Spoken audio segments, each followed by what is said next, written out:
No, Hasan, we support you. No, of course, if I went to this place, this space, there would be some weirdos who would be like, "You're a yimby" or something, which it would be funny. But there would be overwhelming support. These are my people. I'm saying, like, Scott Wiener going to a trans parade or a trans, like a pro trans.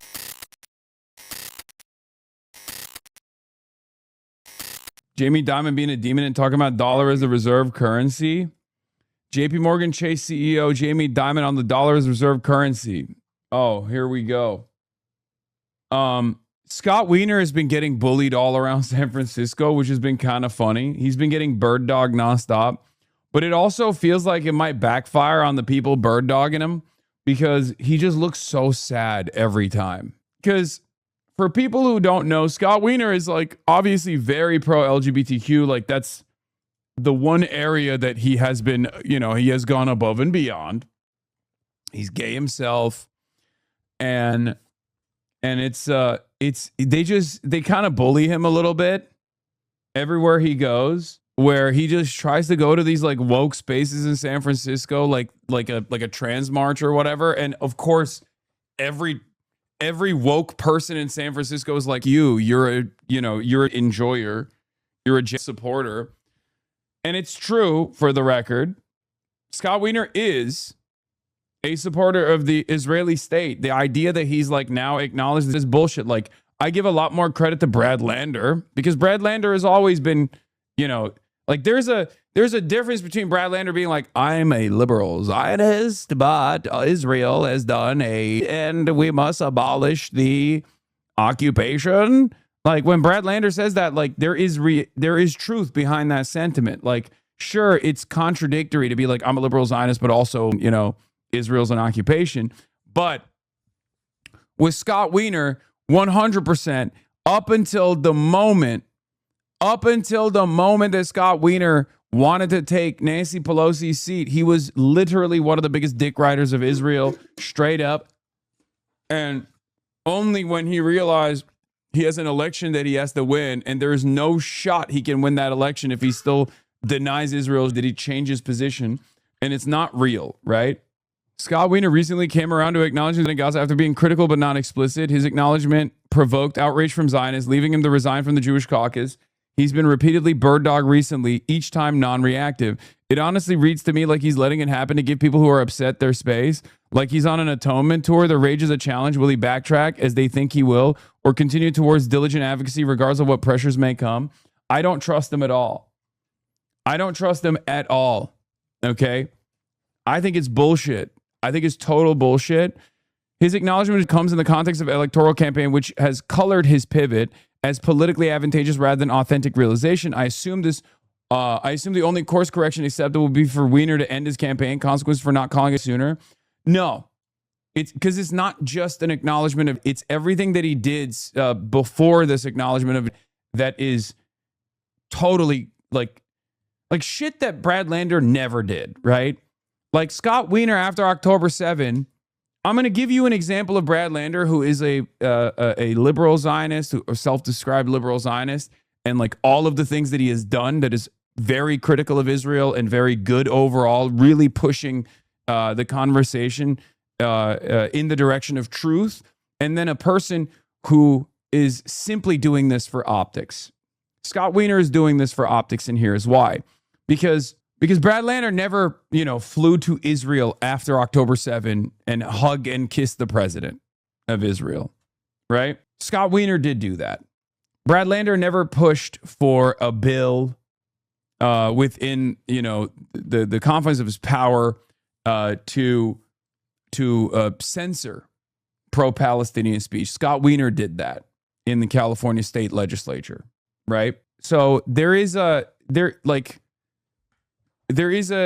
truth to, I think, the way that Brad Lander operates in the space. There's an honesty to it, and I will defend that. I will defend his sentiment, and while I will still be very critical when he makes critical investments into Elbit Systems to the tune of $1 million of New York taxpayer money, which is completely unacceptable, right? And even back in January, Scott Wiener could not come to terms with the fact that Israel had done it. Like Israel committing in Gaza.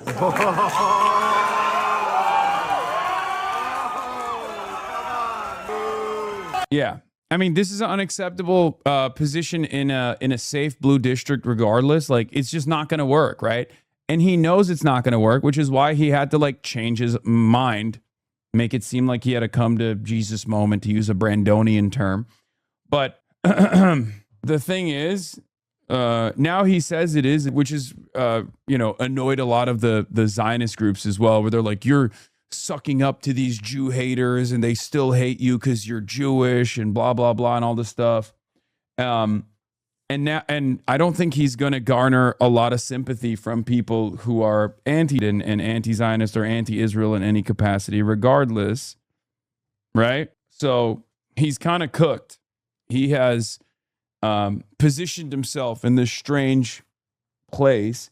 And now anytime he goes to these spaces, these queer spaces especially, of course, a lot of these people are anti-Zionist. These queer spaces are organized by anti-Zionists. Of course, it makes sense. People who want to defend marginalized people in America are obviously going to want to defend marginalized people in Palestine. Why the wouldn't they? You know, we are morally consistent on this stuff. A lot of reactionaries don't understand. They're like, if you're gay in Gaza, you'd be thrown off of a roof. It's like, first of all, that's not true. Okay? You just made that shit up because you're like, they're all Muslim and all Muslims do this. They're all Muslims are ISIS. It's a heinous, racist ass statement to begin with. And secondly, the number one fear for queer people in Gaza is not Hamas. It's Israeli munitions. Okay? That's it. Yeah, they can't do a pride parade in Gaza because Israel blew up all the roads. So I don't believe that, the arguments against this stuff is very stupid. It's very surface level. And unfortunately, that kind of stuff works for a lot of people who haven't really considered these issues at all. But yeah, Scott Wiener is otherwise a very progressive guy, for the record. Like, he has a lot of progressive legislation in his track record, but his position on Israel is beyond the pale, like completely unacceptable. He also is favored by the real estate lobby as well, and that to me is also not great. I don't think he's I don't know if he'd be a strong advocate for like Medicare for all and things like that.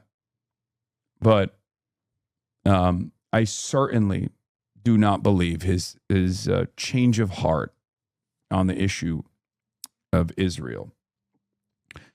He isn't adopting a position of Jewish victim to distract from or minimize. Right-wingers are trying to apply that framing to him, but he isn't. While right-wingers point to these videos as proof that anti-Zionists aren't worth appeasing, what I think this is, and why I think Wiener is remaining neutral but clearly listening instead of fighting for it to stop, is this him taking his lumps. They yell at him because he's accessible and takes it because he was slow to call a spade. And this path of non-reactivity lets those hurt by his choices express that hurt. It's not a response we generally see from politicians. We've come to expect a sort of dismissal called local anti-protesters, puppets of China and Iran. Cynical or genuine, Wiener seems to have chosen a much more human course.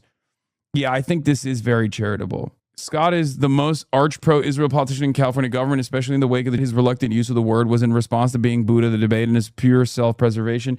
Why disassembler is one of those like unironic like schizo crypto leftist posters on Twitter, but you know he's like a pit bull. He's like a piranha on the Scott Wiener shit. So I'm not gonna be too critical of him. He hates Shoykot as well. There are a lot of lefties or left adjacent people in San Francisco. They've had their minds melted by the tech fascists completely eviscerating the socialist movement there, unfortunately. But yeah, Talia says he's definitely not the most pro-Israel politician in California government.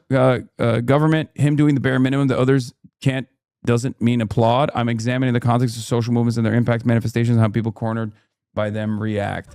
So let's watch this video. Here's Scott Wiener showing up to the Trans March. This is another one of those guys that hates me and hates Shoykot. It's so funny. I have like my little band of villains that despise me in San Francisco because of my push for Shoykot.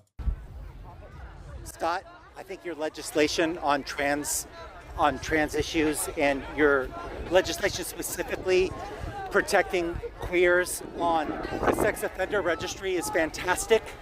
Like, I really applaud you for that, and I think you deserve to be here for that. But I think your housing policy and specifically your... Yep. That's the other thing. I don't know what the San Francisco left opposes more.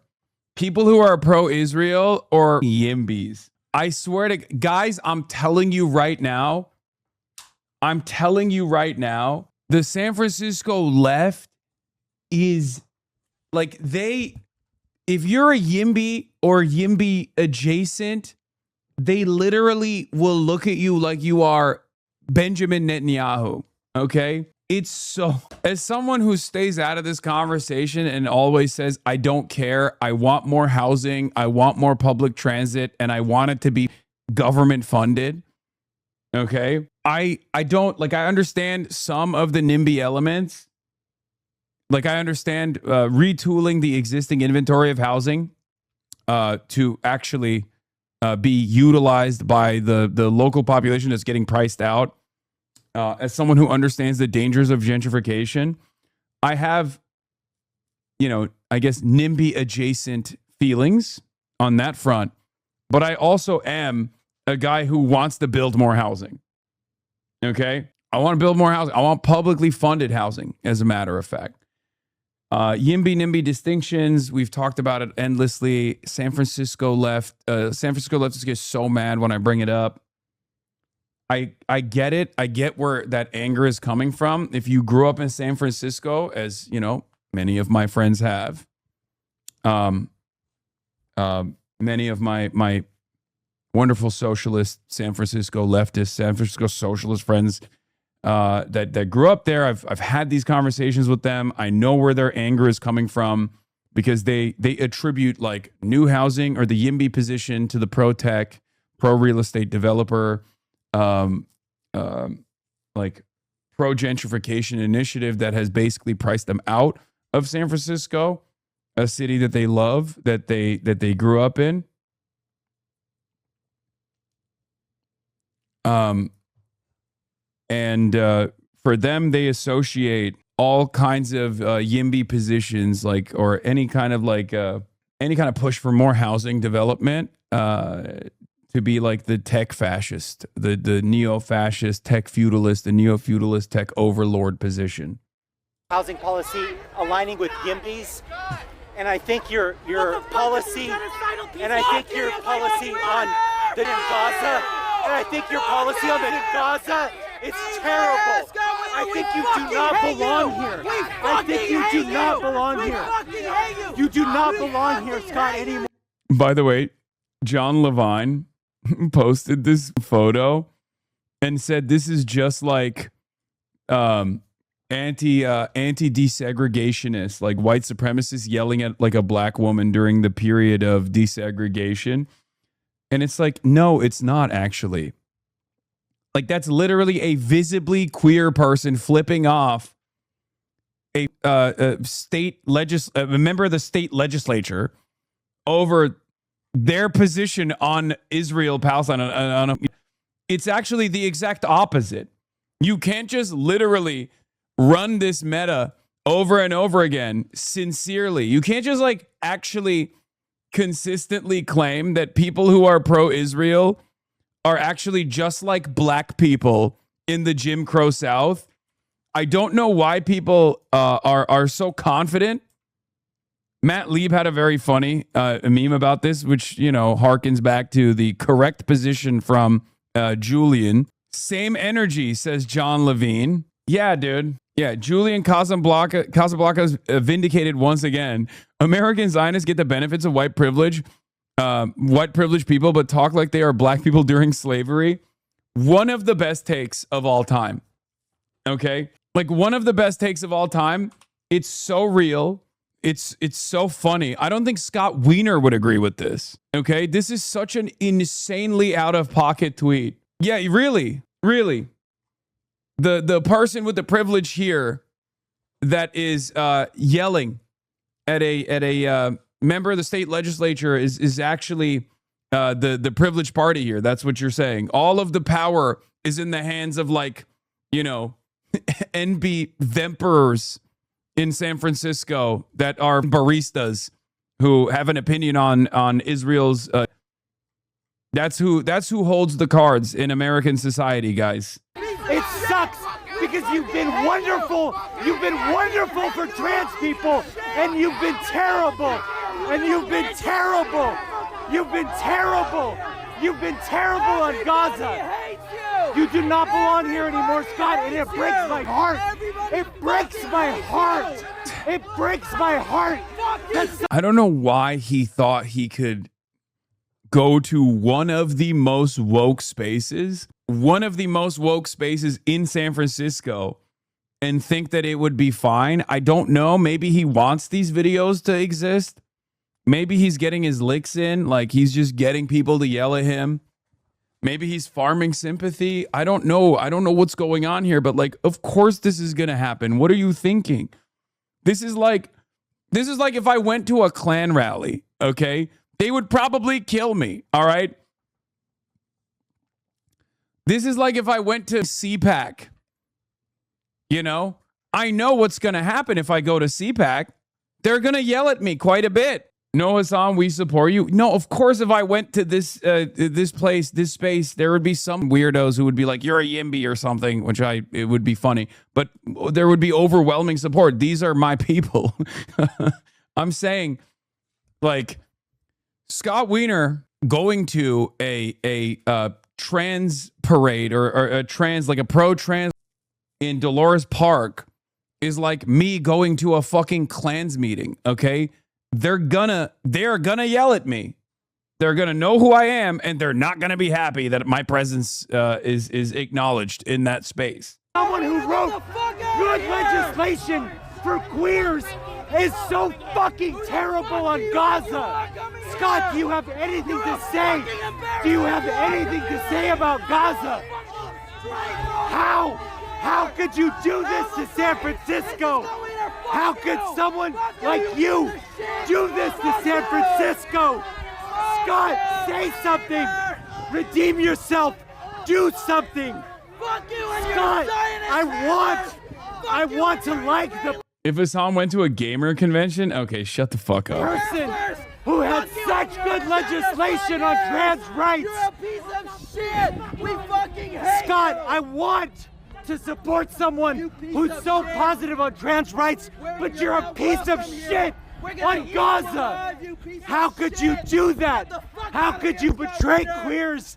How could you oppress people? Yeah, I mean, this is catnip for, like, the centrists who were very shy about revealing their position on Israel because it's pro-Israel. Because they see this video and they go, see, you can't appease these monsters. You can't appease these monsters. They'll harass you endlessly, right? Like, that's basically what this is for a lot of, like, the reasonable liberals who are pro-Israel, right? Like, all these people are being so uncivil to our big, beautiful boy. There was also the restaurant one. That's another one. U.S. congressional candidate Scott Wiener has been was harassed by a Free Palestine activist. Scott, who is Jewish, had changed his stance on Israel, parodying the typical Free Palestine rhetoric in order to get easy votes. It turns out, to nobody's surprise, that he still isn't spared from falling under the Zionist label that the Free Palestine crowd uses. One of the funniest parts about this, by the way, there are varying degrees of I guess, anti-Zionist advocacy and activism in this space. I think these guys would probably lose their minds if they heard some people say, I'm a normalizer or I'm a Zionist, right?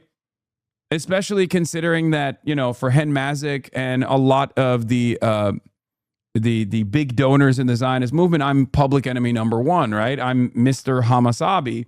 And yet there are plenty of people who yell at me because I'll say stuff like, I think Brad Lander is sincerely critical of Israel, and yet There's an inconsistency born out of his, social conditioning. And I think, he's on his own journey. And that for a lot of people is automatically enough for them to be like, no, you're a normalizer. You're a fucking Zionist. You love Israel. You're basically doing genocide, right?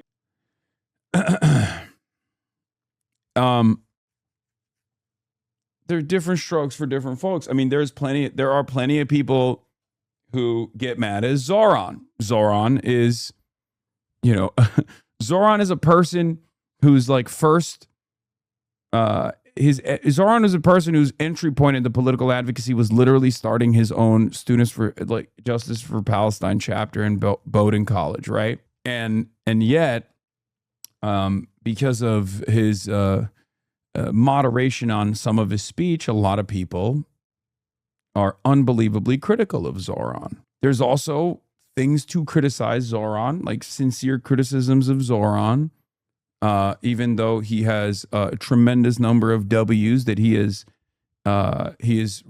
gotten since he became mayor. But, keeping Jessica Tisch on the job, kind of a whopping L. Not disbanding the SRG, Strategic Response Group, kind of a whopping L, right? Those are big L's. Let's be real. Adding more cops to the NYPD payroll after saying he's going to keep the head count. It's a big reversal on a campaign promise. So, no, I don't think endorsing Kathy Hochul is an L. That was politics. He got something out of that. The question is the Tisch allegiance worth it? Maybe we'll find out in the future. He's done a bunch of things that I've been critical of, and then he's actually proven me wrong. So maybe. Criticizing Zoran for NYPD policies while understanding why it makes sense. Criticizing Zoran for not being sufficiently pro-Palestine doesn't make sense to me. No, there have been some instances where Zoran has fallen short or I think gotten too scared about revealing his position on the pro-Palestinian cause. I think like him hyper-focusing on the anti-Zionist protesters outside of a synagogue that were saying, pro-Hamas chants, while the Kahanas were literally on the other side talking about how they want to rape Zoran was fucking insane. That was a massive L. Okay? The real issue in that moment is the fact that there's a settler fair taking place inside of yet another synagogue in the city of New York. Okay?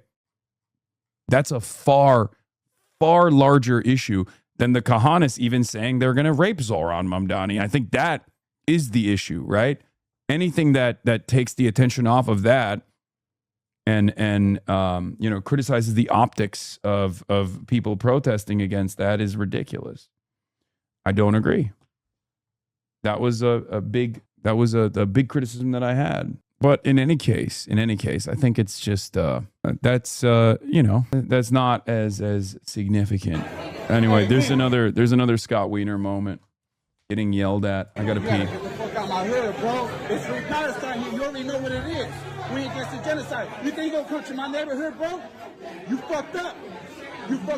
It's gonna be a problem. There's innocent children being killed in Palestine. You gonna come here like it's good, but you're pushing that genocidal agenda as a Zionist, bro. Free Palestine. Say free Palestine right now on camera, dog. Say it. 2026. I don't need to talk about none of that shit. I'm talking to him. This is a mission district. You should be ashamed. You have no shame coming to my community. This is a mission district, homie. Free Palestine, bro. Hey, are you trying to defend him? I don't want to talk to you. I'm talking to him. Why are you not saying nothing? Why are you not saying nothing, bro? Why are you not saying nothing? Say free Palestine for the camera, dog. You say you're against the genocide, right? That's what you said? Because you're running for office? Say free Palestine then. Say free Palestine. You can put your face on camera, but you can't speak on his behalf. You're a politician, right? You're a senator. You're a position of power. This is what you thought, bro. You come to the mission district, you will get called for the bullshit you do to our people. Maybe everyone here doesn't know what you've done, but I know. Mario Woods, Alex Quieto, Luis Gongora, when they were killed by SAPD, you didn't stand for them. You were silent. Silent as our people got gunned down in these streets. And you come to my community and you think it's okay. It's not okay, bro. It's not okay. Say free Palestine. I'm giving the opportunity to say that shit right now. I don't want to hear nothing but the words free Palestine. You can't say it. You still get AIPAC money because I heard you say you didn't, but then someone put it on you and said you did. Just say free Palestine. Why is he like this? I don't know. I don't know why his response to this is just to be like, oh, I got nothing. Wonder what's going on through his mind. Maybe that he should not have pushed for a provision that punishes, pro-Palestinian speech in the state of California. Or maybe he should not have traveled to Israel to sit alongside the president of Israel. What do you want him to do? Fight the person? He's getting bird dog, right? It's an awkward strat. This has happened to me too from nuisance streamers, right? And it's just like, it's an awkward situation. It's an awkward situation. The opposition kind of looks crazy if they're just like yelling at you like that. But it's only if you, only if you can manage the situation by like, I don't know, cracking a joke or something. Like I've done it when people were bird dogging me when I did the Charlie Kirk thing. If you remember, I was like, I didn't advocate for Charlie Kirk to die. I carry the flame. I don't think you guys are carrying the flame like that.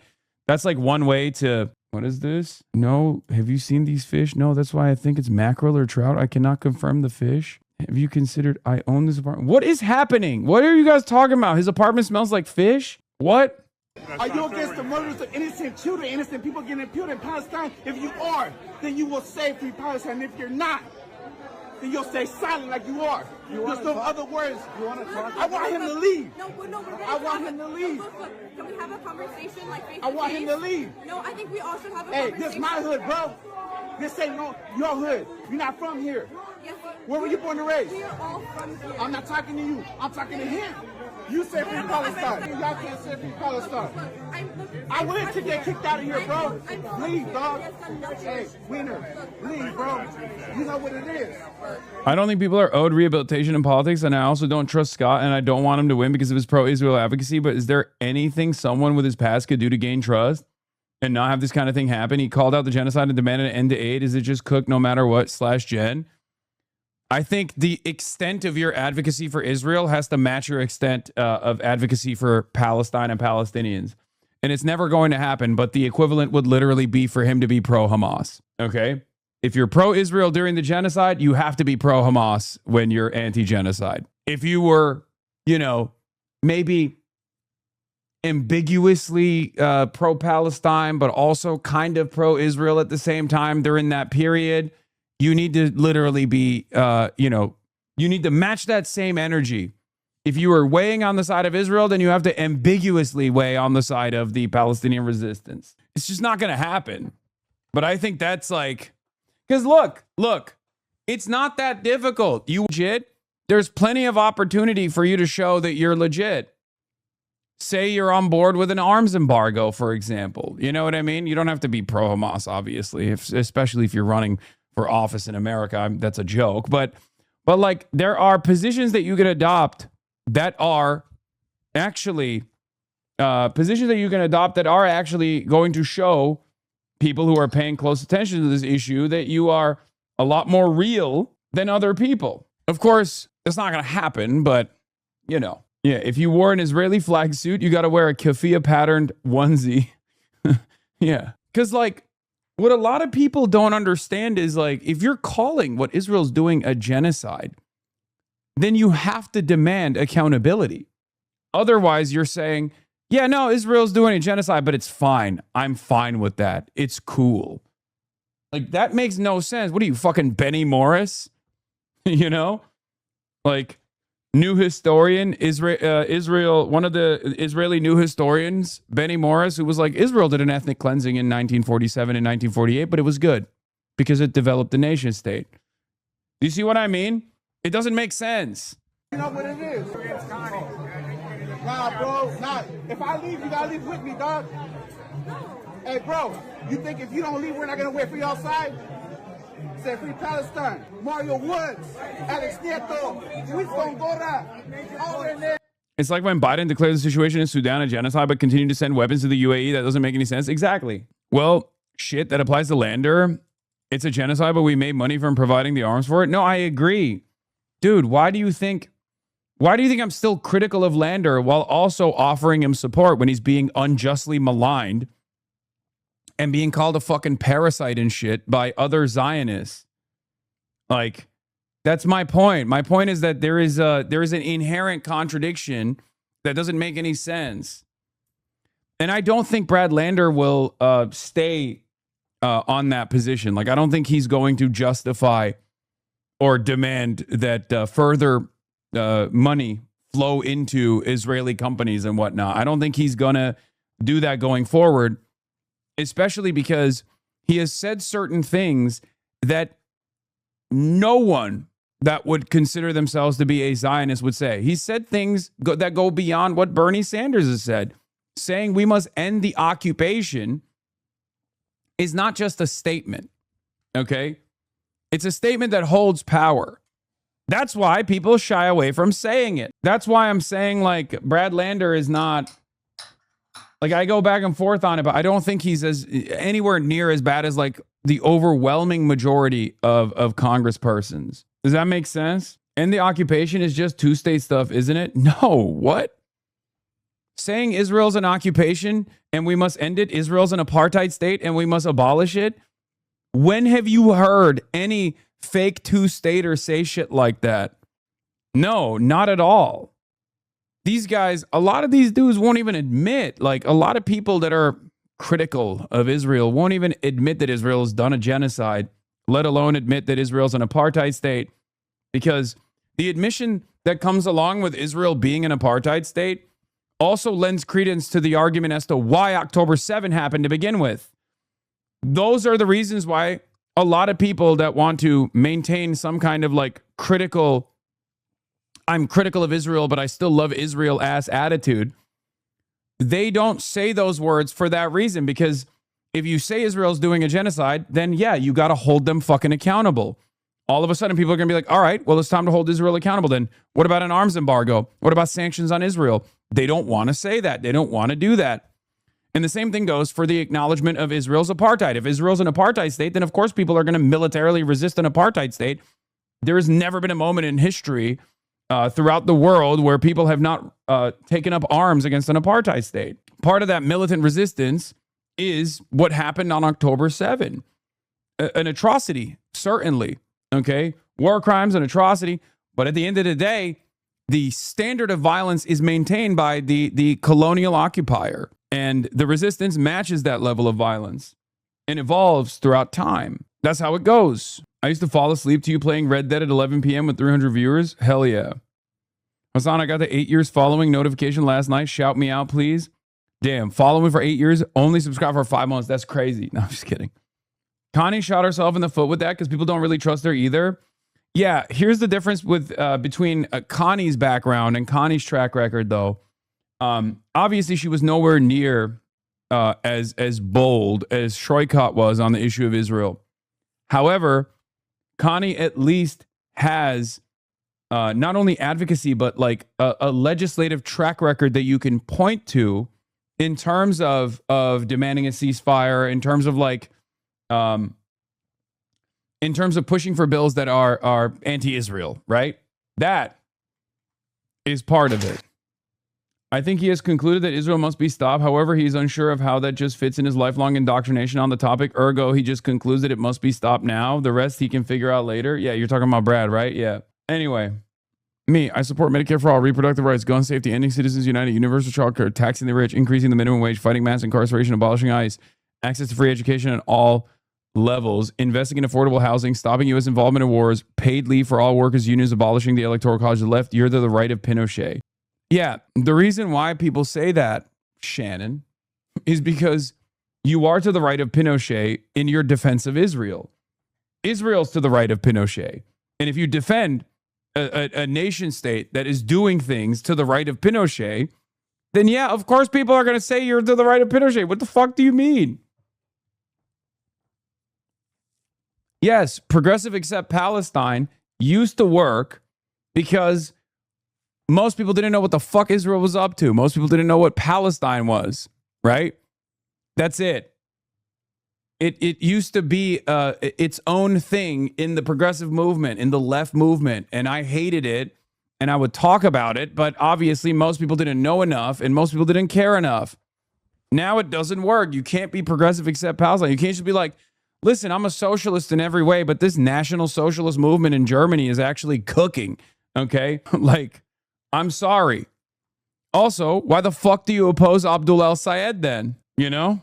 Because Shannon Watts opposes every politician that I work with, every candidate that I work with. It's a shame that Connie Chan said that you were a racist because I think she would need a huge grassroots surge to beat Wiener. We could help with that. I feel the same way about Nithya being so tentative. She also always attacks every politician that supports the policies he's in favor of the most centrist. She's in favor of the most centrist them. She's lying. Yeah, I know. What about Plattner and tattoo? Can we trust them? But the alternative is bad. I mean, look, Plattner is out of our hands regardless. And yes, I do think that I think that he's sincere. I think that his criticisms of Israel are sincere. I think his criticism of American militarism is sincere. I know people won't believe it because of his background, because of his track record, because of what he's done in the past. I've already told you what I think about this, right? I'm actually kind of glad that we're not talking about Graham Plattner as much because I feel like it makes people go crazy for some reason. I would absolutely support Senator Sanders' bill to restrict military aid, but I'll be entirely honest, looking down the road, this is a nation that right now is exterminating people. Like, I was thinking about this, like with John Favreau shitting on Daria Lisa the other day, but also being a massive advocate for Graham Plattner. And it's like, dude, how are you gonna hand wave away a fucking totem cough while simultaneously be like, Daria Lisa is an anti-Semite because she went to a pro-Palestinian rally on October 8th. Like, that's crazy. I feel like I'm losing my mind a little bit, you know? Like, that genuinely doesn't make sense, right? It's kind of crazy, right? Like, because the thing is, I mean, misogynoir is how you do that. Stop playing. I guess that's part of it for sure. Or maybe it's because Plattner doesn't call himself a communist in public, but only in like anonymous private Reddit posts. White man didn't say fuck Kamala Harris. Come on, man. But yeah, he cooks here, by the way. This is so good. It is going to be very difficult for me to ever be able to look at them again and see someone that we should be working with closely. An immense amount of work is going to have to be done, in my opinion, to fix that relationship, because what I am witnessing now is the height of horror. And the fact that it is being done by bombs that are built in this country and paid for with our tax dollars is utterly unconscionable, and it needs to end. John is just racist and Plattner is not a threat to the establishment at all. He's a cookie cutter progressive. Daria Lee is way more radical than Plattner. I mean, I don't think Graham Plattner is I don't think Graham Plattner is a cookie cutter progressive. Sorry. I don't think Graham Plattner is a cookie cutter progressive. I think you're wrong. I think Graham Plattner, especially with his with the way that he talks about issues on the campaign trail, is not cookie cutter. Like Connie Chen is a cookie cutter progressive, or Diana DeGette used to be considered a cookie cutter progressive. Graham Plattner is on a way different frequency and probably a lot closer to Daria Lisa on many issues than you give him credit for. Okay? It's Graham Plattner's background and personal experience that actually is the red flag here. Not what he's saying on the campaign trail. What he's saying on the campaign trail is great. Yeah, and also there's a lot of talk about like Daria Lisa's take on Russia and Ukraine. The claim that Chevalier seemed to justify Russia's invasion of Ukraine seems to refer to Chevalier advocating that the U.S. engage in diplomacy to end the invasion rather than fuel a proxy war that prolongs it. That's literally where this is coming from. Yes. That's why I was so mad at Progressive Victory, like randomly being like, Daria Lisa and Claire Valdez are ambiguous about their position on Ukraine. And they have to be more in tune with the American State Department. It's one of those things where it's like, here's why the track Ukraine stuff doesn't hit the same as like track APAC, right? I know they're trying to like LARP as though it's track APAC. Not to say that like Russia's actions are total. Russia's actions are justifiable or anything. They're not, right? They're not. Russia's actions in Ukraine are totally unjustifiable. There are plenty of war crimes, and it's an illegal invasion of a sovereign state. Okay, but Ukraine gets support from the West, so all you're doing at that point is to try to, I guess, demand more support from candidates that might not have the exact same opinion on this issue as like Lindsey Graham. Like, what the fuck are you doing? Like, you can't yell at people that want diplomacy on that front. That's an insane position to advance. That's an insane position to turn around and fucking, what is this? New official AOC alternative tier list. You should add a true wild card like Hasan Piker. Okay, guys. You guys want me to get fucking assassinated, I think. Except that's not the position of the State Department anymore. We're not sending them weapons or really supporting them at all right now. I think they're just placing a higher priority on Ukraine, to each their own, I guess. Yeah, I still think it's ridiculous because even without the American support, which I guess you are right, the Trump administration has like changed that dynamic quite a bit. But like, it's still NATO. You know what I mean? Why did he lose 10K viewers? What? I'm washed. It's over. People have decided that, yeah, I saw this content nuke. Hasan Piker becomes president. We need. I love that Uncle Jank has a legal case to make Mamdani president theory. Yes. What petty shit are you replacing DJT photo with when you become the commie president? What do you mean? What is his mentally ill reply to the tweet? I don't know. But I hope people understand, like, I also personally think that the Russia situation is more so the failure of Biden. And even then, there's like only so much that Joe Biden could have done in that situation as well. It's just like kind of outside of America's hands, if that makes sense. Because like it's kind of not dissimilar to what has taken place in Iran, right? It's more so America's downward trajectory as a declining empire that limits its enforcement capabilities, if that makes sense.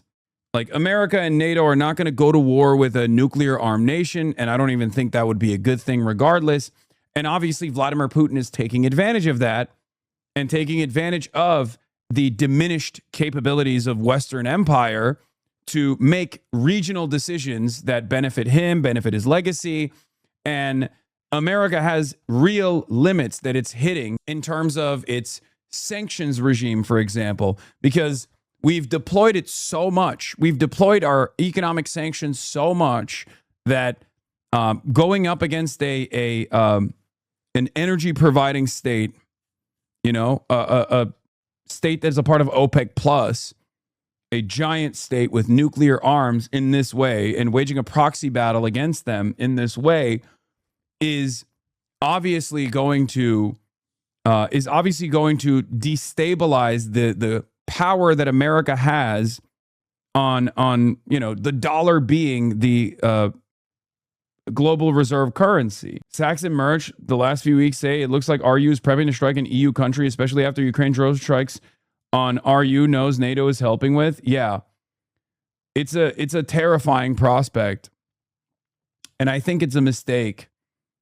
I think Russia expanding the field of battle and trying to punish the European countries for its allegiance to Ukraine is only going to make the situation worse for Russia. I think the greatest thing that Russia could do right now for its own benefits, not saying that I'm in favor of like, Russian irredentist actions or whatever, but I think the smartest thing for them to do would be to hold,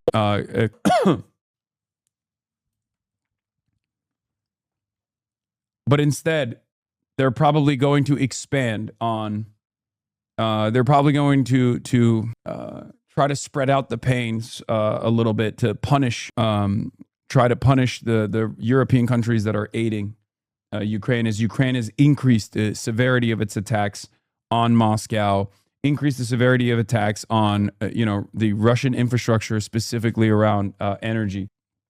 I think a funny binary you can point to is how your fans obsessively beg you to run for office due to your strong political convictions, like Roach, DDG, and even Hutch fans would literally never suggest such notions. Oh, I mean, not going to war with Ukraine would be smart. I mean, that was the initial thing that Russia should have done that they didn't do. What are you saying? Are you saying Russia will strike Europe? I don't know. I'm saying that it wouldn't.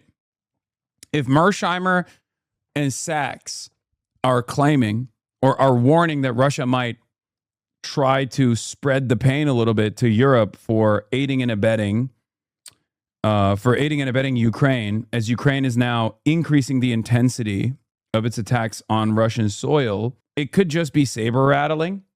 Because in the past, the extent of like Russia's punishments for EU countries have been cyber attacks, right? It's just been cyber attacks. It's never been like a direct attack on even NATO territory that's in Eastern Europe, right? I just don't know. I feel like it would be a stress test for America. Like, to what degree will America defend the Eastern Bloc NATO countries? I don't think there's a lot of interest from America to do that. I don't think America would do that, honestly. I don't see them doing that. And I think Putin knows that. And I think that's what he's stress testing. But yeah, I still think it would be a mistake. I don't think Russia has the advantageous position that it believes it has. I think it's in the interests of both Russia, Ukraine, and the European Union to come to the table for diplomacy and just, try to find a reasonable conclusion to all of this. But, that would require giving up Ukrainian territory, which I think Ukrainians, by and large, have more, like Ukrainians in the past were obviously, understandably, reluctant to do so. But I think as the conflict continues, more and more Ukrainians will say yes to that. Dude, Crimea should be given back. Fuck that. I mean, that is not even a position, I think, in Ukraine that is one that people are pushing for. Now that Ukraine has gotten so good at drone tech and has largely weaned itself off U.S. support, not their choice law, their hand is stronger than it's been in for a long time. They're still not going to take back all the territory, but this keeps up. They could probably negotiate from a better position where they don't have to cede territory Russia doesn't control, for instance. Yes. Kyiv Independent. The Russian installed authorities in occupied Crimea announced a state of emergency amid intensified Ukrainian drone attacks. The statement comes a few days after large-scale Ukrainian drone strikes hit a railway bridge across North Crimean Canal, fuel facilities, and military infrastructure across occupied Crimea. Mark Ames says what makes Crimea so defendable from ground invasion, few narrow entry points, also makes it more vulnerable to aerial siege warfare in the era of drones, diversified missiles, and Starlink. Ukraine won't retake Crimea, but they'll force RU to divert resources. I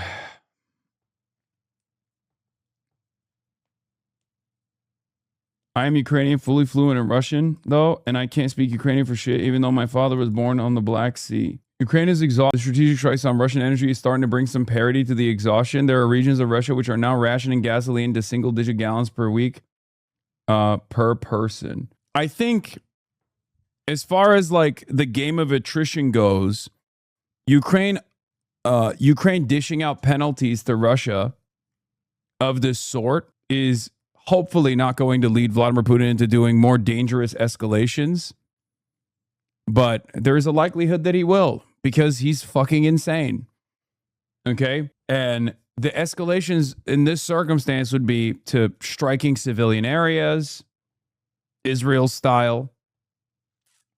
Okay? Striking civilian areas, more civilian areas in Ukraine, expanding the conflict into Western Ukrainian territory, as Russia has done already and has been doing for the past couple of months. But then also on top of that, maybe even escalating into European territory to see if America or the EU would do anything about defending NATO territory against Russia without hitting Article 5, which they won't. Why do you say Putin is insane? I think he's super rational. He's just a nationalist and a monster. No, I say that because I still to this day maintain the position that his invasion of Ukraine was totally insane. I think there was always a much more reasonable way to maintain his security needs. Do what China has done. Make yourself an irreplaceable force as an energy provider in Europe, which he was doing already. Russia is a far more important asset for Europe and for the rest of the world than Ukraine ever could be. Which means that invading Ukraine militarily and then failing to take over the rest of Ukraine and just hardening your positions on Eastern Ukrainian territory is it was a flub. I think you grossly understate how much civilian targets RU attacks. Russia attacks apartments every day for 4 years now. No, I know, man. I'm not understating that. I'm saying they'll increase the intensity of their strikes on civilian territory in Western Ukraine, specifically on like civilian infrastructure, like oil depots and things of that nature, which they have done with the Oreshnik strikes that you see near Lviv and in further and further Western Ukrainian territory.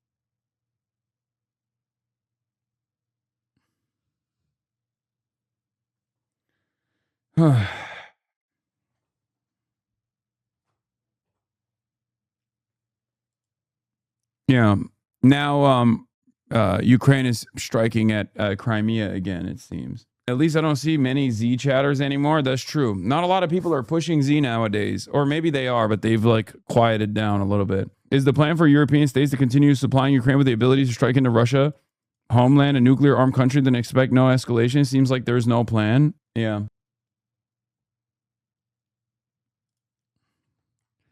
Anyway, here is JP Morgan Chase CEO Jamie Dimon talking about the dollar as reserve currency, which is America's greatest weapon. And obviously a part of the reason why America no longer can deploy this weapon or a part of the reason why this is now in contest is because of America's sanctions regime, specifically against Russia, that has tested the dollar as reserve currency, especially because they've created, like, it's not even just Trump, by the way. The greatest weapon that Trump seems determined to kill them out. No, it wasn't Trump. Obama did this too, and so did Biden, and so did Trump, and Trump won. The additional sanctions that America deploys, especially against very powerful economies like Russia, in comparison to all these other, in comparison to other countries, is quite literally the reason why a secondary market was formed. They necessitated a swift alternative. About the dollar as the central reserve currency of the world. Yeah, well, I'll make this one easy. If the United States is not the preeminent military and the preeminent economy in 30 or 40 years, we will not be the preeminent reserve currency. That is what it relates to. It also relates to our rule of law, that you can buy and sell dollars, you can buy a house, you can start a business, you can't do all that in China without the permission of the government. What you can do with your dividends and all the things like that. So it's still a very powerful thing. I mean, here's a IQ test. Ready? Oh. If you could only invest all your money in one country, what country would it be? Yeah, there's only one obvious answer. And China. It's because the dynamic economy. It's because you own the dollar. It's because it's a free country. We got rule of law. You can buy things. It's also protected by the United States military. Thank you, General Milley. It's protected by courts, the Atlantic and the Pacific. I was in a country in the Middle East, and someone was telling me that they were taking their gold out of the vaults in the United States, and they're bringing it here because they're pissed off at us. I was like, well, yeah, that's really great, except there are 3 armies who can come take your gold right now. And that is the world. And people forget, it's a tough world. That's real politics stuff. And so, yeah, you're safe today, as long as we don't ruin it over time. So, but this is indistinguishable from right-wing conservative propaganda on fucking Twitter. Yes, when push comes to shove, when we're talking about hard power, of course everyone, no matter how woke they are going to arrive at the same conclusion, because it's true. America is the global reserve, the dollar is the global reserve currency, because America is the largest imperial superpower around the planet. That's what it means when we talk about America being the world police. And America's the confidence that people have in America stems from America's military might. That's it. So technically, it's not wrong. It's just true.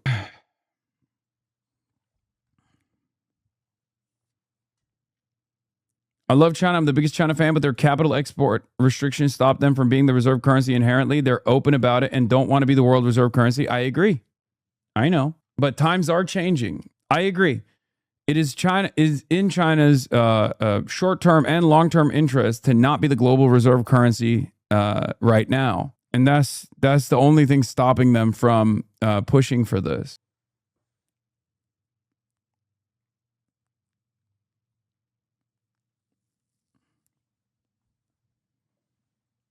Yeah, China is too short-sighted. Come on, dude. You can call them many things, but short-sighted you cannot. They believe that in their developmentary process, they still cannot maintain, they still don't want to be the global, the hegemonic superpower in the same way that America is. You can say that they're being too restrained in their moves around the world, but you can't say they're being short-sighted. That's unironically, that's the opposite. BRICS sells seething right now. What about BRICS? Okay, what about BRICS? BRICS is an opportunity to gain leverage against America. BRICS is not a real block as it stands currently. What is the I in BRICS, dude? India. The fuck are you talking about? That's ridiculously wrong. The opposite is the case. EU companies have actually 3x more presence in the Chinese market than Chinese companies in the EU. That's according to EU's own numbers.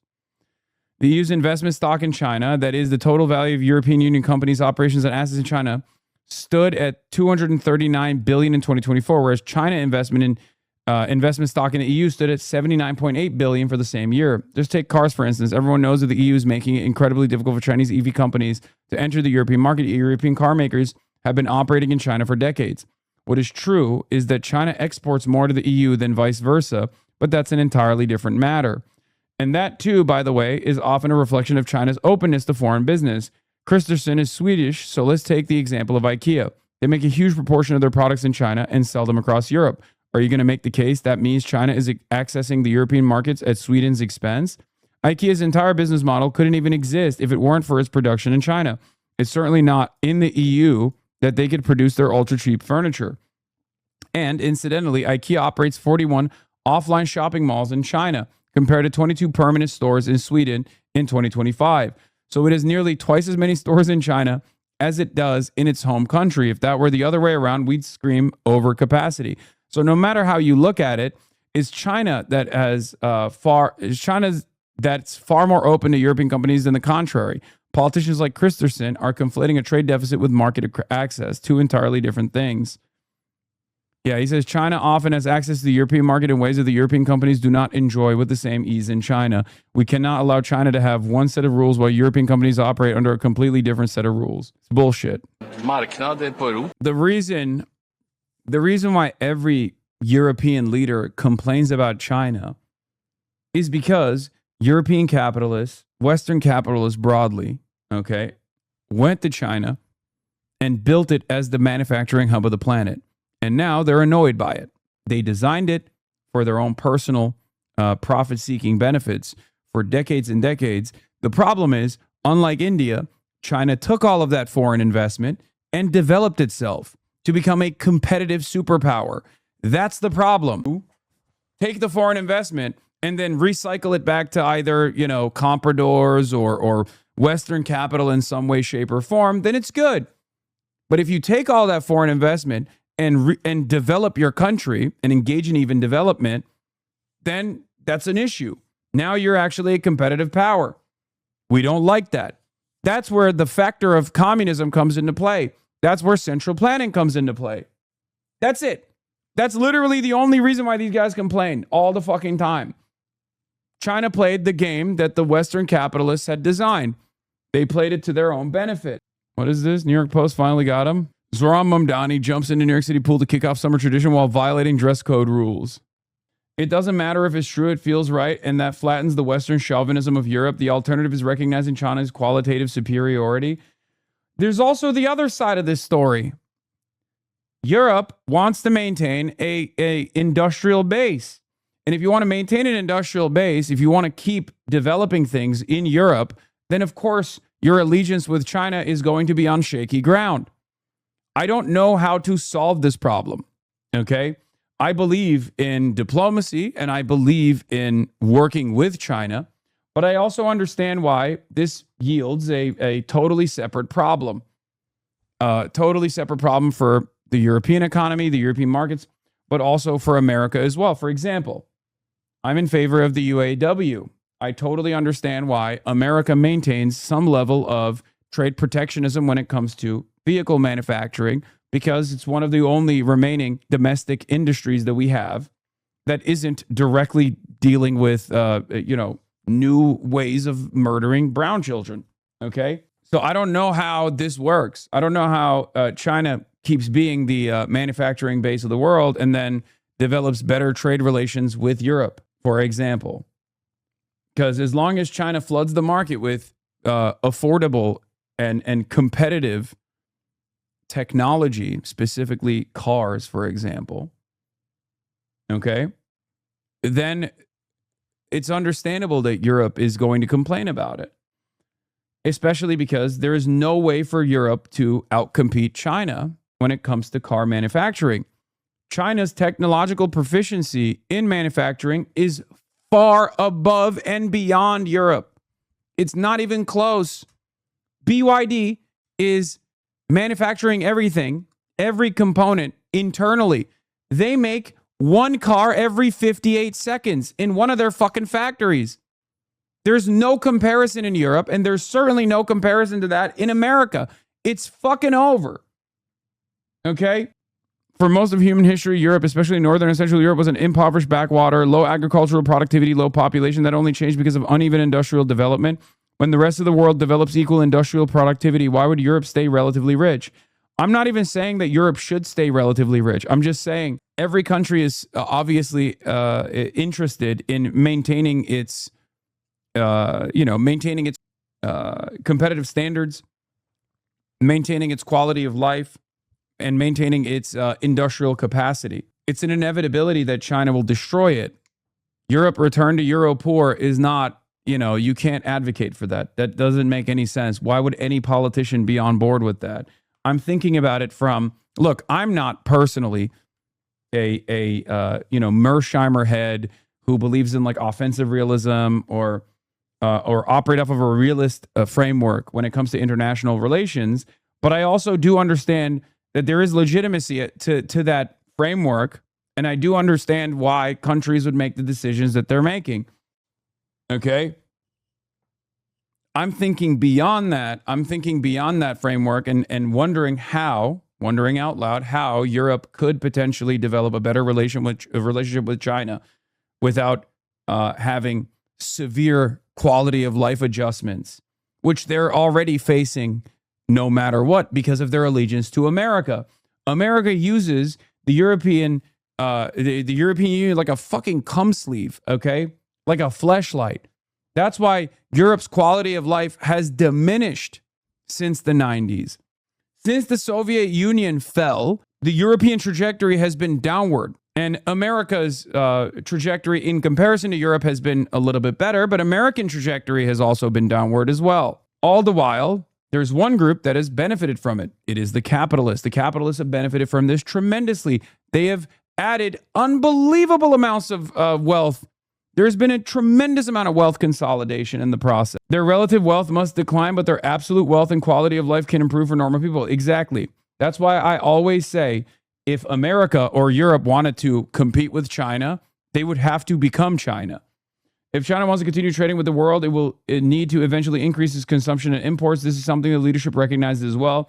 Europe will begin protectionist measures, and other countries will become more protectionist as well as they develop. China will continue its export advantage for the foreseeable future, but they will need to balance it just a little bit, or industrial economies will shut them out.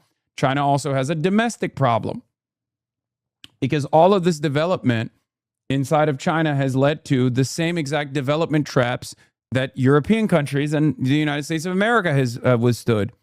Okay? Now they have an overproduction. Now they have too many fucking college-educated people, for example, and no jobs for those colleges. They also have, they also run into the same issue as other developed nations have run into as far as their birth rates. This is also the reason why China obviously is helping develop Africa and Latin America, because they want new customers. That's the reason why the One Belt, One Road initiative exists. That's what they've been doing. They want to develop Africa so they can set up secondary markets in Africa. And they've done so very successfully. But again, there is a timeline there. There's a limit to that. There's an endpoint there. Lights out. What? Are you referencing Xiaomi's dark factory and tooling and medium assembly automatically overnight 24/7? Yes. Hey everyone, it's Faye from Xiaomi. Welcome to our molding workshop. It's fully automated. Bro, their fucking workshops are insane, dude. That's the other problem. What will she do? Okay, this whole idle hands are the devil's work mentality that Xi Jinping has, his anti-welfare mentality, unironically is going to cook the next generation, because what the fuck are they going to do? They can't even work in the factory anymore. That's also a problem. People need jobs. Even runs in the dark. These machines read data in real time and adjust as they work. Robotic arms pick up every part. AI cameras check the surface. No missed spots, no shortcuts. And the result? Every plastic part looks almost the same. Honestly, watching this line run by itself, I cannot stop looking at it. Next, I will show you how steel takes shape. Stay with me. Lights out. What? Hey everyone. Anyway, will we maybe see an explosion in the arts with so many people freed up from manual labor in China? I mean, look, if you ask me, that's their biggest L, in my opinion. They're too focused on their own markets, and they also genuinely want to control culture. There's far too much control over cultural output. So who knows? You're just an addicted consumerist promoting your drug. Please stop. Wait, what? Take it easy on techno solutionism. It's a farce that perpetuates extractivism. It's moronic and short-sighted. Oh my God, here we go. In my opinion, Europe can only survive if it leads to profound transitioning to environmental. Okay, degrowth. Okay, Kohei Saito, dial it back. Okay, dial it back a little bit. Jesus Christ. They know that, and that's why youth unemployment was a prominent point in the newest 5-year plan proposal. I know. I'm just wondering out loud what they will do to solve the youth unemployment crisis, because it is a fucking crisis. I have confidence. I have perhaps too much confidence in not only Xi's vision, but I have too much confidence in the Communist Party of China as far as what they've done so far. I look at their track record. I look at the development in China, and I do believe that they will solve these problems inevitably. I just don't know how they will do so. Okay? If China is a transitional socialist state, as they claim to be, okay, what shape does socialism with Chinese characteristics take in the next decade? How do they solve some of these issues? There's also a lot of opportunity, because there's a lot of sectors that still need a lot of investment in China. Healthcare is one of them. Okay. I think elder care will probably be another one as the Chinese population continues to age. So there's a lot of opportunities for internal investment, and we shall see where they go with that. But I always wonder, if you have a youth unemployment crisis and you're steadily automating your developmentary process, where are these guys with college educations going to go? Where will they work? They need work, especially in the absence of any kind of welfare system that the Chinese government has always been against, right? You're kind of a cunt for bashing degrowth. No, man, I'm not. But that chatter is... Under the global capitalist system, the only thing that holds society together is constant consumption, okay? Unfortunately, it's too idealistic to be like, yeah, we should just make people not want to consume things. Like, that's crazy. Americans especially rioted with weapons because they couldn't get a fucking haircut during COVID out of necessity, okay? Like, I have short-term goals here as well as long-term goals, okay? Degrowthers sometimes come across as like, you know, prison abolitionism tomorrow chatters. You know what I mean? Can you imagine going to the countryside and being like, excuse me, we have to really reconsider our consumption choices. Lie about the Green New Deal and make it seem like AOC is going to come to your house and beat you to death if you eat a hamburger. And you're over here talking about degrowth. Anyway, let's look at the new Justice Democrats ad that came out about Diana DeGette. It's time to play Who's Funding Diana DeGette? ICE contractors, the companies helping Trump deport our neighbors. Big oil. As Colorado burns and floods, DeGette took their money too. Big pharma. While your healthcare costs skyrocketed, DeGette cashed their checks. While Trump cuts everything working families rely on, DeGette doesn't just look the other way. She votes with a special interest bankrolling her. With Diana DeGette, corporate interests win, you lose. Justice Democrats PAC is responsible for the content of this advertising. Anyway, no, talk about China's move to apply its laws to ethnic Chinese living outside of China. Wait, what? I want to know what you think about China's plans on applying its laws on ethnic Chinese living abroad. Wait, really? I assume you saw this. I wasn't here. Yes, I did. It's not, it's the most expected outcome, of course. We put socialists, we bring in socialists and then they grow the movement and they help elect other socialists. That's how it works.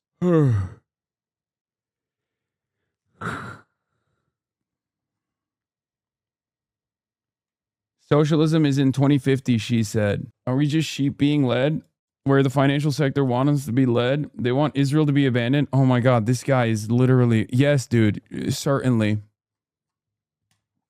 One of the fucking sectors that is perhaps most involved with Israeli investment and is totally secretly trying to abandon Israel. You got it.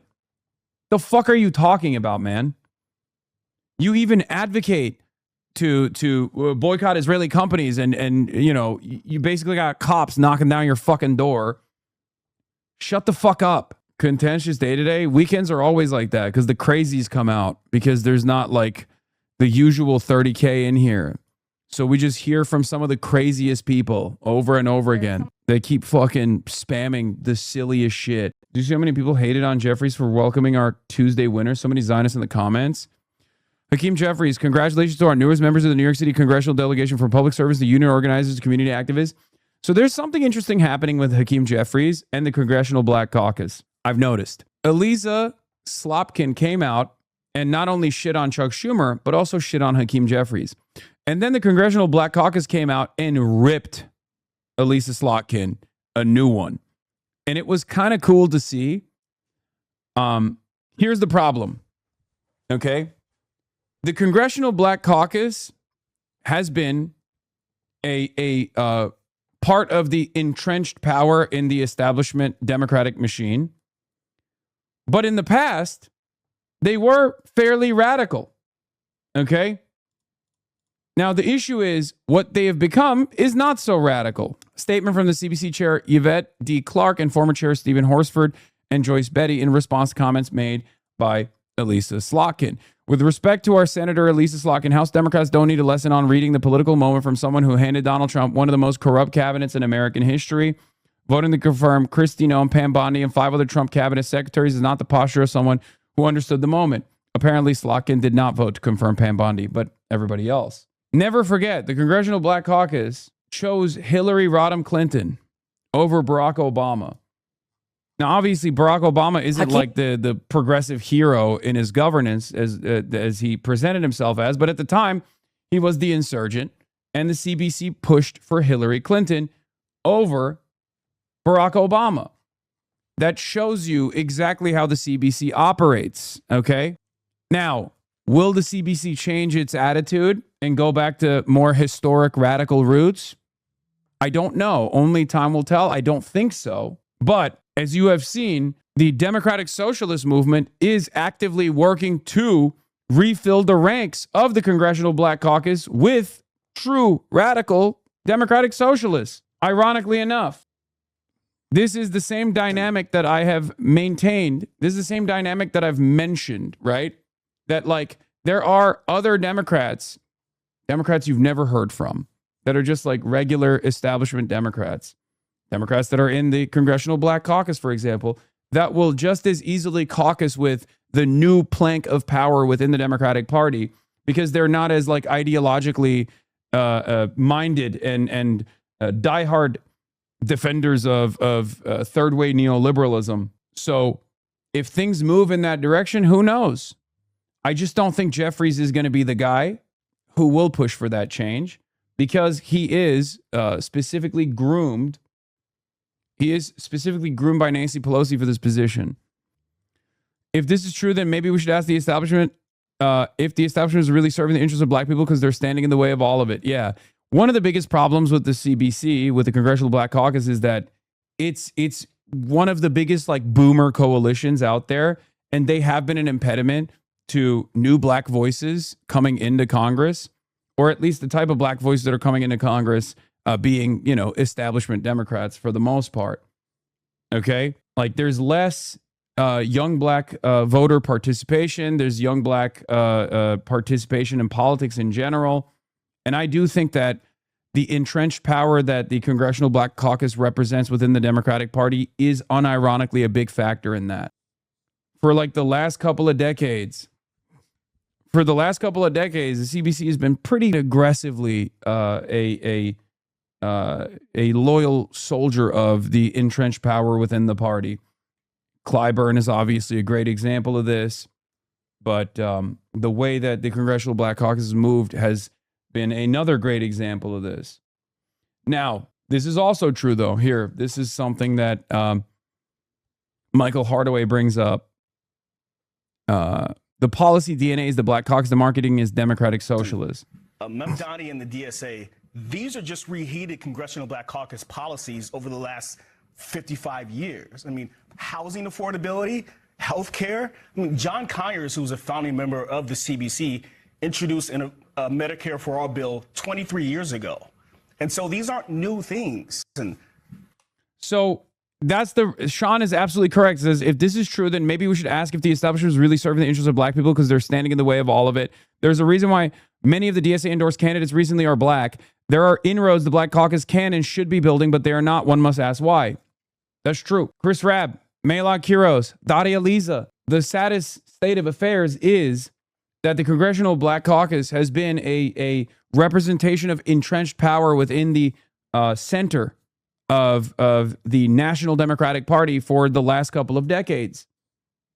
It's just true. Yeah, Frederick Haynes is another great example of a black radical. Like younger black voices that are not invested in the continuation of third way neoliberalism have been totally cast aside. There is an expression of this exact enmity that you see with Black Zionism on Twitter. It doesn't exist in the real world that much, but you see it on Twitter all the time. There's like a fedayeen of black academics who hold on to Zionism for some weird reason when there is no real expression of that sort within the actual black working class, right? It almost feels as though the black socialists are treated in the same way that like anti-Zionist Jews are by the Zionist groups, invisible, completely invisible, and sometimes even outright hostile, where there's this attitude that if you're a DSA cadre and you're running for office, you're only elevated to that position of power by white people. Like, maybe I'm being a little too harsh, but I've seen, I've been on the receiving end of a lot of these attacks. And it's interesting, like, you know, Jamal Bowman is a great example of someone who was cast aside and not defended. Cori Bush is another great example, right? Is Democratic Party careerism? It's not complicated. Dwight Evans, the old Philly rep, fought tooth and nail against Chris Rabb. Yeah. Gregory Meeks fired up after DSA wins big in New York City. Meeks is upset by Espaillat loss. The goal here is to win the majority, not being in a permanent minority. even though the mayor endorsed someone else, is a huge loss for the mayor in trying to get the resource from DC. Like, that's crazy. That's crazy. The problem is Gregory Meeks always has the drip. We have to respect that. Yes, I do respect his drip. Yes, he is swagged out of his mind. But also, he's an expression of, again, entrenched power within the Democratic Party. A U.S. representative that has received almost $1 million from pro-Israel PACs. This is unacceptable.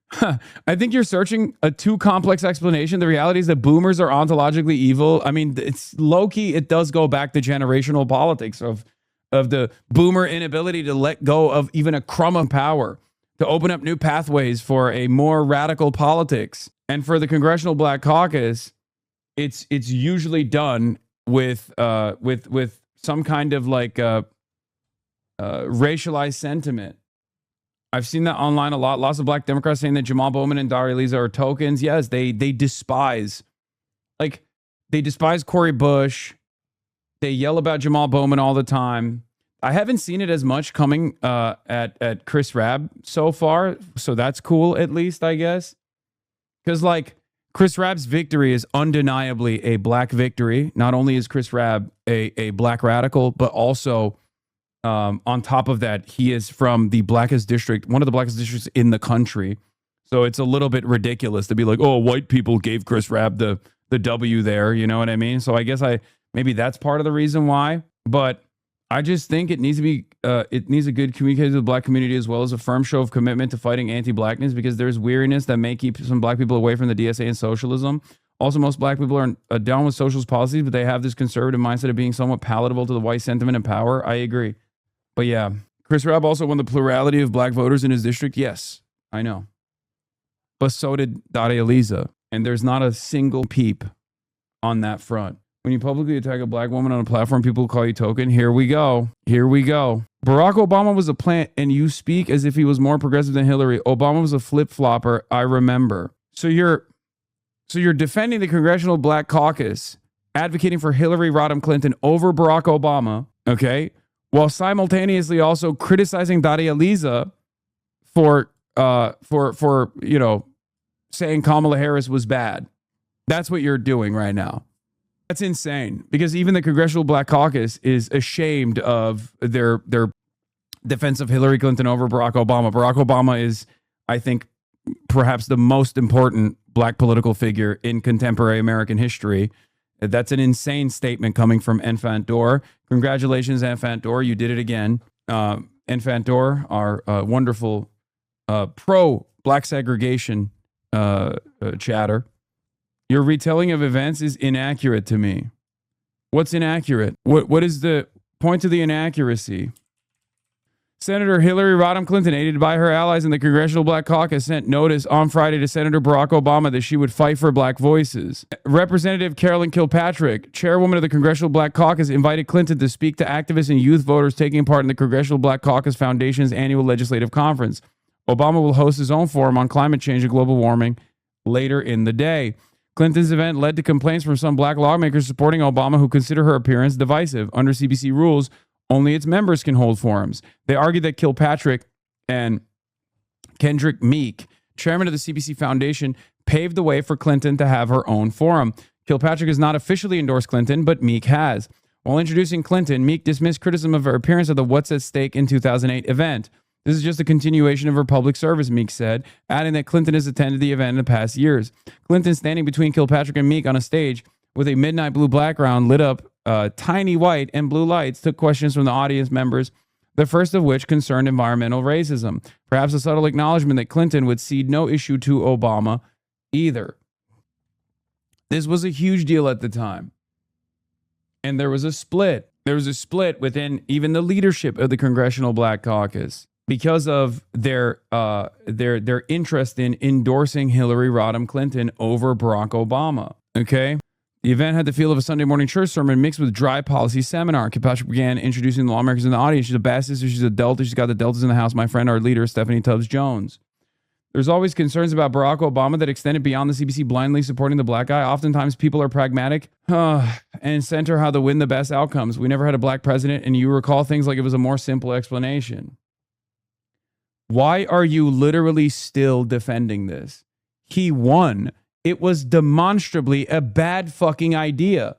He won. He was the president.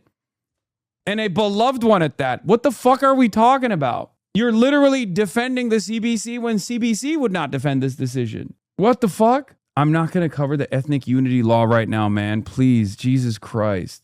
Oh my God, I get it. You want me to cover the ethnic unity law. I don't know what it is. I'll have to look into it. It's so funny to defend like this.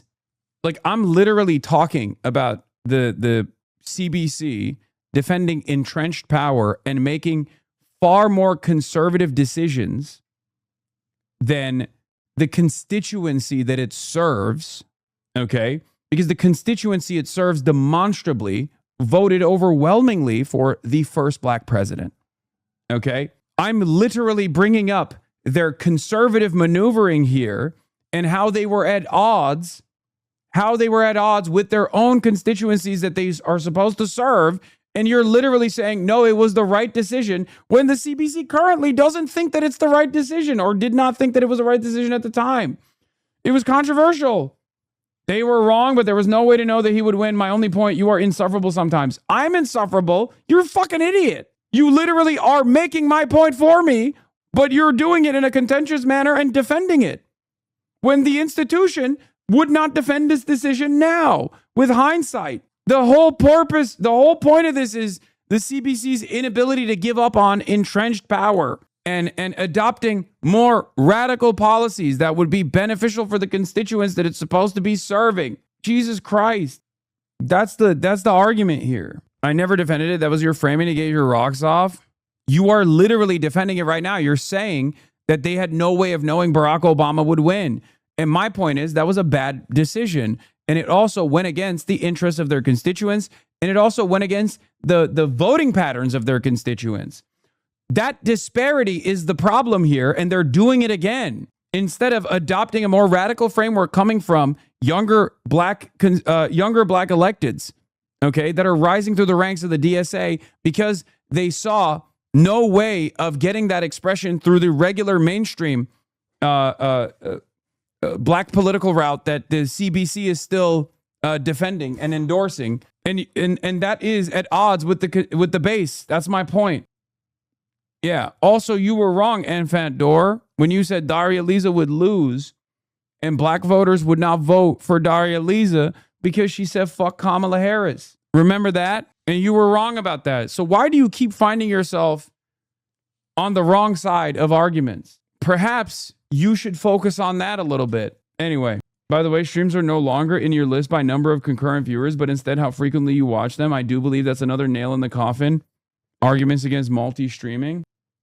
That's what's going on. Is that why people don't see me on their fucking playlist now? Or as they used to in the past? Is that what it is? Anyway, like I don't want the Congressional Black Caucus to represent the worst elements of entrenched power within the Democratic Party. Now, people, no matter what I say about this, people say, oh, of course a white guy would say this, right? That's my problem. So we'll see.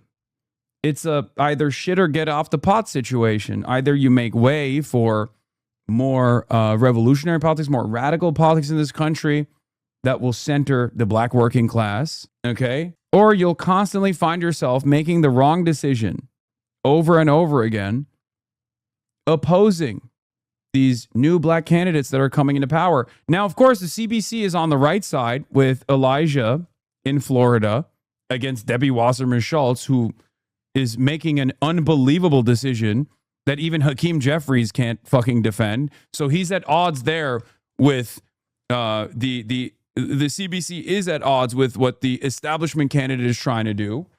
So we shall see. We shall see what they do there. That's a big test. Okay? That's a big test for the CBC. Will they take a black district and allow it to go to Debbie Wasserman Schultz, who is, you know, a super pro-Israel candidate, or will they focus on electing someone who is black and critical of Israel? Because right now, the way it goes, the way it looks is that Elijah Manley has the greatest opportunity in Florida 20. Okay? Running for Congress in Florida 20 to restore the American dream, organizer, history nerd, and educator. Elijah Manley was in Broward DSA when he was like 18. Okay? And the Broward DSA, I think, disbanded. He is running as a Democratic socialist. Debbie Wasserman Schultz is carpetbagging in Florida 20, a black opportunity district, instead of running in her own.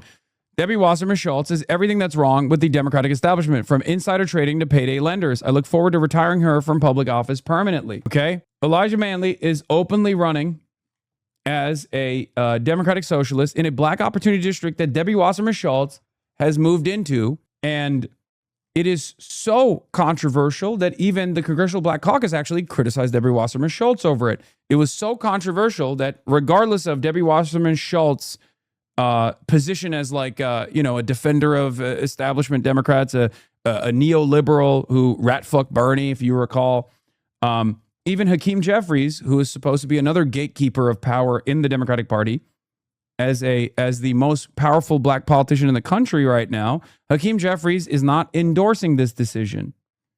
Okay? So right now, this has become a very... Will the Congressional Black Caucus defend a more radical black candidate that has real viability here and could win this district and most likely will win this district, hopefully, Elijah Manley? Or are they going to defend Debbie Wasserman Schultz and still play the role of an establishment guardian? Because this isn't like...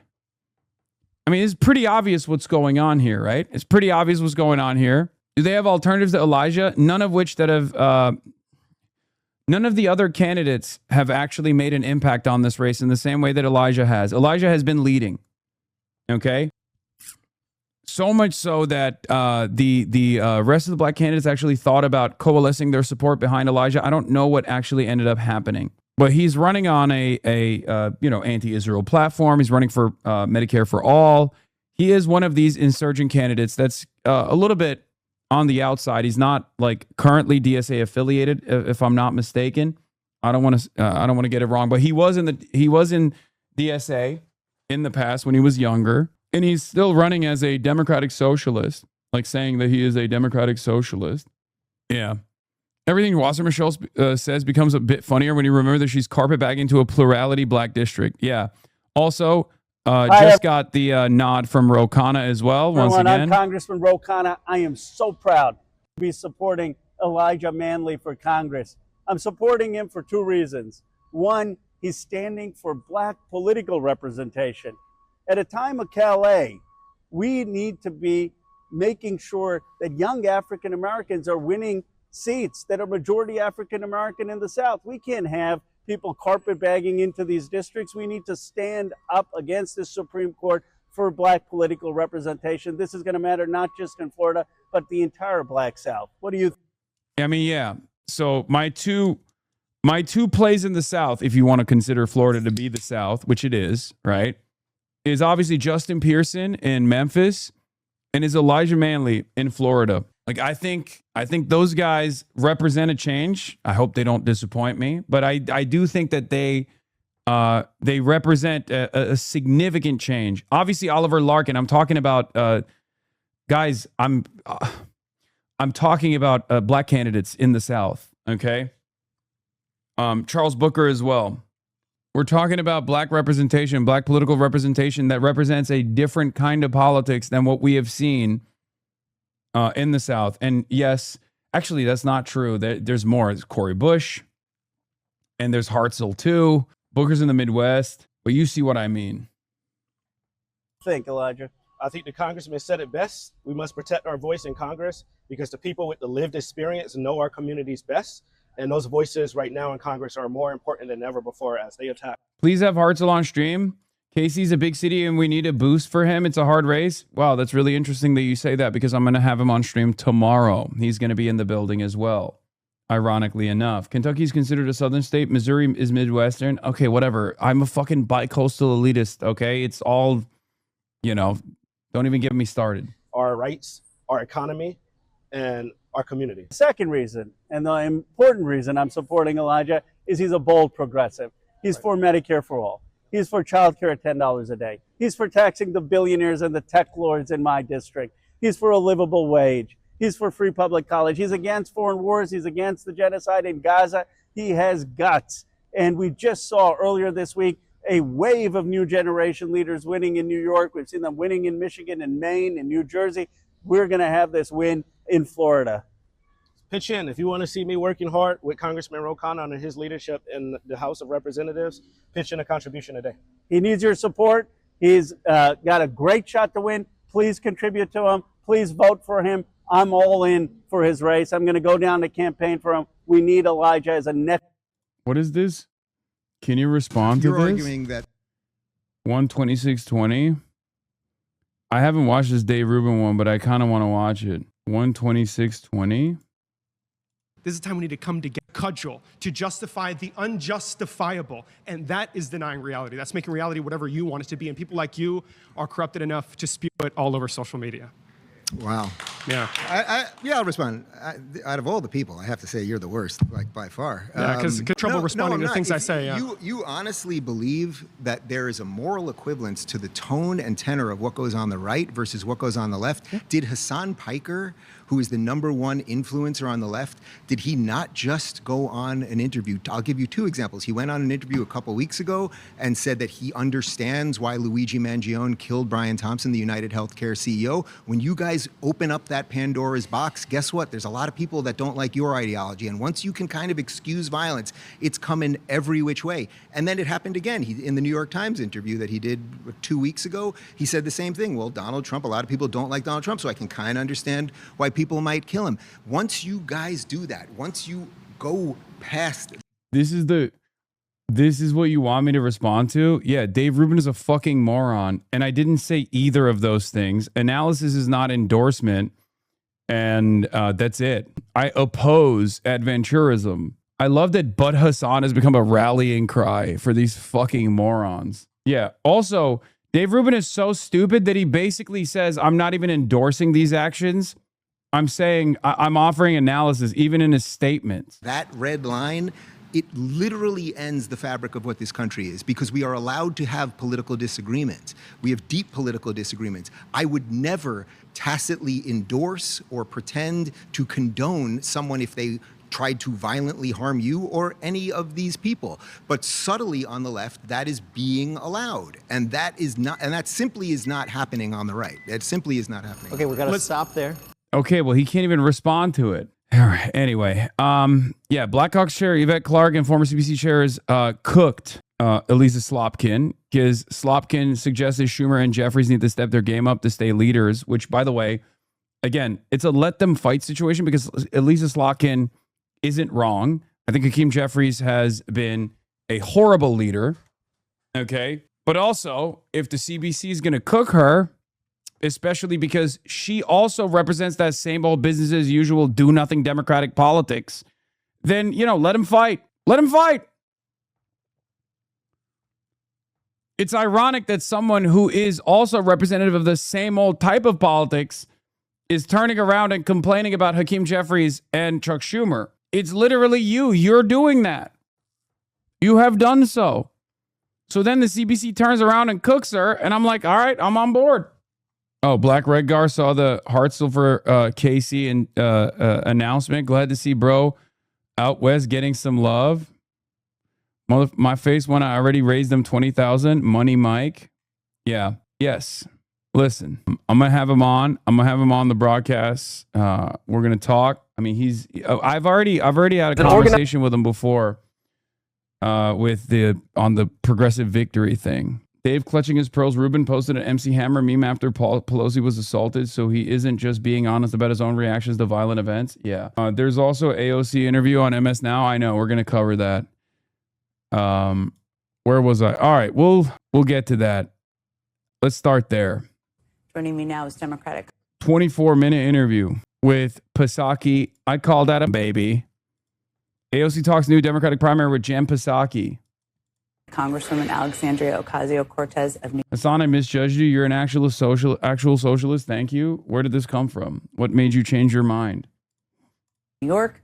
Congresswoman, thank you for being here with me tonight. Of course. Thank you for having me. Let me start by just a lot of people, not just in New York, but across the country, there have been a lot of takes, shall we say, are trying to make sense of what the elections meant, what they mean for the Democratic Party. What do you think they mean? You know, I think that these elections mean, of course, they are reflections of the constituencies and communities that elected them and that rendered them. And I can say absolutely, at least in the city of New York, voters are just really ready for a Democratic Party that stands for something and has a very strong agenda to make our lives easier, to tackle corruption, to lower costs, to make healthcare a right for every American, to raise wages, to make unionizing easier in the workplace. And they want to make a forceful statement in how badly they want to see us fight for that.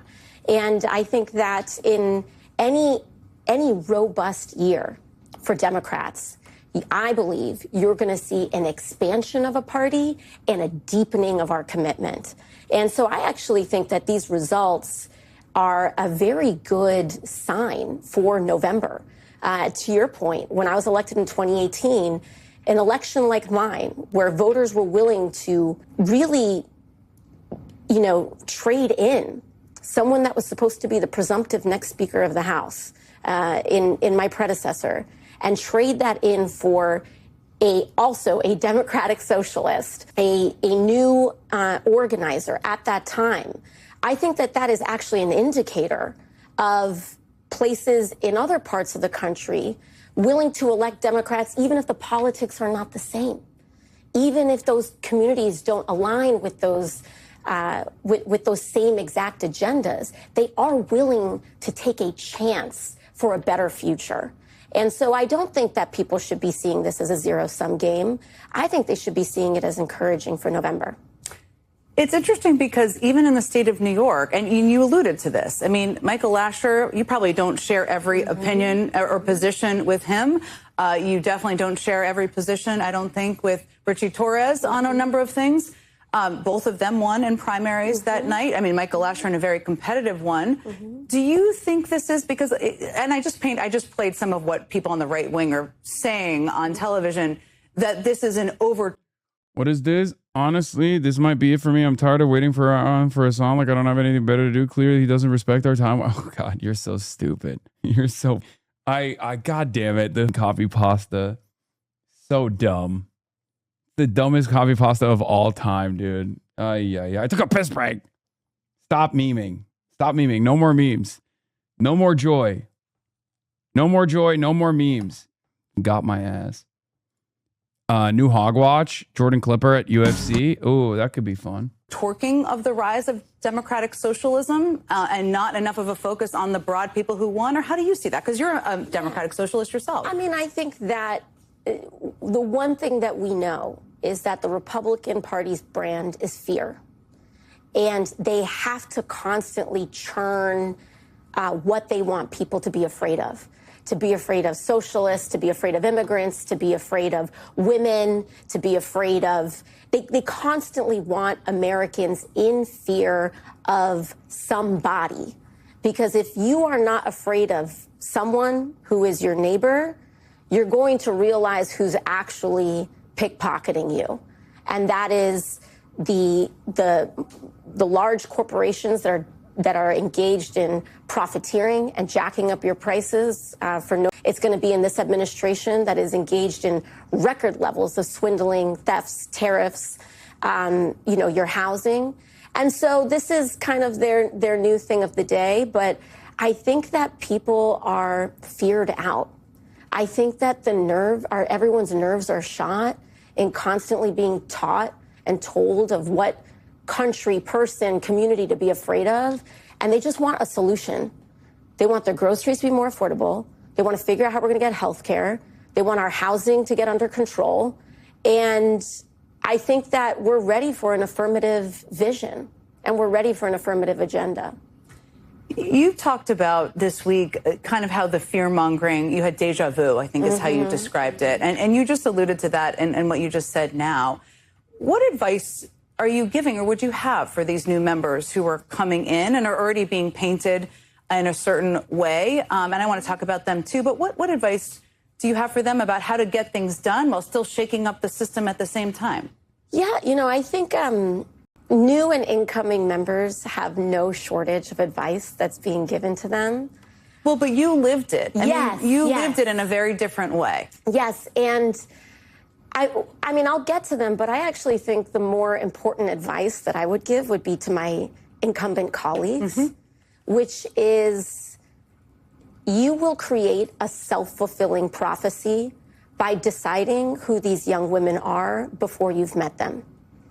And if you are already panicking and sending little messages in your group chats about how these people need to be reined in and tamped down and shown their place, you are creating the antagonistic dynamic that we do not need. These are two young, talented, intelligent women that got elected against all odds, against millions of dollars. Perhaps there is something we can learn from them. The people chose them. And democracy and the Democratic Party is about what the people pick. It is not about any elected official or any leader, and I believe that. There are, and I want to ask you about this because I think they are being painted in a certain way. And Daria Liza, specifically, who is going to be a member of Congress, I think people should recognize. They are going to win in these districts. She has said a couple of things, and I think for people who are watching right now, I just want to remind them of that. She attended a pro-Palestinian rally in Times Square the day after the Hamas attacked Israel. She said... I can't believe that this is like genuinely a position that MSNBC, which is supposed to be the most like liberal outlet, is still advancing. Like, oh, she was right, but too early for our taste. Okay, well, you were wrong. Why are you still maintaining the position of being wrong, but too late? It's so strange to like punish people for being right, but too early. I think it was Kavernickel that said, any day after 1948, where you attended a pro-Palestinian rally, you would be on the right side of history. Okay? Any day. It doesn't matter if it's October 7, doesn't matter if it's October 8, doesn't matter if it's October 6, 2023. Any day past the point of 1948 where you attended a pro-Palestinian rally, you are technically on the right side of history. Okay? Doesn't matter. So what are we talking about? She was worried about an outsized reaction that cost thousands of people their lives. She has not backed away from attending that rally. She deleted a Twitter account that had a number of posts that called for the abolishment of police and prisons. According to CNN in 2021, this is what there's a reference to. She posted, a world without borders, just like a world without prisons or police, is possible and necessary and the only moral way. Wait. I apologize for misjudging. I'm extremely dumb and thought Hasan was a poser because he lives in a mansion and I thought he hoarded wealth. I saw everything you did for New York primary and I really trust you now. I'm planning on signing up for DSA now. Oh, yeah. I mean, that's just one element of what I'm doing. But hey, we take those. We take those. And he wants to join the DSA. And he wants to join DSA. It's good. Double victory. Forward. She's again has said those posts don't reflect who she is today. You do not speak for her. You speak for yourself. And I know she's tried to distance herself. She's probably under a greater level of scrutiny she's ever been in her life. But does any of that give you pause? I think that, as you said, she has indicated that she has regret over the way that she issued those statements. And I genuinely believe that the gravity and the responsibility of this role has a way of inhabiting you. And I genuinely believe that we have to give people the opportunity to occupy their beliefs within the gravity of becoming a duly elected member of Congress. And I think that in the process of running for election, getting to know your constituents, it's very different than when you're only speaking as an activist or years ago or whatever that may be. But I think where we are right now is that the people of New York's 13th district have elected her. And she is responsible and has absolutely, I think, expressed a sense of responsibility in how she wants to lead.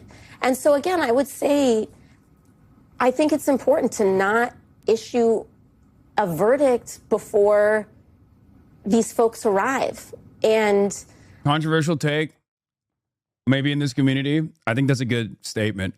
You have no idea what she's going to do. You have no idea how she's going to govern. And you're trying to make assessments off of like a 20-year-old shit posting on Twitter on how she's going to govern. It's so stupid. It's so ridiculous. It's not a bad answer at all. She's not going to be like, oh, Daria Lisa was based when they're accusing her of being anti-miscegenation. I think a better answer also on top of this would be like, these are the statements of a 20-year-old organizer who's like understandably frustrated with the way politics is unfolding, right? An inability for our elected representatives to actually make these changes that Daria Lisa was demanding. Her frustrations being expressed in Twitter only show that, only expresses the desires of not just Daria Lisa, but millions, tens of millions of Americans who are sick and tired of business as usual politics. And unlike those tens of millions of Americans, Daria Lisa actually chose to be the change she wanted to see. And now she's going to become a wonderful congressperson, who will push for those bold changes. That's it. Your statements are more concise. I'm sorry. AOC and I have the same exact problem. We are never concise. The one who does this best is Zoran. He is the fucking LeBron James of quick and quippy messaging. I wish I could hold a candle to his level of skill in this field. He is very precise and has perfected the art of sound bites.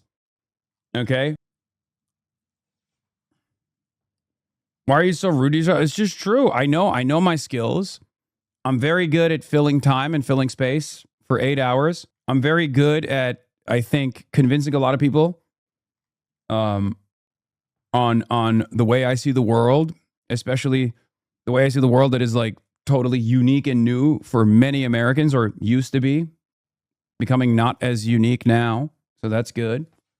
But you're long-winded and boring, but right. And AOC's long-winded and milquetoast the best. First of all, I'm not boring. I don't think. That's crazy. You watch me for fucking 8 hours a day and find it to be entertaining and find it to be educational. And then you turn around and say, I'm fucking boring. Fuck you. I went through the same thing. I will never forget. I had this moment. There's, everyone sees the floor of the United States House of Representatives on C-SPAN or whatever when we're casting our votes. But there are these little rooms attached to that floor, and it's known as a cloakroom.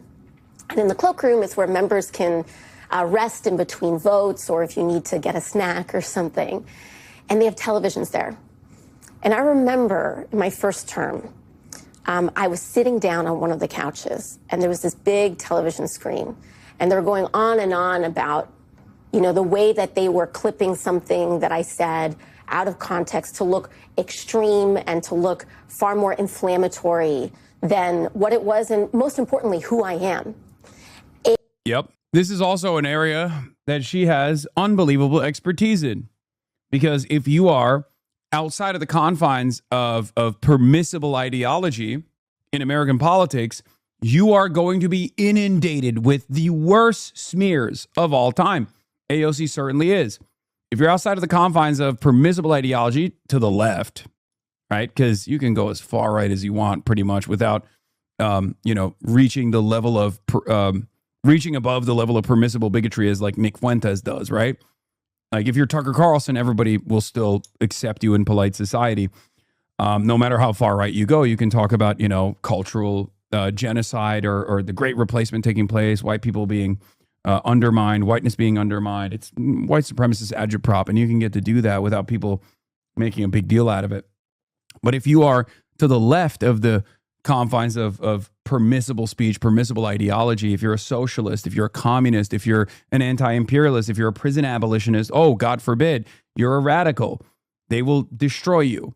And they will use some of the most heinous smears to exaggerate your positions or to even take your jokes at face value and make it seem like you're not joking at all. obviously, I have a lot of experience in this field as well as AOC. And I remember sitting next to a congressman, my colleague, a Democrat, sitting next to me on the same couch. And he was looking up at that television screen in disgust and just shaking his head. And I was sitting there right next to him. He had never once struck up a conversation with me, but he had made a judgment and determination of who I was. And it was incredibly dehumanizing. I was met with so much hostility and cruelty by the Democratic caucus when I was first elected. And I think that it created so much more antagonism than what was necessary in that. Yep, straight up. What is this? God forbid a man have a little misogyny as a treat. I know a guy in the misogyny business. He says they get more leftist and HasanAbi chatters coming in the store than you'd think. Guy who's at the misogyny factory giving me props for creating a robust market of more misogyny. And so I think that both ends of this. It's so funny, by the way. Like, obviously, this doesn't mean this is not a defense against misogyny, but like, I've almost exclusively worked with female candidates this season.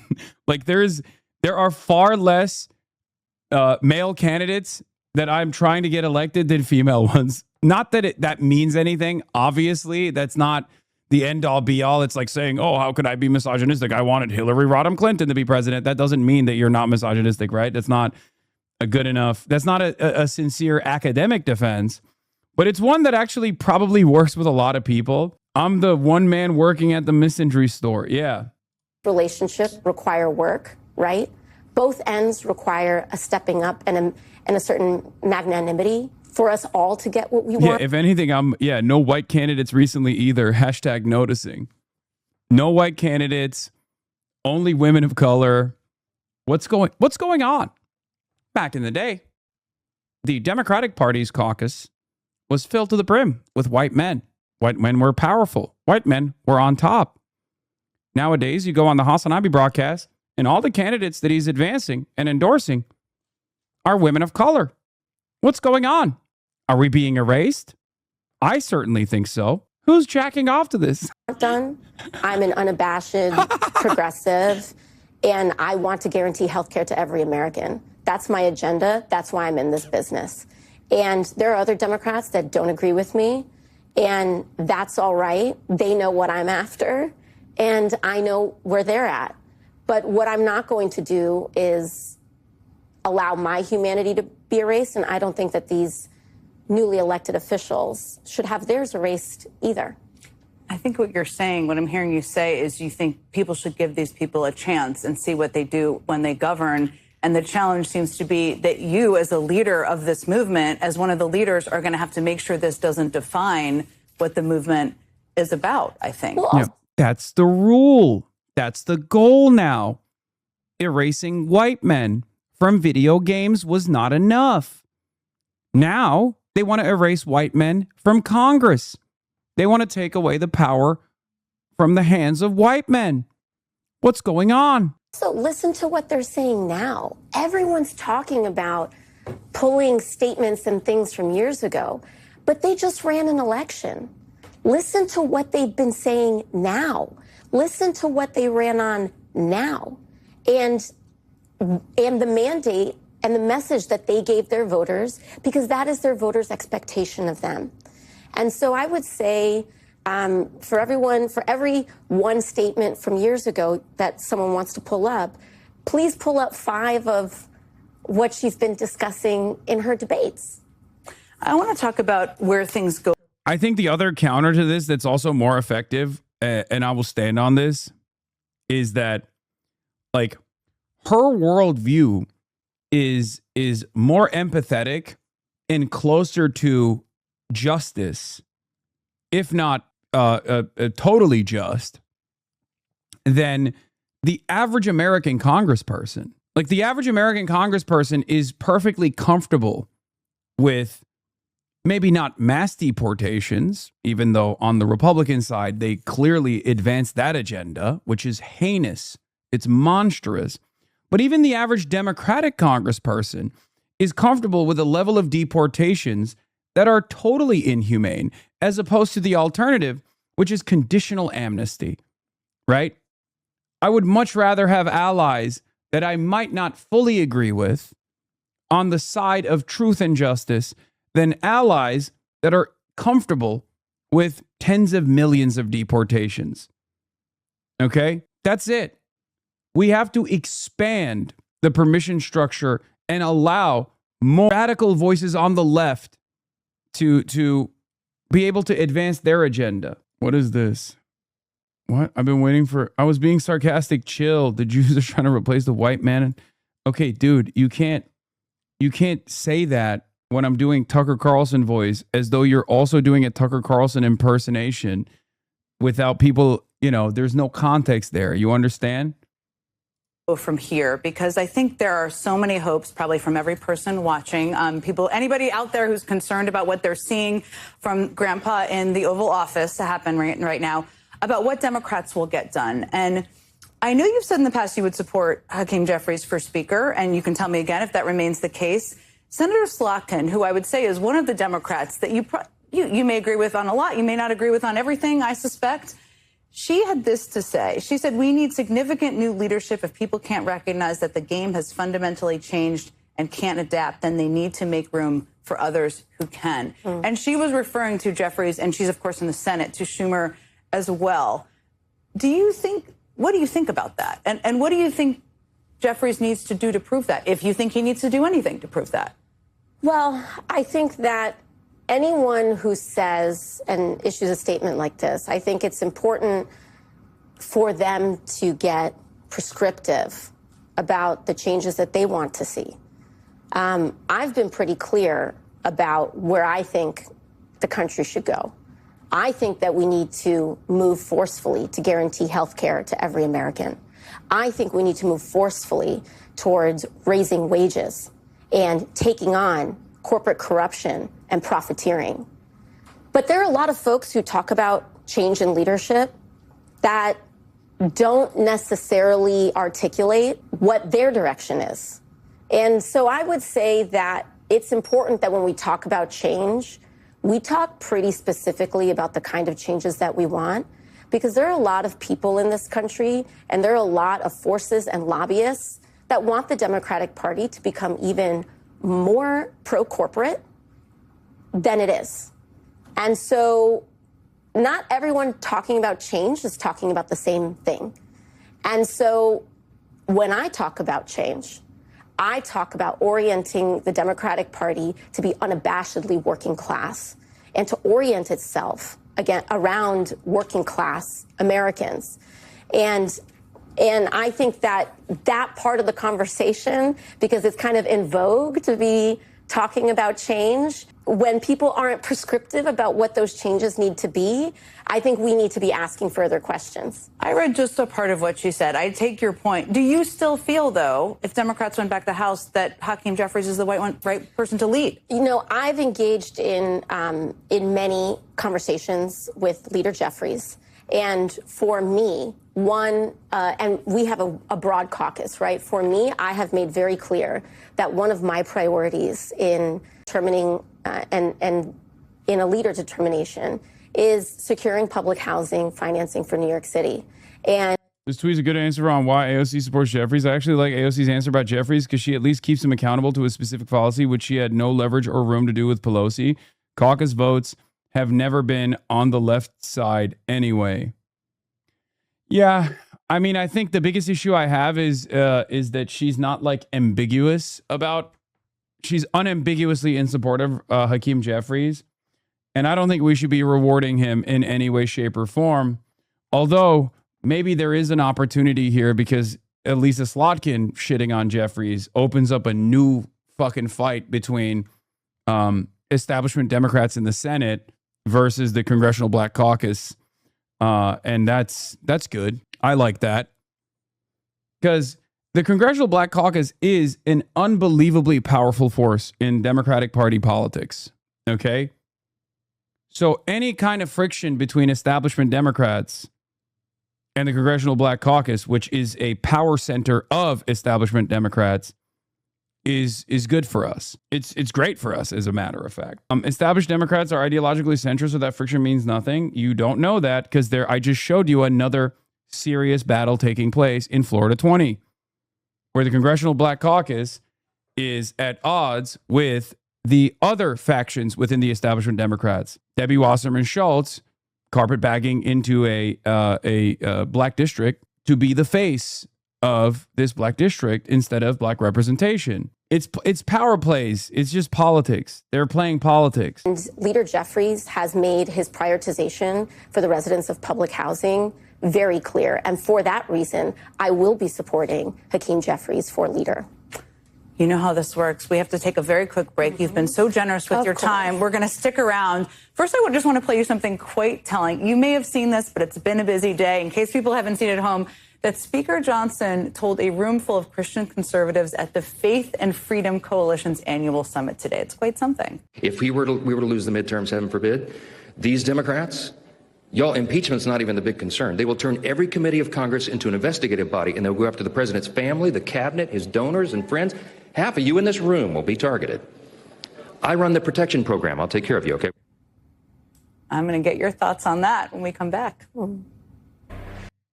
Yeah, he's Mr. Epstein defender. Holy We're shit. back with Congresswoman Alexandria Ocasio-Cortez. Okay, before the break, I played a clip of Little Mike Johnson, as I like to call him, laying out how a Democratic majority in Congress would investigate the president, the cabinet, donors, and friends. It all sounds, I think, probably to a lot of people watching and a lot of people out there who were infuriated by the level of corruption, pretty good. But you've also talked about a lot of things you deeply care about. Healthcare, affordable housing. I know there are many other things.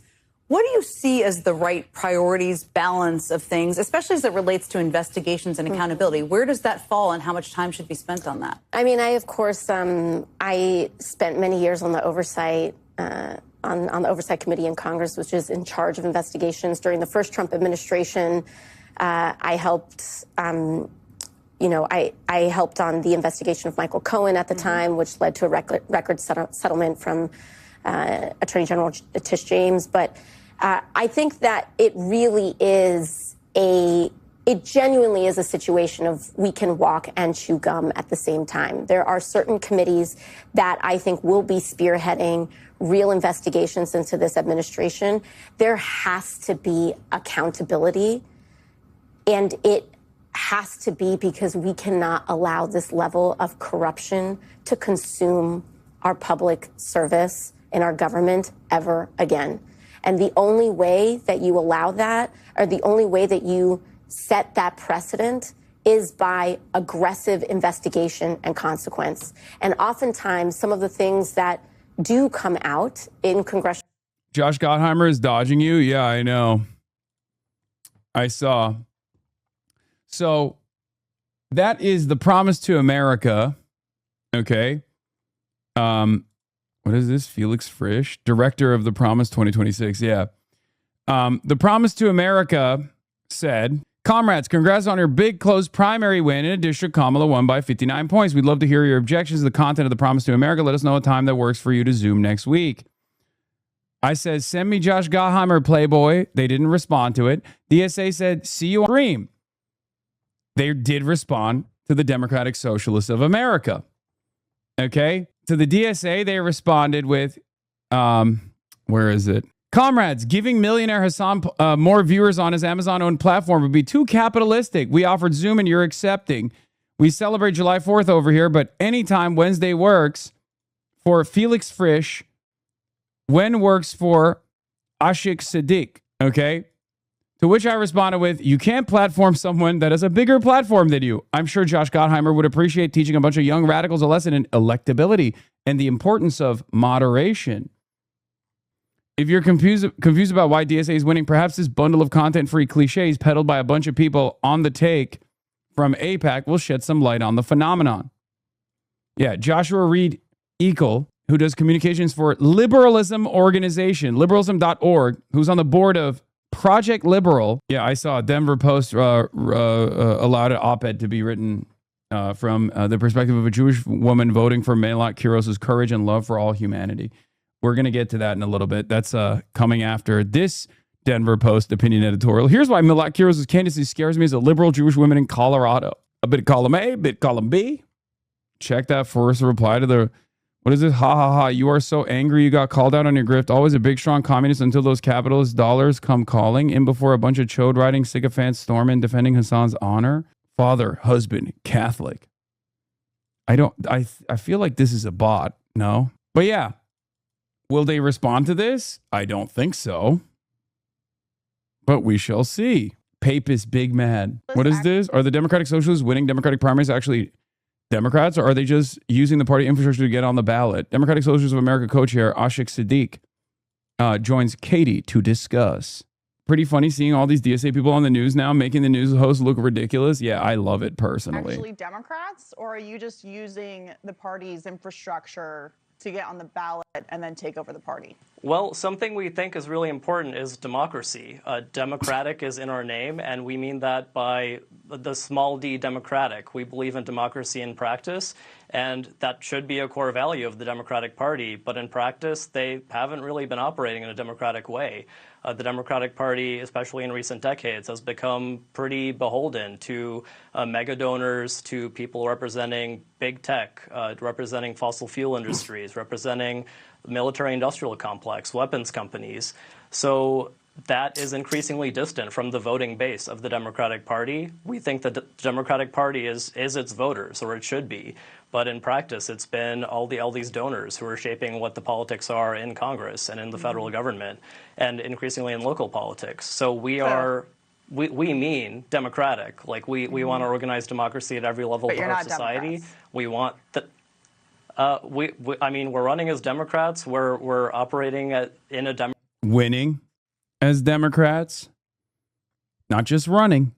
Winning as Democrats. Democratic way. So if the Democratic Party leadership feels like that's a threat, then I think they're the ones who aren't Democrats. Yeah, okay. Yeah, because another co-founder that you guys have, Gustavo Gordia, said that you guys are you admitted that you're using the infrastructure that the party has set up for ballot access.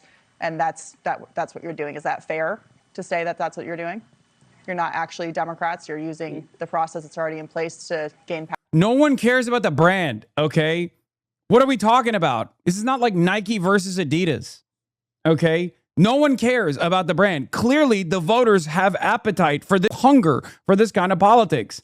One must ask the question why people who have voted Democrats their whole lives are looking at the options where they have a Democratic Socialist on the ballot, and then they have an establishment Democrat on the ballot, and they're going, oh my God, how refreshing that I can vote for someone who actually champions the causes I fucking care about. I believe that these people have an investment. That's what they're saying. It's not like the DSA candidates are running and they're running on the Democratic ticket by duping voters into voting for them by being like, oh yeah, just if you vote for us, we're I mean, I don't even know what the fucking analog would be here. It's so stupid. The real question is, why have the Democrats lied about advancing an agenda that is so closely similar to the Democratic Socialists of America's agenda? Why have they lied about that? Because they clearly haven't delivered results. That's it. It's so stupid. For years and years, they told us, oh, you cannot vote for a third party. What do you mean? You want fascism to win? You can't vote for a fucking third party. What are you doing? Right? So then we run in the party and they go, no, you can't do that either. At a certain point, you got to realize like, oh, they just want establishment Democrats that are beholden to corporate interests to control the party, to be the only viable option. We knew that already, and we're stress testing that reality right now. Power. Well, we would ask everybody, including voters of the Democratic Party, of what are Democrats? You know, like, is it just you're attaching yourself to people who you think sound good on TV, or are you voting for people who represent your values? Mm-hmm. The Democratic part, again, like when you're voting, what are you voting for? What do you want to see in practice? What do you want to happen in government? So the policies that we're representing, and yeah, we run as Democrats, we I mean, I don't think I personally identified as anything until when I was 18 years old. I voted for the first time for president. Obama was actually the first president that I voted for, and I was very happy to vote for him at the time. I was very against the wars in Iraq and Afghanistan. I believed in hope and change at the time that he was campaigning on. And then I didn't see a Democratic government deliver on a lot of the promises at the time. So many people mobilized for the Obama campaign, including me. And we were really inspired, and we wanted to deliver on those promises. So that's what we're about. That's what millions of Democratic voters are about. And people are not seeing the Democratic Party deliver. Oh, it's about the policies, man. That's it. It's about the issues. It's about the policies. And it's clear that more radical politics is something that the base wants. Turns out it's not so radical. Okay? About expanding democracy in every part of our lives, and we want to democratically handle how militarized our society has become. Why does the United States spend $1 trillion on a military budget while we can't repair roads and bridges, while we can't provide for childcare for everybody? We should be funding babies and not bombs. Why does our government spend billions of dollars per year on the state of Israel while it's doing genocide, while it was already enacting apartheid? Israel's not committing a genocide. You know, like I was raised to Oh, that's awesome. believe in Israel is committing a They're genocide. not. Israel has killed tens of thousands of civilians. Many of them are children and families. And we see that happening. We saw it live streamed for 2 years, and we reject that. We don't think that should be happening anywhere in the world, and we don't think the United States should be funding it. I think we are about expanding democracy in every part of our lives, and we want to democratically handle. Israel's not committing a genocide. Okay, sure. Yeah. Classic now. Yeah. Pretty revealing that what galvanized centrist Dems was losing to a couple DSA candidates, not, for example, losing to a bunch of corrupt fascists who want to end democracy. Yep. They're used to losing to the fascist right. They're comfortable losing to the fascist right. That's their favorite type of loss. What they will not stand for is allowing a more honest and more representative democratic process in the Democratic Party. What they will not stand for is reinstilling confidence in the base of support that a better future is possible, that you can have politicians who actually are responsive to the needs of the masses, who actually will hear their demands and say, you're right, we will fight for it. That's it. Branko Marcetic writes, one of the notable developments from Tuesday's elections is the DSA and Democratic Socialism becoming a distinct and positive brand among voters. This was not the case even a few years ago when candidates and door knockers weren't always leading with their DSA association. This is a major change. And I think even more so than AOC, even though she obviously was operating in a very different political environment initially, Zoran's unapologetic brand of democratic socialism as a cadre candidate and now a very successful and very popular mayor is what has done, what has played a major role in flipping the script, where now people are trying to associate themselves with democratic socialism because democratic socialism has become a popular association. What did I tell you? Even in the early stages of Zoran's campaign, what did I tell you?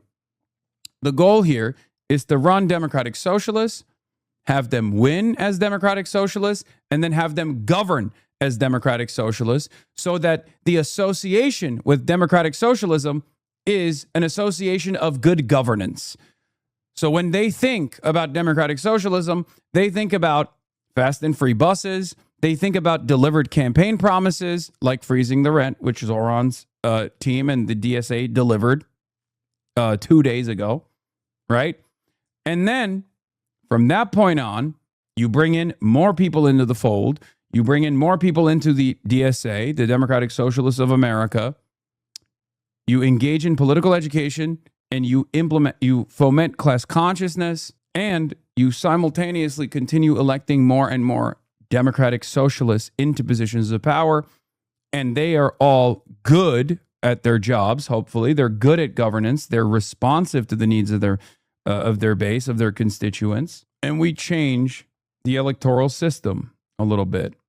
We make necessary changes that we want to see, little by little. Who knows where that might go later down the line. Here's what Zoran said about being the poster child for the Democratic Party. Poster child for the Democratic Party. Let them. We don't have to ask ourselves what life looks like if a socialist wins. I won last November, and over the course of these last 6 months, what we've delivered for working people are the very things we were told were impossible. Okay, now he's getting confident. Good. That's good. I mean, look, he's performing all of the expectations that were required of him, that were demanded of him, that I would have wanted him to do. Obviously, there's still going to be criticisms, and there's definitely some significant criticisms there. But yeah, he's definitely exceeding my expectations, I would say. I did not expect him to be this much of a movement leader. Okay. What are your top 3 criticisms of him? Oh, Tish as police commissioner, not disbanding the SRG, and I guess increase. Those are some pretty significant ones. He's taken your shine, brother. It is not my shine. Okay, it's our shine. What did I say when Zoran Mamdani won? Okay. What did I say? I said he's making my job much easier. He's making my life much easier because I can just point to him and say, do that. Right? I was pretty open about it. At the end of the day, my own personal feelings, my familiarity, the representation that I see in Zoran is utterly immaterial. It's totally secondary to the policies. He is an elected representative. He's a mayor, and he has to deliver. And as a movement leader, he has to deliver as well. As long as he continues to understand the role that he plays in this much larger movement, and I'm certain that he understands it, by the way. He definitely does. I can confidently say that he does, especially because he put a lot of political capital on the line with the DSA slate. There was a little bit of fear from my end that he wasn't going to do this, and he did. And I have to fucking respect that. He proved to not just myself, but I think to everyone else paying close attention to what's going on in New York City politics, that he is that guy. Okay? He is that guy. There was no guarantee that it would have been a clean sweep, by the way. There was no guarantee. We all played a role in it. We all fucking pushed for it. And now, instead of turning his back on this movement and turning this into the Zoran Mamdani popularity project, he is playing the exact role that he was supposed to. He is a movement leader. But the movement is still larger than he is, and he understands that, and he understands the role that he plays in this movement. I do as well. Do you see what I mean? Like, I'll give you an example. I eat a great deal of shit, right? It'd be much easier for me to not eat a great deal of shit. I could just be a fucking neoliberal commentator if I cared about my personal brand and my own personal reputation and making money. I wouldn't make any risky moves. Or rather, I'd make less risky moves, and then I'd also align myself in a similar manner to Midas Touch, for example, with a lot of establishment Democrats. I wouldn't be outwardly hostile or openly antagonistic to pro-Israel politicians, for example. What has that brought me? Only enmity, only angst, only hatred. It's brought me a ban from a foreign country, from the United Kingdom. It's brought me a bipartisan condemnation bill with demands attached to it of deplatforming, right? But I understand the role that I play in this process. It's brought me literal drones to my house. Shouts out to Rupert Murdoch, But I do it because I understand the role I play in agitprop. You don't want it enough. It is economically illogical for you not to maximize your income. Wait, what? You don't want it enough? It is economically illogical for you not to maximize your income. Okay. So why am I not doing that? Oh, he was just joking. Yeah, well, there's a hype train going on. So if you want to economically maximize my income, subscribe to the Piker Broadcasting Service, the People's Broadcasting Service. Support independent media. You can subscribe. You can give subs. We're at level 3 Hype Train with 3 minutes and 42 seconds remaining. If you subscribe, you can use emotes all around the platform. But also on top of that, you can... we've already watched this video like a million times, man. I don't know why we're fucking looking at this again. Set to it, run! Thank you for the 50 bones. 100 earlier, too, in the morning when I first started. I saw that. New York's outdoor public pools open today. Luckily, I'm already in my swimsuit. 5, 4, 3, 2, 1.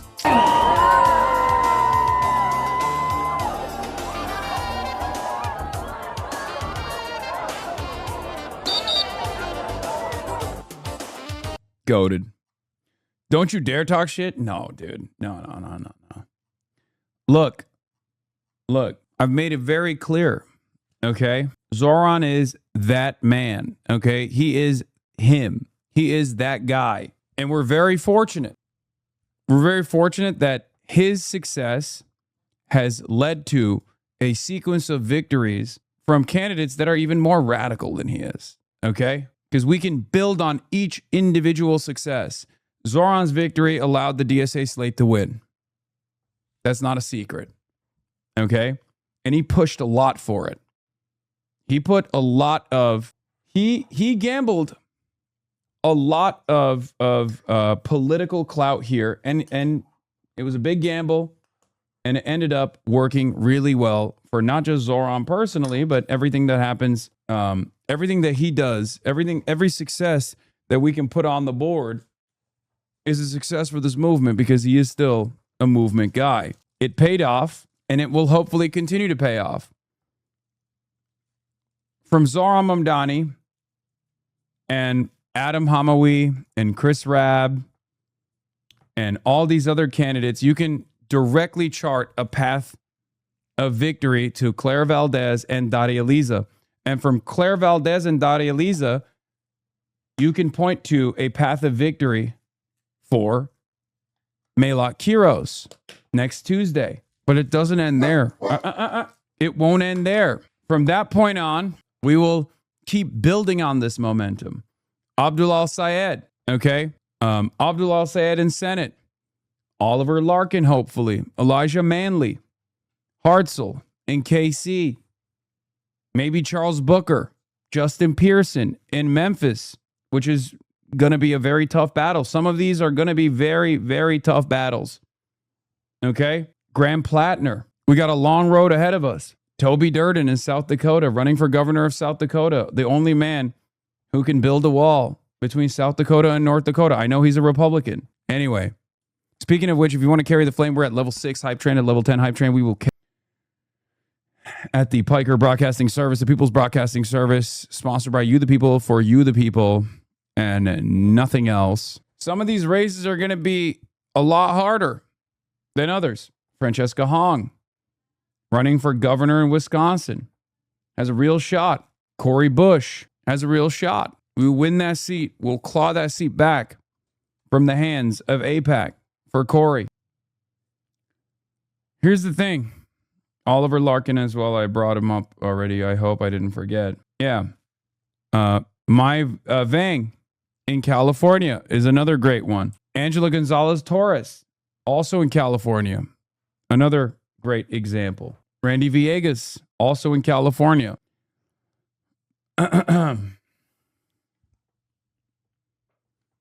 There are far greater numbers of representation of this sort of politics than ever before.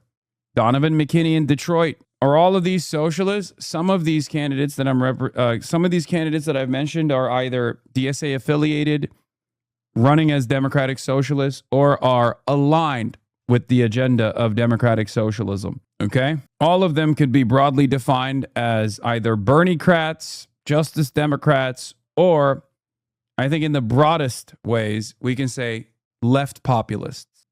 We've delivered free childcare for 2-year-olds for the first time in New York City history.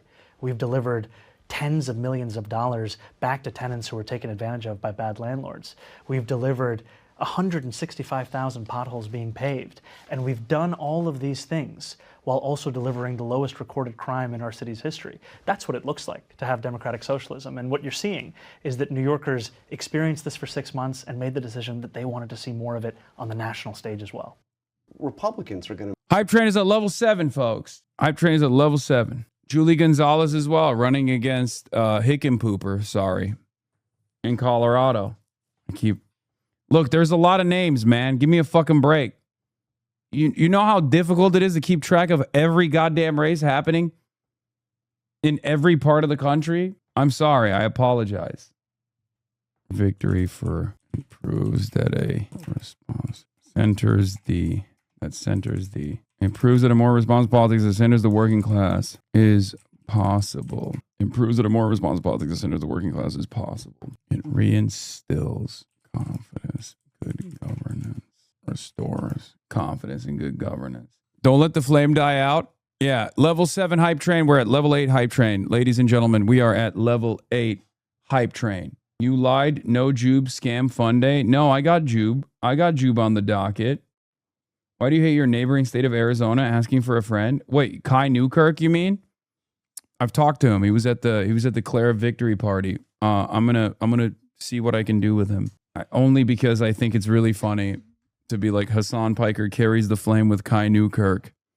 And Newkirk has been unlocked. Which, by the way, you can carry the flame today on the HasanAbi broadcast by subscribing. We have yet to carry the flame today. But a victory. It proves that a more responsive politics that centers the working class is possible. It restores confidence in good governance. Play this remix if we get to 10? No. I already have the new Kirk lined up. Would you consider getting Tallarico on if he would be a guest? I know someone who has worked with him and is in regular contact. Sure. I mean, James Tallarico is working with some interesting groups, so I don't know if he would think that I would be a benefit to his campaign and candidacy in Texas. I think so, but he might have a different opinion. I am a Californian after all, and not only am I a Californian, but I'm, somewhat of a radical in my worldview. I think my politics would be, hello. I think my kind of politics would be good in the state of California, or in the state of Texas, but level 8 hype train, 2 minutes remaining at 80%, ladies and gentlemen. Kaya also wants to carry the flame. Primary runoffs in Louisiana. Any thoughts? No. You can talk about Jesus or some shit. Yeah, he can convert me to Christianity. Maybe. 85% at 1 minute remaining. 1 minute remaining, ladies and gentlemen. 85%, 90% at 1 minute remaining. 94% at level 8 hype train. Level 9 hype train unlocked. Carrying the motherfucking flame. Let's get back to AOC. Investigations sometimes yield to either state pursuits, etc. And, Mike Johnson paints this as though it's some partisan witch hunt. But if you don't want to be prosecuted for crimes, don't do crimes. And he's talking about running a protection racket. And we are already seeing that this Trump administration has run what some have called one of the largest pedophile protection programs in American history in the cover-up of the Epstein files. They violated the law when Congress mandated that they release the Epstein files. They're still hiding Epstein files, protecting some of the most gruesome behavior that is shocking to the human conscience. And so when Mike Johnson tells a group of wealthy donors, I'm the only thing standing between you and a consequence, that should rattle at the conscience of every American. To do is create, and rather not even create because it's already been created, but protect a class of impunity in America that say you can commit whatever crime, and so long as you pay a check to us, we will protect you. And that is a model of extortion in American politics. And you know what? That's their pitch. That's their pitch. But at the end of the day, like I've always said, they have money, but we've got people. And that's why our pitch needs to be focused on making the lives of everyday Americans better, because they're sure as hell going to be making the lives of billionaires better and better and better every year. Our job is to make the lives of single mothers and working families and students Mother trying Nature's to showing off. Think of the 5 through gifted. school and you know, mechanics trying to keep the business afloat. That needs to be our focus. And that's the only way that we're going to be able, I think, to turn this ship around, is through tackling on the extreme levels of inequality and corruption that persist in America. We're here, of course, in Washington, D.C. tonight. And J.D. Vance, I played this at the top of the show. Did you see what he had to say about Nixon and Watergate? Okay, I just have to Pacololo, ask thank you for the about 5. this because I started the show talking about how I think 44%, 2 minutes telling remaining. on himself or themselves a little bit. I mean, Black Wasabi, the thank you for the 10. notion that if Watergate happened tomorrow, it would be like a 12-hour news story is quite a statement to make. Obviously, he was down playing Watergate, Drunk which bullshit, is thank you for the insane to 10. begin with. But what do you make? Anyway, let's watch Asmongold's Propaganda by Noah Samson as I eat. Okay. On every day of the week. And then we're going to move on to more fun stuff. Absolutely. Like, it's not even a question. Like, I know that people have, like, this Israel fatigue and they hate Israel, but yeah, I would pick Israel every day of the week. And anybody who doesn't want you to do that is probably listening to this propaganda. That's the reason why. Absolutely. This is Asmongold. Asmongold is one of the most viewed live streamers in the world. With a daily viewership of over 5 million viewers, this is roughly 10 times the viewership of CNN. And apparently, Asmongold is concerned with peace in the Middle East. How does he propose to achieve this peace? Well, with bombs. I think Israel should keep Lebanon because Lebanon has in it. They have Hezbollah in it. And they, like, again, they're firing rockets into Israel. They are. They're firing rockets into I hope he kills every single one of the Hezbollah members in Lebanon. Every single one.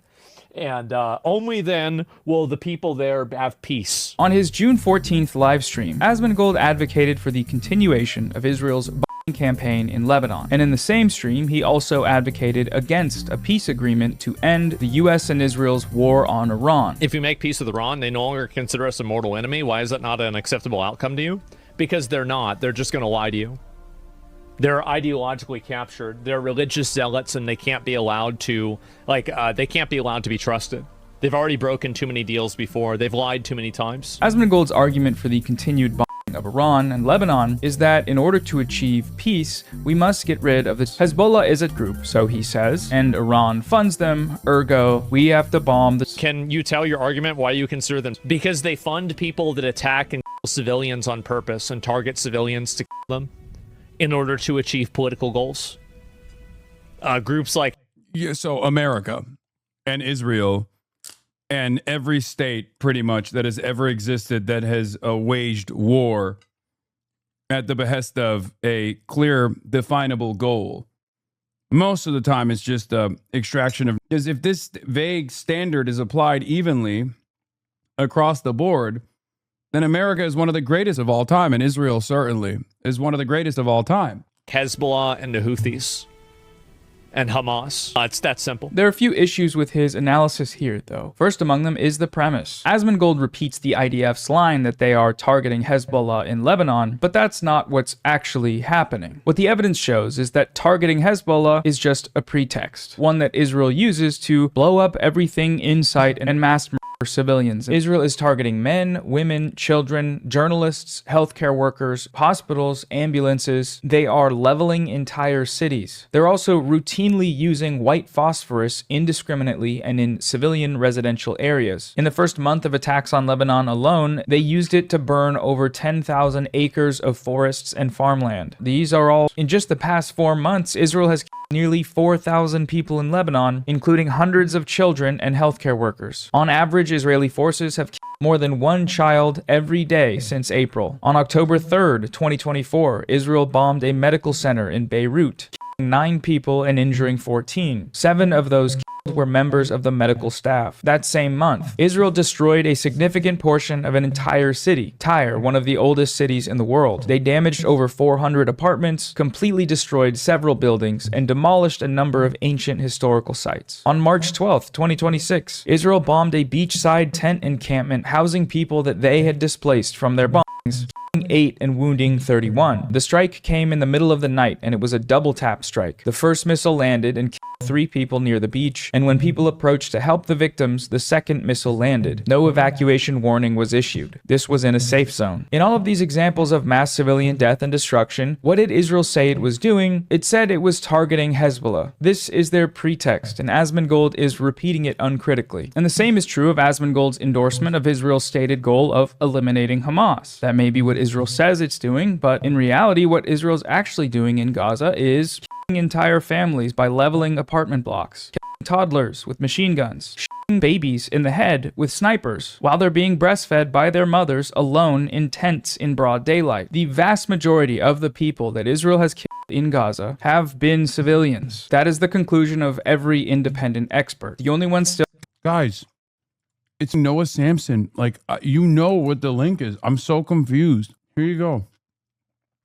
Still denying it in 2026 are Israel and the United States, and the content creators online that defend them for some reason still. And as for Asmongold's claim about the United States, the same goes for them. Firstly, because they supply the vast majority of the weapons that Israel has used to commit its genocide, but they also do murderous bombing campaigns themselves. In the first week of the war, the United States blew up an Iranian elementary school, 156 people, 120 of whom were children. 120 little girls and boys by the United States in a war that they started. Asmongold has apparently consulted the history books and feels vindicated by them. Every single page of the history book proves me right. But I'm not sure which ones he read, because if you look back at any point, you will find the United States committing these same kinds of atrocities across the globe for their wars of aggression. The other issue with Asmongold's analysis here is the presence of that word terrorism. What makes someone, well, for Asmongold, terrorism is defined as the use of violence against civilians for political goals. Because they fund people that attack and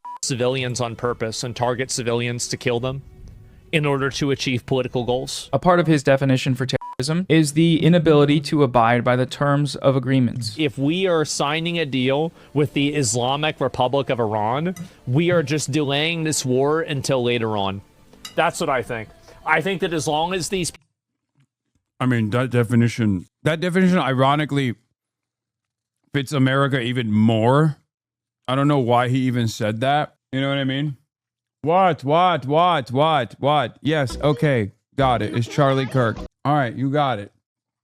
Hi, Progressive. Thank you. Thank you for showing this to me.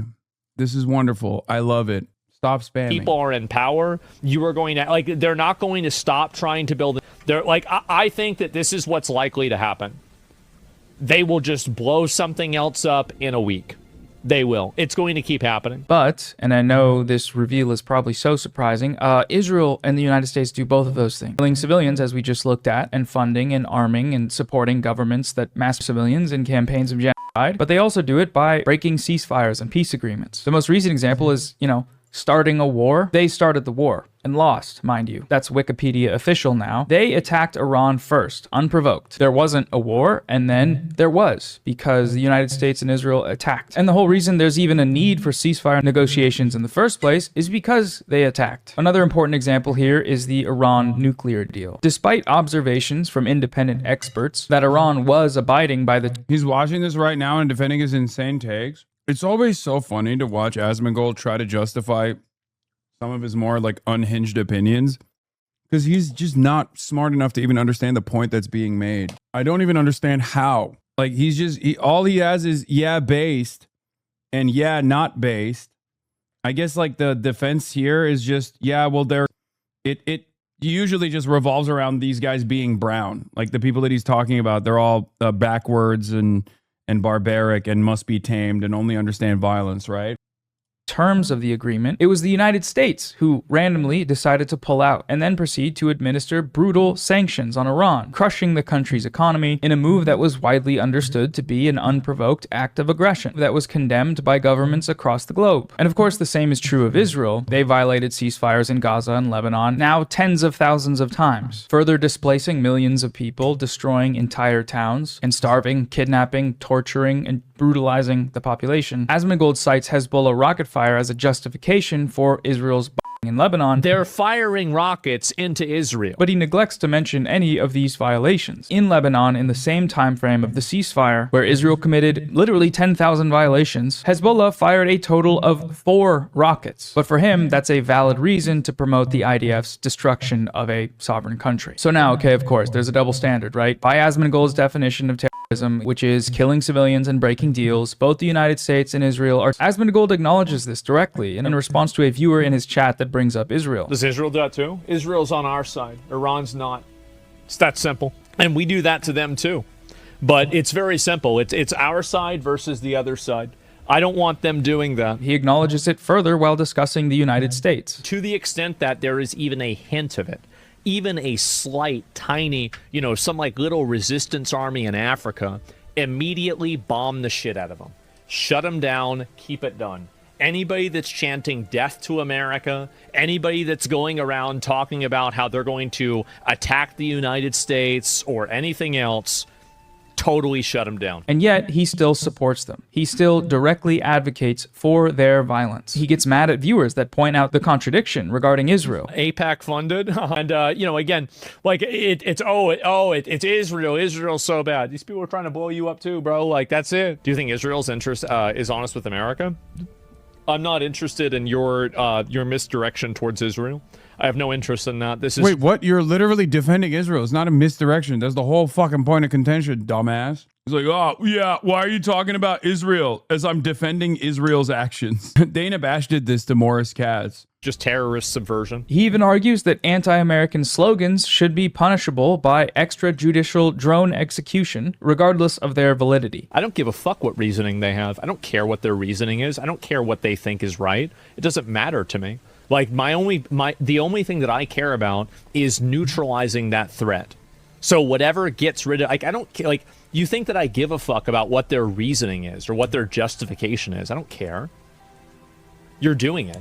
Okay, that's the problem. And why does he do that? Well, the answer is fairly simple. He's just a racist. Fundamentally, he views some groups of people as less worthy of life than others. Terrorism is okay when we do it, but when they even protest that terrorism, they deserve to die. Why do you think they say death to America? Probably because you attacked them first? Well, damn, that's too bad. I guess we're going to have to attack them again. I mean, it's the purest expression of reactionary politics, right? He's just trying to be as edgy as possible. And he thinks that, like, when America's force projection capabilities are being demonstrated around the world, that he is somehow powerful. This is what weak people do. This is what weak states do. And even worse than weak states, weak people assume that when America is like blowing up a fucking school in Iran, then that somehow makes them feel powerful. And it's ironic because, as I repeat often, every dollar spent on that initiative helps someone, right? But it's not you. Please turn this off. Please, I can't. Just shut the fuck up, man. Just shut the fuck up. Yes. Yes. You can't stand him. I get it. Just fucking leave the goddamn chat, man. This dude is one of the largest political content creators in this fucking space that we're in. I'm sorry that your fucking sensitive baby-ass feelings can't withstand seeing his ugly-ass face. We have to look at it for a little bit, okay? Jesus Christ, dude. I don't personally love watching Asmongold chirp endlessly. I wish for a world where he could go back to talking about titties in video games, and it would greatly diminish the negative impact that he has in the space that I occupy. But the reality of the matter is a lot of people actually feel this way, and they personally ride for this kind of politics. I don't understand why you entertain anything this road says. He's clearly determined. Are you guys like genuinely unable to comprehend what I'm doing? Like, Noah's making this video not to convince Asmongold that he's wrong. Noah's making this video, and I'm watching this video because there might be Asmongold fans that can understand that he's wrong. Okay? Do I go to the Jiffy Lube you work at and listen to your dumbass coworkers' opinions and then highlight how stupid he is? No. You want to know why? Even if it's identical to Asmongold's worldview? Because your coworker at Jiffy Lube is fucking irrelevant in the grand scheme of things because he doesn't have millions of people listening to what he has to say and repeating the dumbass talking points that he's delivering. Do you understand why I watch Asmongold instead of your coworkers? Stop fucking crying. Americans and the Israelis, the inhabitants of our overseas proxy military colony, we have a right to live, and they do not. We have human rights, and they do not. We are human, and they are not. To quote Asmongold himself, it's really that simple. It's that simple. But for the opponents of racist mass murder, it's not enough to just point to the double standard. Asmongold's position, while racist, is logically consistent because he's a racist. It's also not enough to point out the infinitely disproportionate nature of this violence. The fact that Israel has killed, at minimum, 10,000 times more people than Hamas did on October 7th is irrelevant to supporters of Israel. For them, it can all be explained by Hamas's lack of firepower. If they had the weapons Israel had, they'd do the same. Israel just had to kill tens of thousands of children. Because in a hypothetical I made up in a dream I had, they did the same to us. Israel had to, as Asmongold put it, nip it in the bud. If you don't kill them, they will kill you. Now, they might not kill you today, but they'll kill you in a year. They'll kill you in 10 years. To the extent that they have... I mean, this is genocidal exterminationist rhetoric, the idea that they have to die. It's a justification for why they had to die. This is basically him going back on what he had previously said, that he apologized for because he ate a fucking 14-day ban for, and doubling down on it. He basically said Palestinians are barbaric, they're backwards people, and they will kill all the Israelis, and therefore genocide is baked into their identity, it's baked into their consciousness, and therefore it's perfectly valid to wipe them out. That's why he received a ban. And then as soon as he received that ban, he came out and he was like, I'm so sorry about my words and my sentiment and the things that I expressed. It wasn't like me, whatever. And then everybody celebrated that he fucking cleaned his room. And everybody thought, oh yeah, he's fine. It's been a year and it seems like he's going full blast again. Full fash. Of course, the difference between Asmongold and myself is that I'm going against the grain. I'm going against powerful forces in not only American politics, but in international politics. Forces so powerful that they can stop you from traveling to another country, a totally separate country like the United Kingdom. Asmongold, on the other hand, is leaning into the pro-American policy position, the pro-Israeli policy position. He's leaning into the centers of power, and therefore he can get away with saying this kind of genocidal rhetoric, and no one will fucking do anything about it. Do you understand? It's that simple. You go against powerful forces, they will come after you. You align with powerful forces, they will defend you, no matter how unhinged your sentiment is. The capacity to, they will use that capacity to harm you. So my goal is always to nip it in the bud, stop it from happening, to even stop it from even beginning to happen. No, the double standards and disproportionality are not enough. The only way to get to the bottom of this terrorism quandary is to find the inception point. Where does this all begin? And looking at the historical record, the answer is pretty clear. Before Hezbollah existed, Israel invaded Lebanon, killed tens of thousands of people, the vast majority of whom were women and children, directly facilitated the slaughter and rape of thousands of civilians in the Sabra and Shatila massacre, a massacre the United Nations General Assembly declared an act of genocide. Hezbollah was formed in response to this genocidal invasion, as a group resisting it, fighting to get Israel out of their country. And that's exactly what they did. Before Hamas existed, Israel stole Palestine. Between 1947 and 1949, Zionist forces destroyed some 530 villages, and about 15,000 Palestinians were killed in a series of mass atrocities, including scores of massacres. 750,000 Palestinians, over 80% of the Arab population of what became Israel, were ethnically cleansed. This event, the Nakba, and all of the violence in its wake, this is the inception point. Regardless of the label you use to describe these groups, the moral calculus doesn't change. Resisting invasion, occupation, and genocide through armed struggle is moral and just and legal under international law, and it should not be condemned. Your own personal feelings towards the methods are irrelevant. They do not matter, not when you live in the West and not in Palestine, and especially not when those objections are weaponized weaponized as the pretext for genocide, which is what Asmongold demonstrates in his video here. So, as I said at the start, Asmongold is one of the most widely viewed live streamers, millions of views per day, several times more than any other political live streamers and most news channels. And when these millions of viewers click onto his show, this is what they are greeted with: terrorist propaganda. Israel should keep bombing Lebanon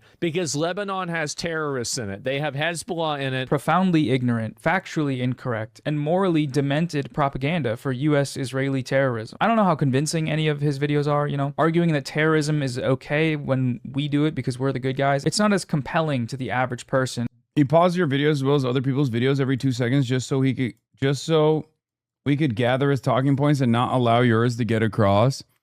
Yeah, but there's only so much of that you can do. His audience must also recognize what he's doing here, right? With respect to his defense of Israel. I'm fairly certain that there are probably people that see his defense of Israel and they're like, this is fucking bullshit. This is like totally ridiculous, you know?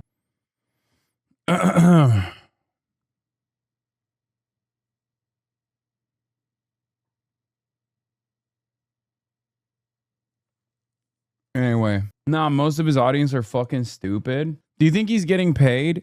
I don't know. I don't know if he's getting paid.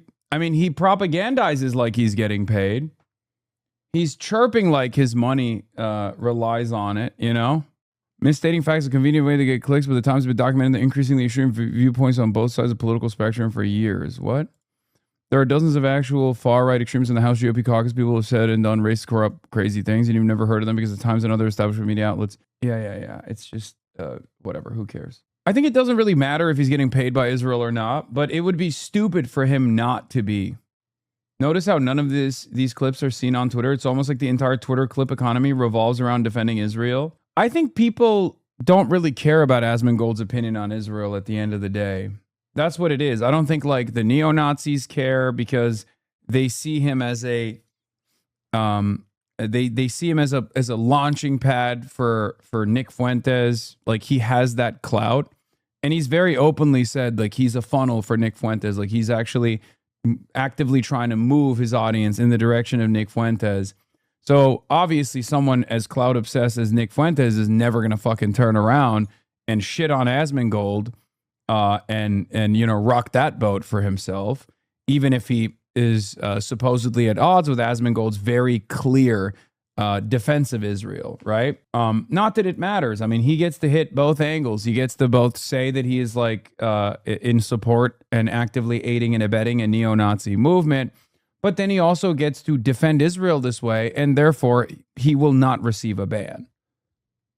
Like, you can say whatever the fuck you want about how much Lebanese children deserve to die, as long as you're couching it as, well, they're fighting terrorism and I defend Israel, you can get away with it. Could you imagine anyone fucking running around and being like, Hezbollah, like, I'm not even going to say those words because I don't want it to get clipped, okay?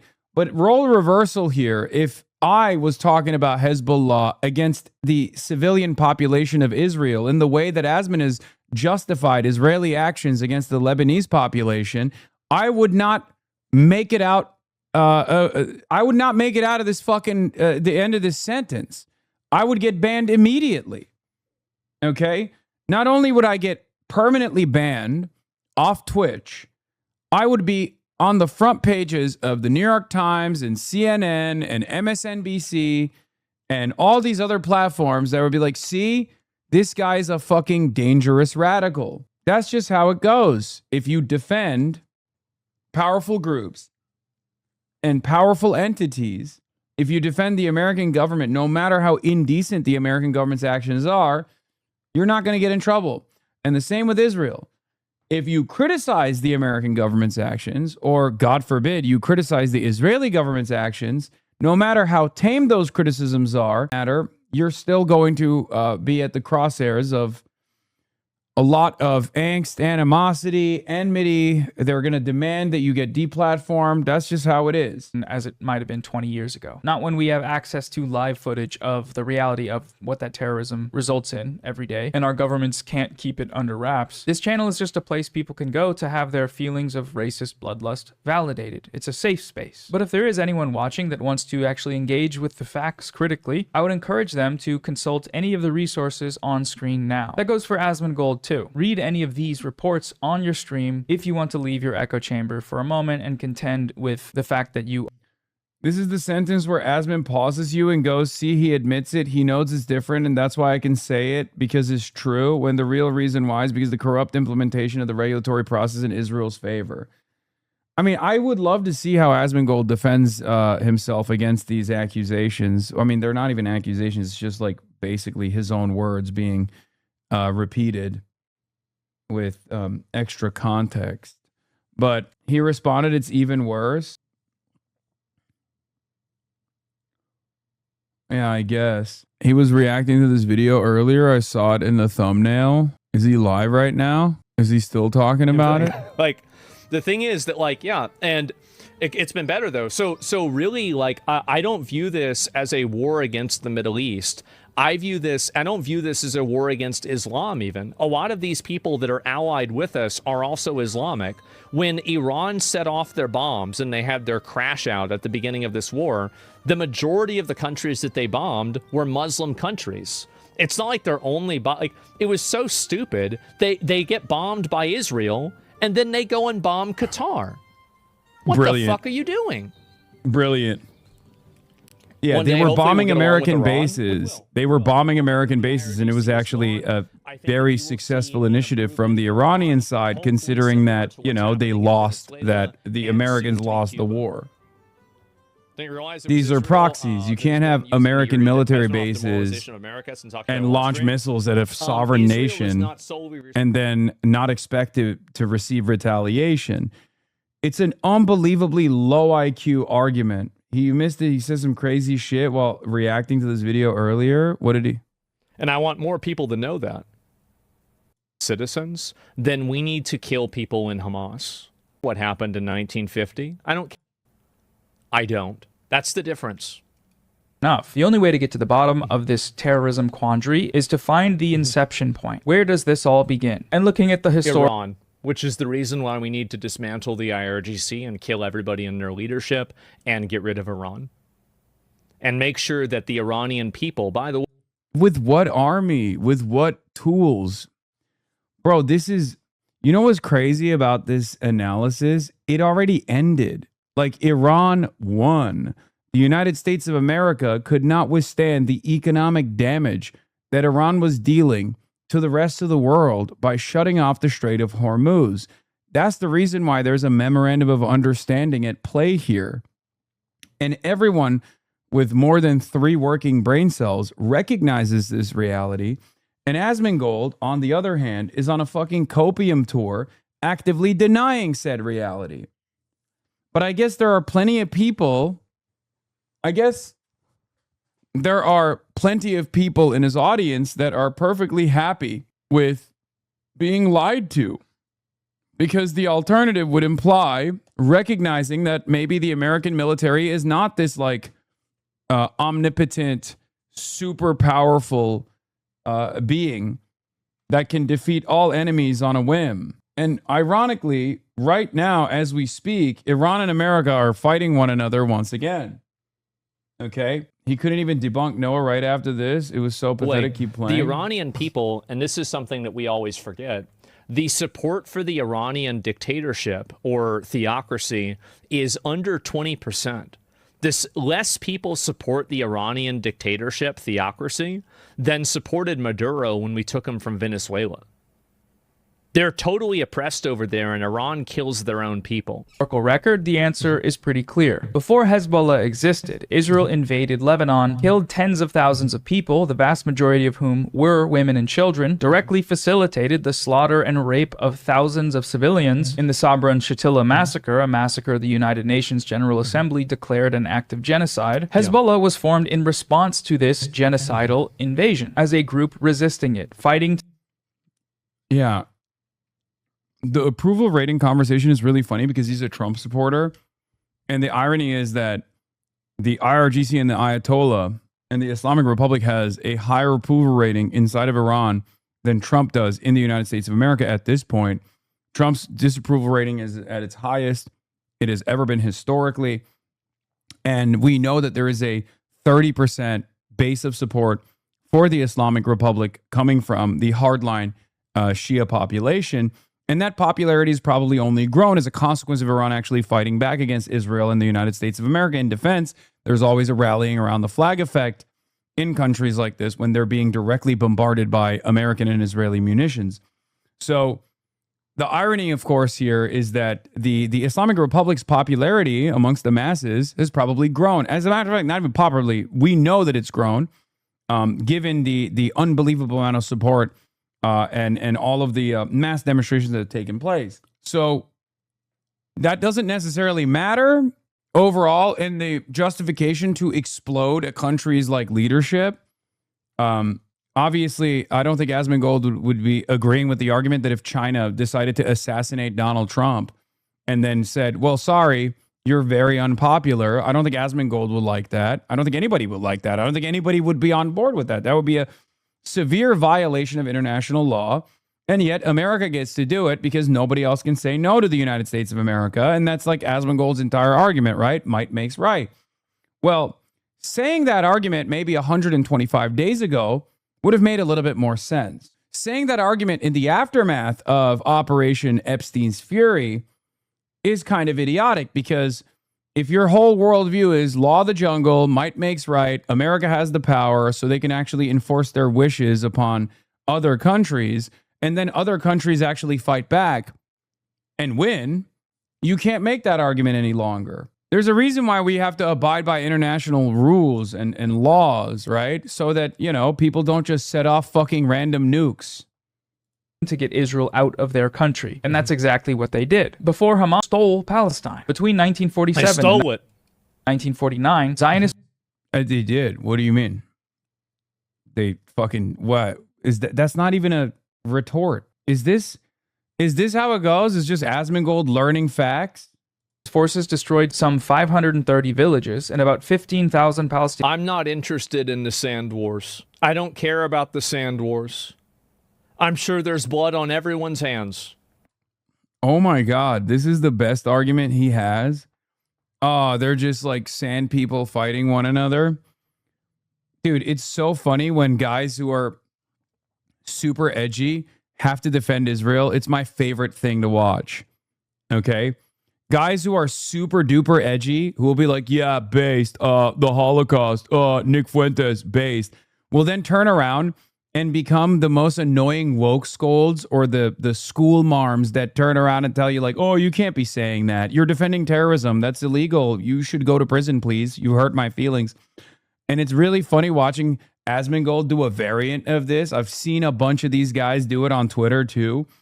Like, there's obviously the Nick Fuentes coalition out there, the Groypers who hate Jews and use the hatred that people have towards Israel to create more enmity towards Jews. But then there's also the super edgy guys who are still very much in line with the Republican Party and its agenda.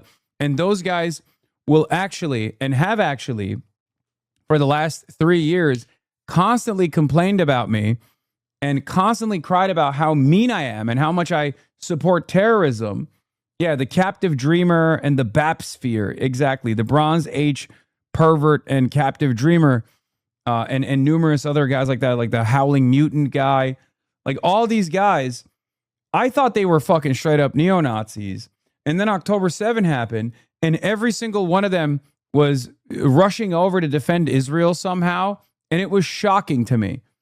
Because I genuinely thought they would be just like Nick Fuentes. Turns out, no, they were just being edgy while also maintaining a defensive posture of Zionism and everything that Israel was doing. It's very funny.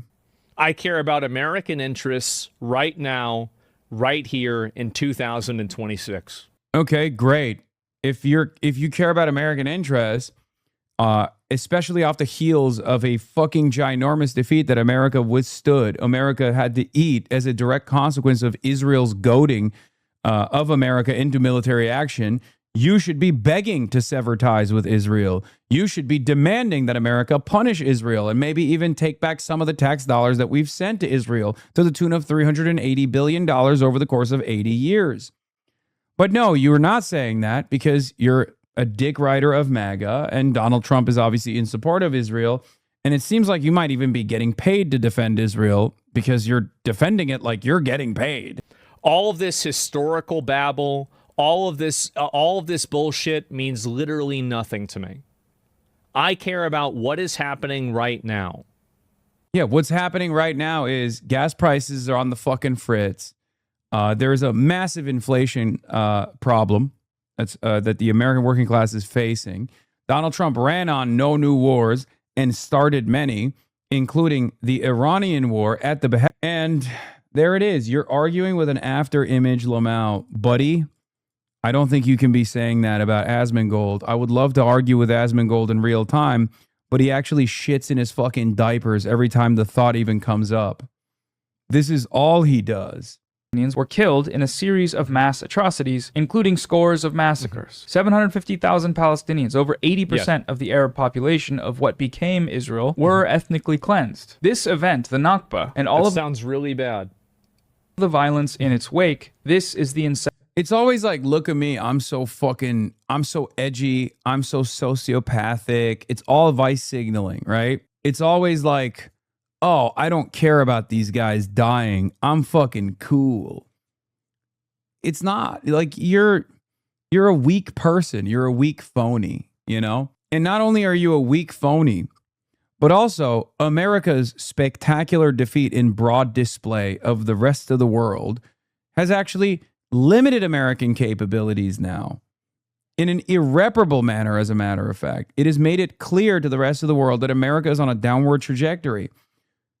Our force projection capabilities have been eviscerated by a middle power like Iran, a country whose economy we were able to successfully dismantle over the course of the last 47 years.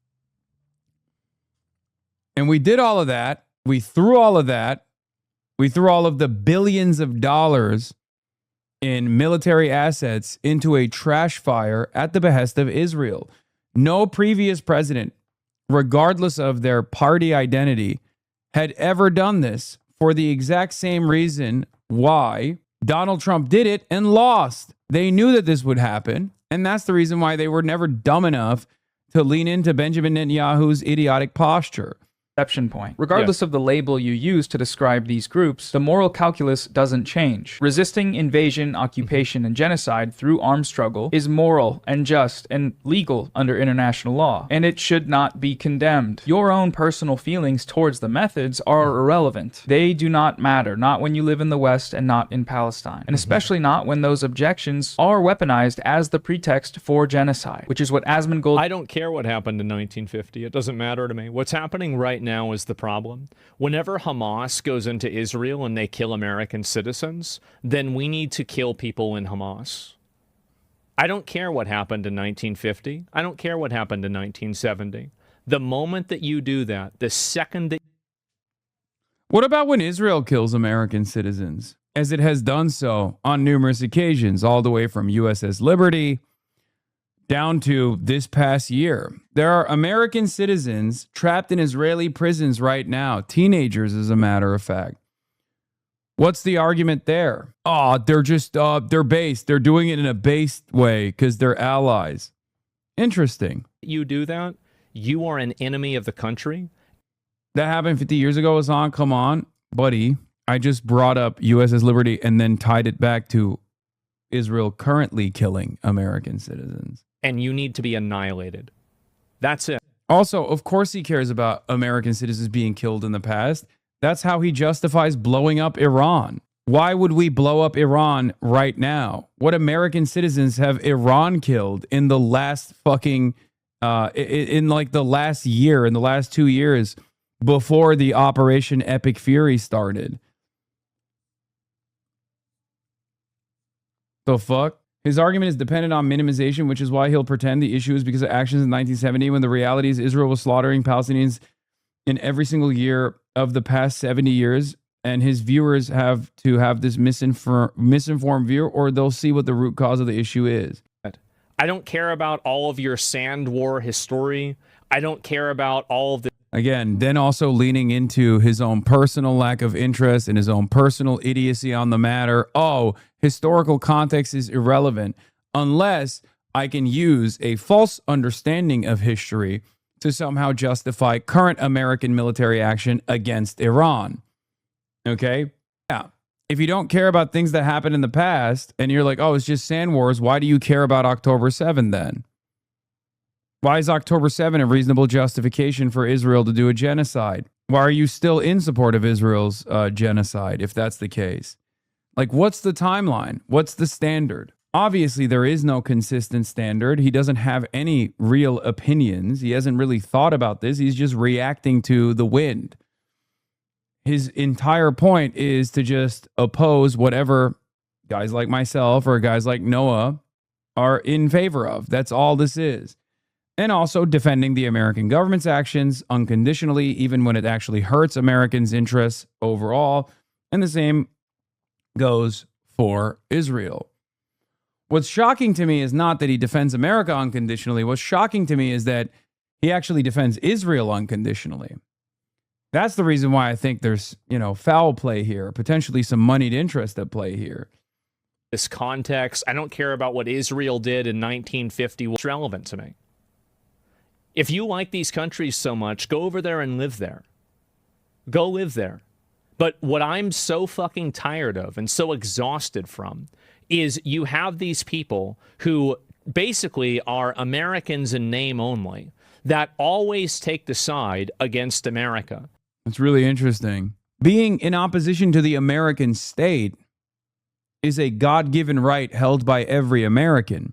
It's actually un-American to demand no opposition to the American state.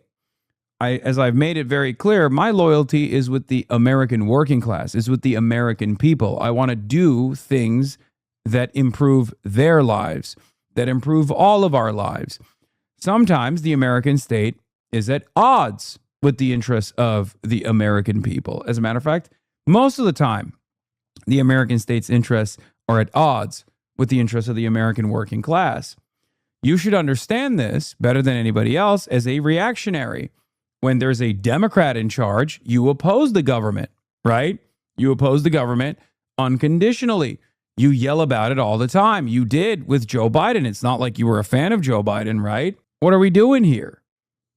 Now, of course, because of my consistently held principles, I oppose the Biden administration when it does a lot of things that actually hurt the American working class. And I oppose the Trump administration in the exact same severity, if not even in more severe manners, because the Trump administration is even worse somehow. That's the difference. These are people that support literal terrorists. Hamas doesn't just simply want... Yeah. Thought terminating cliche, terrorists, terrorists, terrorists, all day, every day. One thing that's true in every country is that the patriots who constantly yammer about the most about how they love their country always hate all the other people in the country. Yeah, a serious country would have already deported these two. Says American as fuck. America first. If you're an anonymous patriot that's America first, why do you sound so Israeli? Why is America first so closely associated with Israel first? Interesting. Israel to leave, they want to kill every single Jew in the world. This entire premise that, oh, Hamas are freedom fighters, well, then if they're such great... Yeah, that's also bullshit. The idea that, like, Hamas wants to kill every single Jew in the world is fucking wrong. It's idiotic. It doesn't even matter. Freedom fighters, then why are the people from Gaza asking for freedom from Hamas? Maybe there's a problem. Dude, this is Israeli propaganda, hook, line, and sinker. Oh, my God. Every single Palestinian, including those who actually have reasonable disagreements with Hamas, will always tell you that the number one problem that they're facing, understandably, is the Israeli occupation. Okay? Also, Asmongold is supposed to be a guy who actually opposes mainstream media and the propaganda coming from mainstream media. But when mainstream media is doing propaganda straight up out of Tel Aviv, he loves repeating it.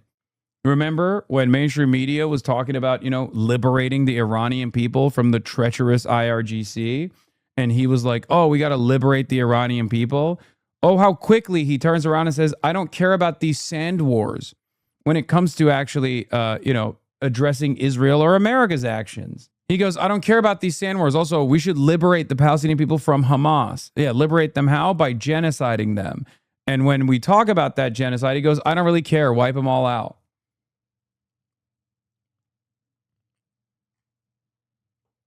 He is just a edgier, less washed version of Jonathan Greenblatt at this point.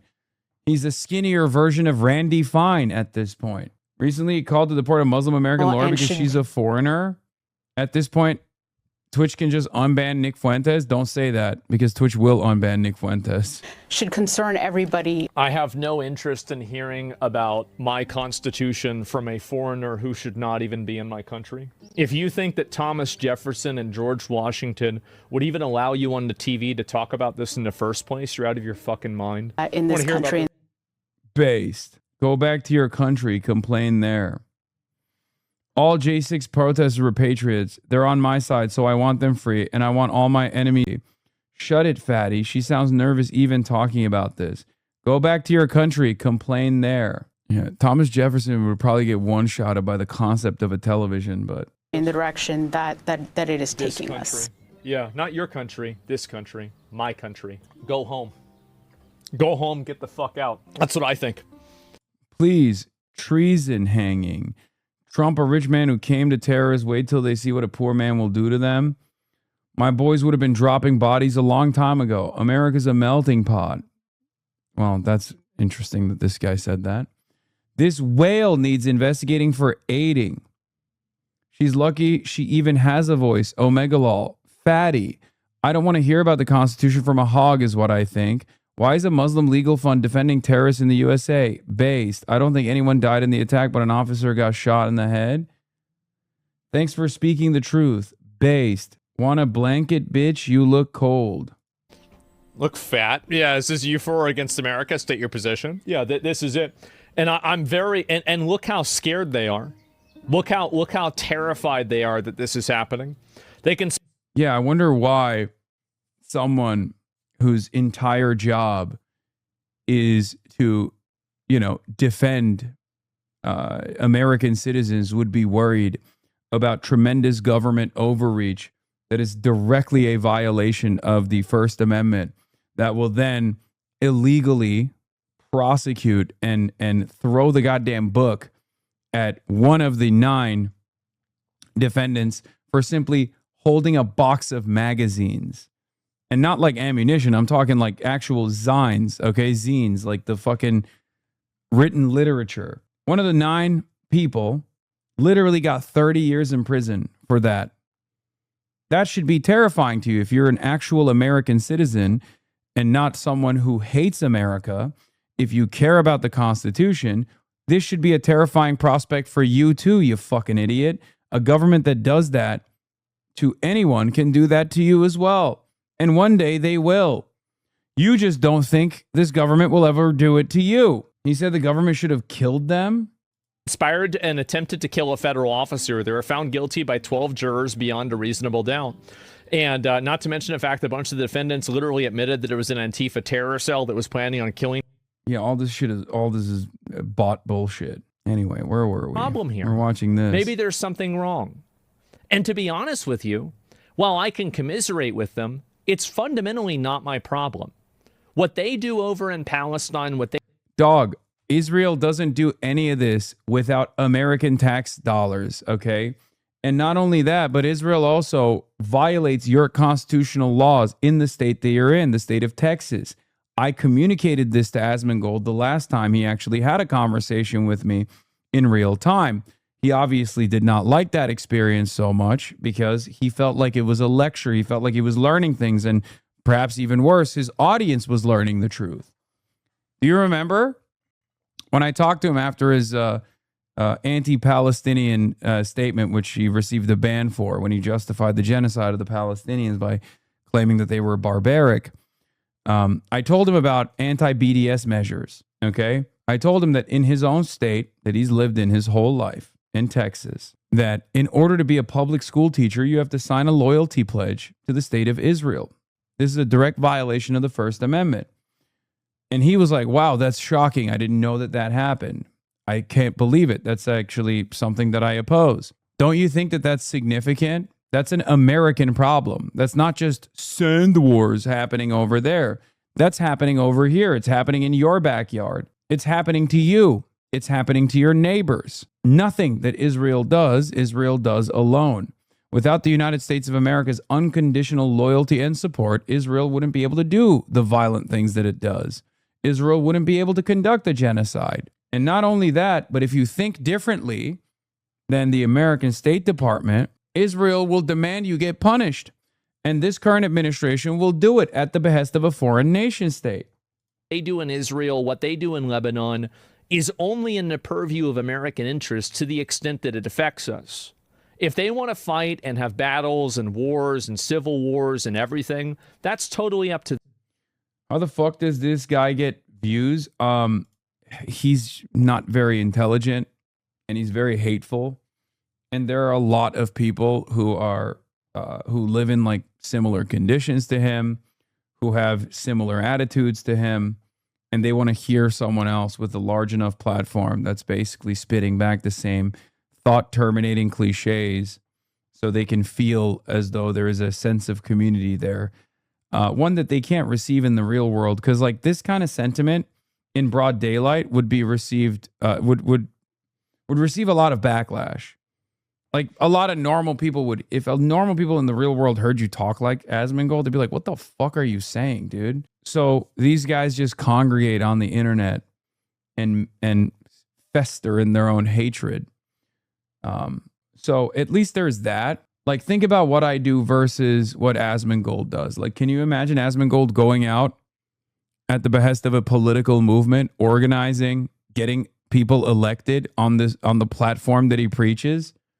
No. I mean, Asmongold doesn't have a true ideological perspective anyway. He's a pure reactionary, only self-interested, nothing else. Nick Fuentes is a version of Asmongold that actually does have a political vision, an agenda, a clear-cut goal of what he wants to turn. So that's even a better example on the opposing side, right? Look at Nick Fuentes' movement and look at what we've been able to do. But yeah, at the end of the day, this is Asmongold's audience, right? Okay, guys. A person who says unbelievably hateful things, and then we look back at their point of view and we realize that, you know, there's a reason for all of that sadness. Not realizing that watching Asmongold and festering in all that hatred and enmity is probably hurting his chances of recovery. But yeah, bleep rapist. Just followed Hasan so I can call him a... What is this? Censored. Something rapist in 24 hours. I'm stoked, boys. Did you see the fighter jet that got shot down over Iran? The pilot saw alien drone swarm before ejecting. Pentagon released the info yesterday. I always wonder why like certain like identifiable silly stories that come out of the Pentagon, like who that's for. And now I'm seeing it in real time. I'm still here, bro. 9 hours. Fuck Islam. Muslims make it dangerous, dumb fuck. Fucking R-word ass cucks. That's it, pussies. Be nice to Muslims so maybe they'll stop raping kids. Make amazing fucking sense. I'm a father and a U.S. Marine, and I'm so depressed I want to kill myself on Father's Day because my family and child hate me. I hate me, but I'd rather watch Zach Rar and die later. Yeah. If you're wondering what the mindset of like a regular Asmongold viewer is, it's that. That's Asmongold's demographic. If you're truly wondering what the mindset is of a guy who just like sits around in Asmongold's chat and says like, yeah, base, kill all the Muslims or whatever. That's it. That's what it is. But fundamentally, the focus needs to be on American interests. And right now, American interests are not in the best interest of allowing these terrorist cells to continue operating. We have to spend billions of dollars every single year to create countermeasures for Iranian terrorism by proxy. Anyway, so yeah, it's just, that is what it is. I wish these people well, because I mean, even from a point of self-interest, I feel like if they were doing better overall, they probably wouldn't be so hateful and wouldn't be spreading such odious ideology all around the internet. But I wish them well on its own virtues as well. I don't want anyone to fucking feel like that. You know what I mean? Yeah, here's Asmongold's reaction to teachers signing papers to defend Israel. Family members that are school teachers, you have to sign a piece of paper that says you will never participate in boycotting or demanding sanctions or demanding divestment from the state of Israel. Holy fuck, are you kidding me? Yes.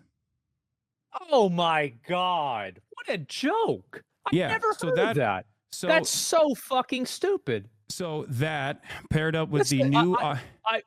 I mean, like, no, here's the thing, right? That's fucking terrible. You're totally right. Yeah. That's all, like, I mean, because, yeah. This is why he doesn't want to have a conversation, by the way. This is why he's terrified of having a conversation. He's terrified of, you know, being forced to agree with me because he's always like performing a certain role. Banning congressional stock trading. Yes. Yep. Ending America's war on Iran. And these are easy. Yep. Ending America's embargo on Cuba. Nope. Yep. Ending aid to Israel. Yep.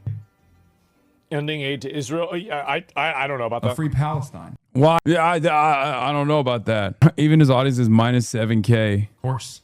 No thoughts about that? Okay. Sus. It's like Van Jones doesn't want to talk to you? Yeah. Well, maybe one day we'll talk to Van Jones. Who knows? He needs an intervention. I mean, sure, but it's not going to happen. The intervention will come eventually when his audience actually wisens up to what he's doing.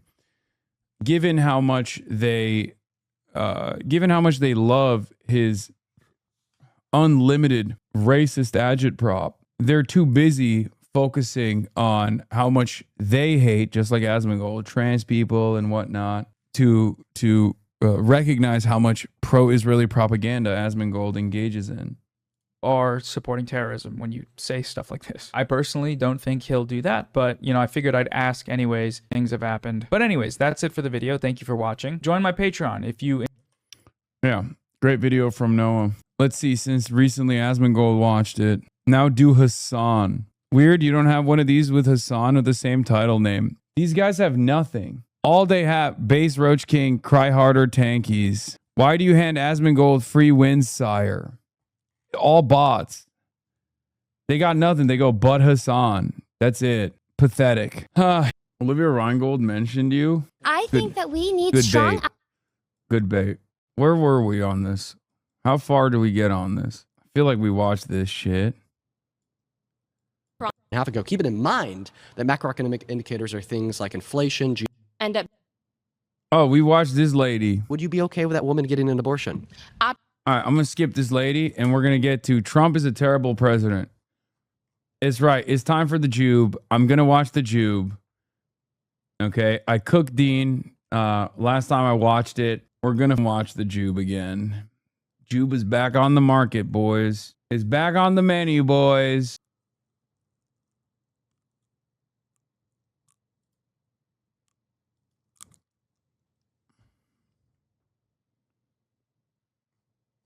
Trump is a terrible president. All right, if you want to debate this claim, get to the 2, 1. Hi. Hi, welcome back. Yeah. I don't know, let's see. Donald Trump is a terrible president because he slept his way to the top. No, I actually think that... Remember that? It was Well, brutal. Hey, listen, floor's he yours. didn't do that, Why so- do you support Trump? I think that he's obviously done a lot of things. I can't say he's a perfect person, but I do think he has done things to benefit us. What is one macroeconomic indicator that's better off today than it was a year and a half ago under Biden? Closing the borders. So that's not a macroeconomic indicator. Yeah, a it is. macroeconomic indicator would be something like GDP growth, unemployment, inflation, jobs reports. And by definition, a macroeconomic indicator is just simply a gauge that we could use to determine the health of the economy overall. So Yes, once again, absolutely. speaking about GDP growth, inflation, like wages, Well, so on and health so of forth. the economy, if What's I can dive into that. one indicator that's better off today than it was a year and a half ago under Biden. The amount of drug use and fentanyl in society has gone down Okay. miraculously because he has That's- closed the border and illegal drugs are no longer allowed to. Oh my God. I hope Dean knows what actually took place here because this is bullshit. This is one of the things that actually annoys me to no end. It annoys me for multiple reasons. Do you know who is responsible for fentanyl overdoses going down? It was not Donald Trump. It was Joe Biden. It was mass availability of Narcan and safe needle injection sites that and numerous other harm reduction initiatives that the Biden administration implemented while they were in charge. And for the first time in American history in the last couple of decades, overdose deaths went down in the last year of the Brandon regime. The reason why I'm annoyed by this is because the Brandon regime, partially because it was led by Brandon, who was a decrepit old man and not a very good communicator of some of the W's that he should have been proudly disseminating, and partially because they were so scared to talk about these sorts of initiatives because they were worried that the Republicans kept hammering them on, oh, you're giving crackheads more crack, refused to even stand on that W. Unbelievable. I was one of the, I think it was me and Majority Report were the only two outlets that covered fentanyl overdose deaths and opioid overdose deaths going down in 2024. Or not 2024. 2024. Last year of his regime. Isn't that crazy? Yeah. It decreased for the first time under the Brandon regime. That's so goddamn annoying. Come in. Do you understand the question I'm asking you? Yeah, I do. And I'm answering it. So the amount of people that use drugs in society could, of course, influence macroeconomic variables. Like if everybody was drugged up all the time, nobody could go to work, right? So therefore, the macroeconomic indicator of unemployment would be really high. Okay, so it's not directly the macroeconomic indicator, but rather it's an influence of the indicators. So directly, what is one macroeconomic indicator that's better off today than it was a year and a half ago? Keep it in mind that macroeconomic indicators are things like inflation, GDP growth, wage growth, real median wages, unemployment, job reports, so on and so forth. Same thing. I'm going to go with drug use. Dude.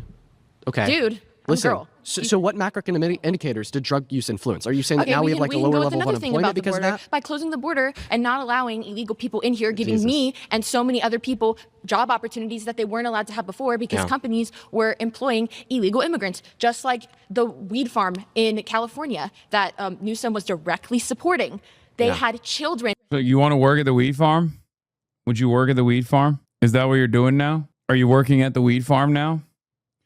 What jobs have opened up in your mind that you have taken or anyone that you know has taken now that undocumented migrants have been fired from them?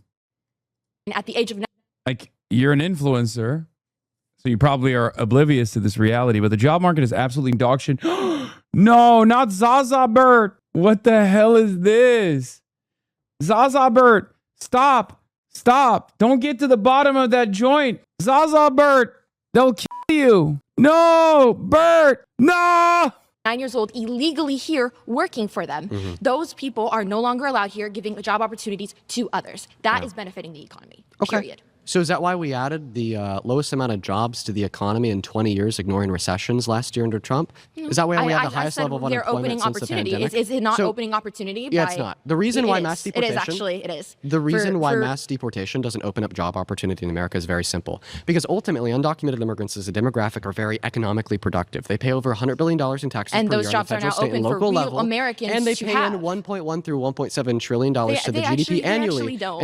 They actually don't. Have you ever met an illegal immigrant that pays taxes? I'm sure you haven't. So my source is the IRS. Do you think the IRS is lying? Absolutely. I'm sure they can. Trump's IRS is lying.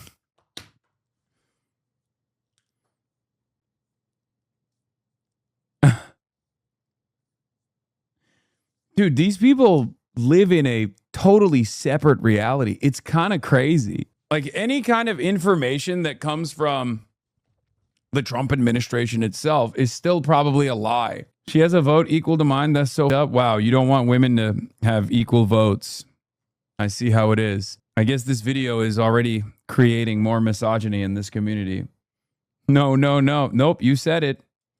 Wait. Nope, you said it. You said it. Too late. Take a second off. Lie about statistics all the time. So Donald Trump's IRS is lying about how much... It's not Donald Trump's IRS. Well, that's what the IRS is saying today. Who's the president? No, well, the statistics came in from years ago. You've used that since the last time we were here. Do you know who Scott Besson is? No. He's the administrator of the IRS. Do you know who he was appointed by?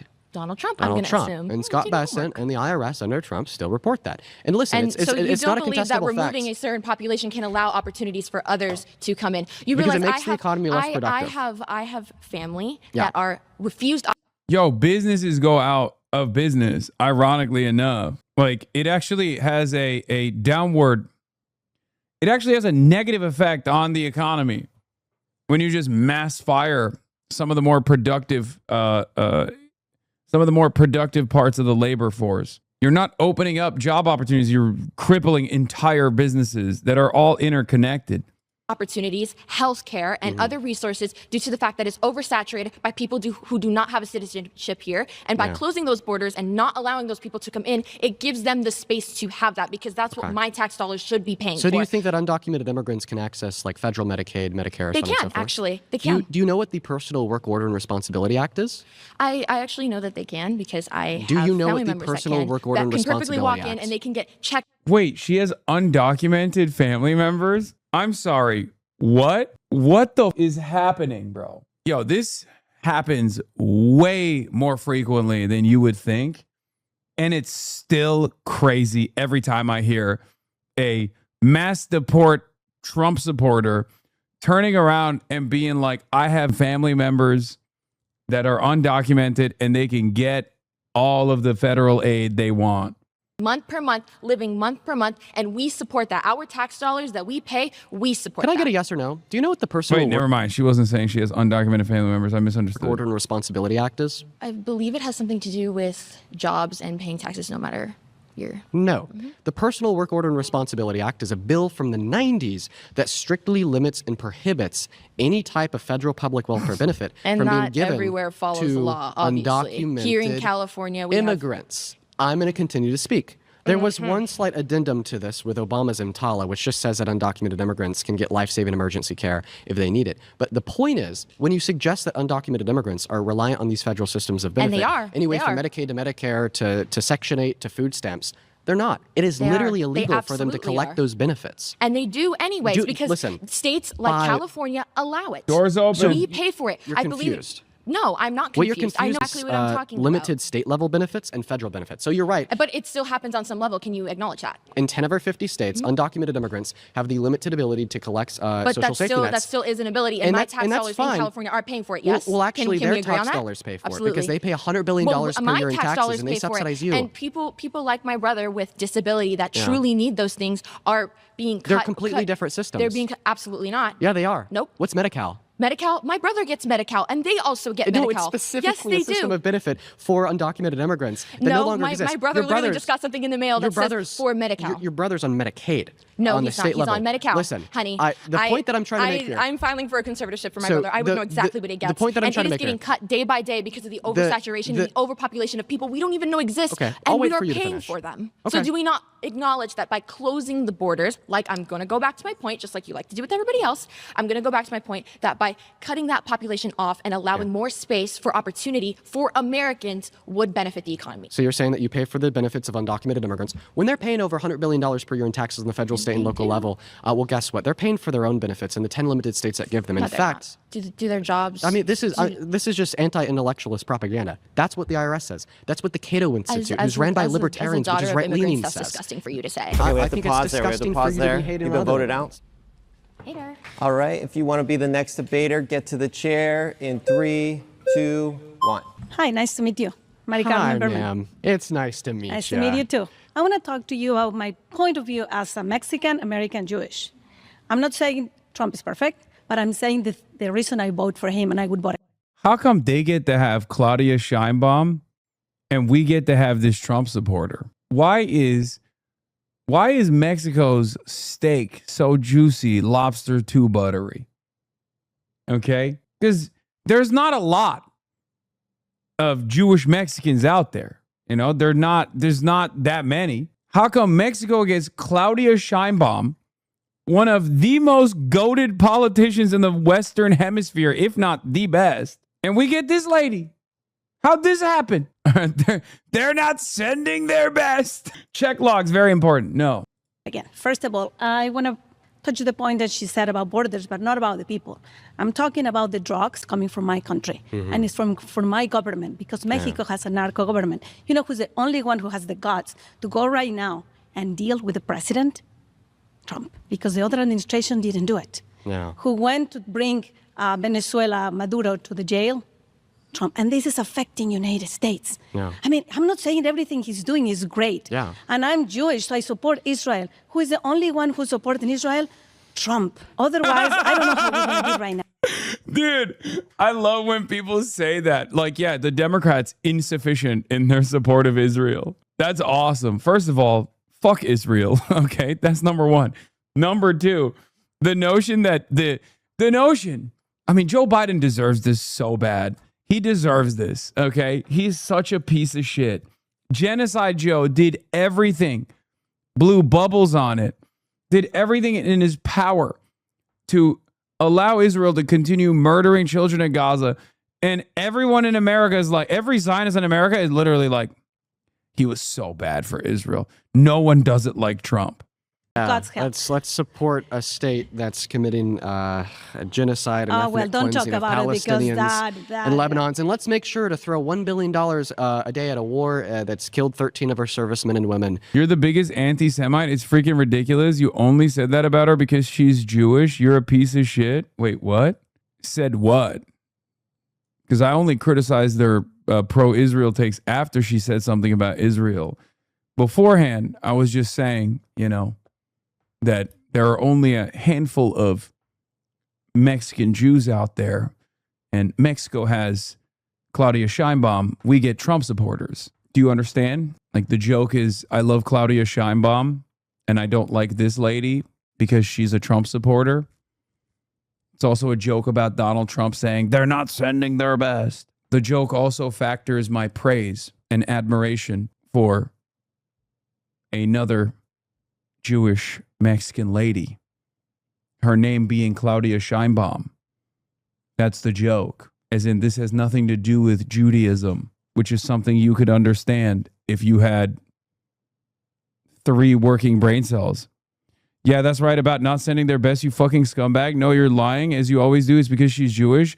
Just say it. Quit being a pussy. So you think when I said, they're not sending their best, that was my sincere position. Like, as in, like I wasn't doing a Trump voice and repeating Donald Trump's statement. Do you like Donald Trump, by the way? Do you think that lady came from Israel? Or do you think that lady came from Mexico? What do we think? Yeah, replace Claudia and I love Claudia with anti-Semitism? Not so funny anymore, huh? Yeah, exactly. What does that matter? You didn't even say it like that, quit twisted and shit? Well, if you actually had subscribed, you would be able to rewind. Have you watched Hasan call burnt peanut an Israeli plant? I like that this guy who is here to combat anti-Semitism in his mind went to a guy who openly says his entire job is to funnel his audience to Nick Fuentes. And he was like, hey, let's join forces together to combat what I perceive as anti-Semitism. Oh yeah, that's right. I forgot everything's about Israel. Who are you talking to? She brought up Israel. When will you start streaming on YouTube? It's so much better. Viewers can rewind. It's the best feature. Also, I can't listen while in my car because Twitch. It's imperative that you fix this immediately. I'll never understand why these people, how there are people that actually watch us on. His stupid laugh is so infuriating. Not to mention his take on anything. What time does Zach's stream usually start? PSD, anyone? It's not fair of you to like Claudia because that 100% undermines this dumb fuck chatter's point, and that's not fair. It's totally unacceptable for you to undermine his point of assuming that I have blind hatred of Jewish people with factual praise of a Jewish socialist in Mexico. Do better, please. Yeah, I know. He's like, please just say you hate Jews. Just say it so I can feel comfortable, because in my mind, I've made it up that like everyone that must hate Israel must also hate Jews. And if there is a reality in which there are people who actually have no enmity towards Jewish people across the board and actively combat anti-Semitism unconditionally, if they were to oppose Israel, that would destroy my worldview. And instead of actually addressing the issue, instead of addressing the inherent contradictions, I have realized that I will demand that you be anti-Semitic instead. No, by the way, this is your favorite. This is your favorite content creator, Asmongold. Asmongold fully agrees with Nick Fuentes. He also speaks about his role as a warlock for the movement. No. The movement of neo-Nazism in America, by the way. Oh, we need a brilliant white man. We need a brilliant, handsome white man to point the way, dark triad, to point the way, dark horse candidate that's going to be America first, right wing. They don't need to be some like trad. You don't need to be like a Catholic integralist necessarily. Obviously, you know, people who defend Israel are pretty fucking stupid. But I never thought that you'd be so stupid that you would think that this guy is actually invested in defending Jews in any way, shape, or form. But you do need to be Christian. You do need to be white. You do need to be right wing. And it's simple as like, look, close the borders and no more of the Israel stuff. Okay. Yeah, It's and his fucking Jeffrey Epstein sweatshirt, gotta be nonetheless. anti-corruption. It can be economically populist. Like this can be the mix. This could be the trade-off. Close the border, and then you get your Gibbs. Then you get your welfare. That's exactly what I said. This is exactly what I have said every single time, over and What over. happened? Why'd you stop talking? And then you get your Gibbs. Then you get your welfare. Economic populism, closed borders, tough on crime, restrained foreign policy, anti-corruption. This can be the recipe, and it's got to be a handsome white guy. Lookism. Because your psychopath audience keeps sending me messages. Okay, well, lock in. You're talking to me right now. You're talking to the big dog. You don't have to listen to what other people are saying in the audience. Okay? What do you have to say? This is your favorite content creator, man. Do you like Nick Fuentes too? Actually, I should have asked that directly. What do you think about Nick Fuentes? No, I don't watch Nick. Well, what do you know about Nick Fuentes then? Clavicular is a pillar. Not a whole lot, to be honest. So you have sufficient information to determine that I'm anti-Semitic and you don't know the fucking biggest anti-Semite in modern American history? I just think it's crazy. Your chat telling me to go freaking kill myself. It's kind of crazy, man. I don't know who said that to you, okay? Listen to me. I know who he is. I just don't watch him. So you know who he is. So you know he's a neo-Nazi, right? A Holocaust denier or even a Holocaust enjoyer. And you're watching your favorite content creator glaze a Holocaust denier while you simultaneously think I'm the fucking anti-Semite. How does that work? Explain this to me, please. How does that work? Fuentes is a pillar. There are many pillars. There are many pillars that are going to build this edifice. Lookism is unironically one of them. It's absolutely true, by the way. It is. Like, the fact is, like, if you look like a degenerate retard, people are going to think that you're a degenerate retard. Bro, Asmongold saying that is so funny because you replace Israel when you're talking about Jewish. You do it daily. And I don't want you very often. I've only been in chat for like 6 minutes. Buddy, in the age of avowed anti-Semites gaining prominence, because I think you and I will both agree that anti-Semitism has, exploded in popularity. Why would I feel the need to shelter my opinion, to hide my opinion? No, my opinion is just on Israel. That's it. You're currently watching a guy who very openly says it's the Jews, as a matter of fact. And you're, better yet, watching another guy who defends the guy who says it's the Jews. I don't, because I don't believe it. Not only do I not believe it, I actively fight back against this kind of attitude, this kind of lie, this kind of conspiratorial thinking. Why would I do that? This is absolutely true. Lookism, anti-feminism, that conversation's part of it. Huge factor. White identity is a part of it. It's so stupid. I know. That's exactly the reason why. Wait, what? Okay, sounds good. What the fuck? Okay, we take those. We take those. That's one conversion. Understanding. Which, by the way, this is going to be like a meta level thing for me. This is one of the reasons why I don't get involved more in mainstream stuff. It's because I know that I'm a ghoul, and anybody that sees me and sees the way that I act are going to be immediately put off by it. Like he said, I am a warlock. I cannot represent anything on its face because I am a degenerate ghoul. Variety of anti-Semitism, quote unquote, that we are. That's part. I don't think that's the only thing stopping him from, taking a more hands-on approach. That would require him to leave his house for anything but like a Wendy's drive-through. Part of it. There are many pillars, and that's what it needs to be. Mm-hmm. Well, yeah, I can work from the shadows, but I can never represent any sort of a movement because of the way that I look, I think people see the way that somebody like me looks, and then they are immediately like, you know what? I assumed Hasan was a piece of shit for a long time, but the first video I watched on his YouTube channel changed that for me. Hell yeah. Well, thank you for being open-minded. Do you ever stop to consider they're projecting when they misinterpret the words being said with the words they're replacing them with, or is that too much? I think for a lot here, you want to know what I actually think? I think a lot of people don't want to realize that there are a shit ton of people out there, a number that's actually shrinking, unfortunately, that oppose Israel on anti-genocide grounds. They're anti-Zionist not because it's, you know, Jewish people doing the violence or whatever, but anti-Zionist because Zionism is a fascist ideology, right? And for these guys, in many instances, they've designed this world where, like, no, I'm progressive. I'm a progressive person, right?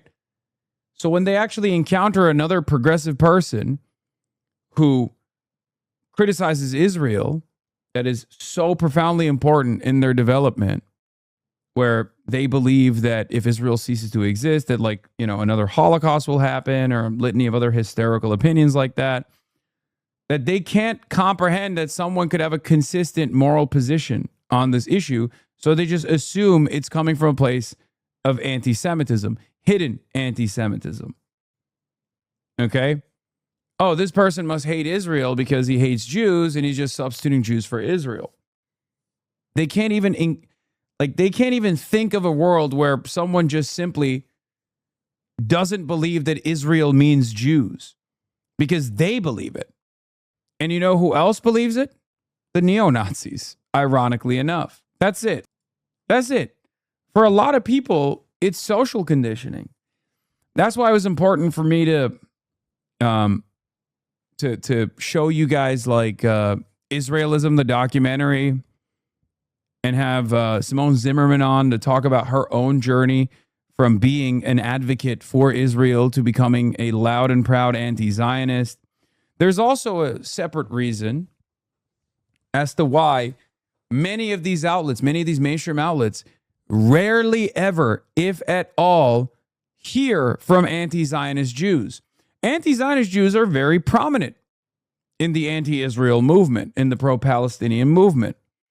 And yet, CNN never has them on. New York Times rarely gives them the time of day. None of the mainstream outlets regularly cover anti-Zionist Jews and their perspective, especially in comparison to covering the perspective of Zionist Jews.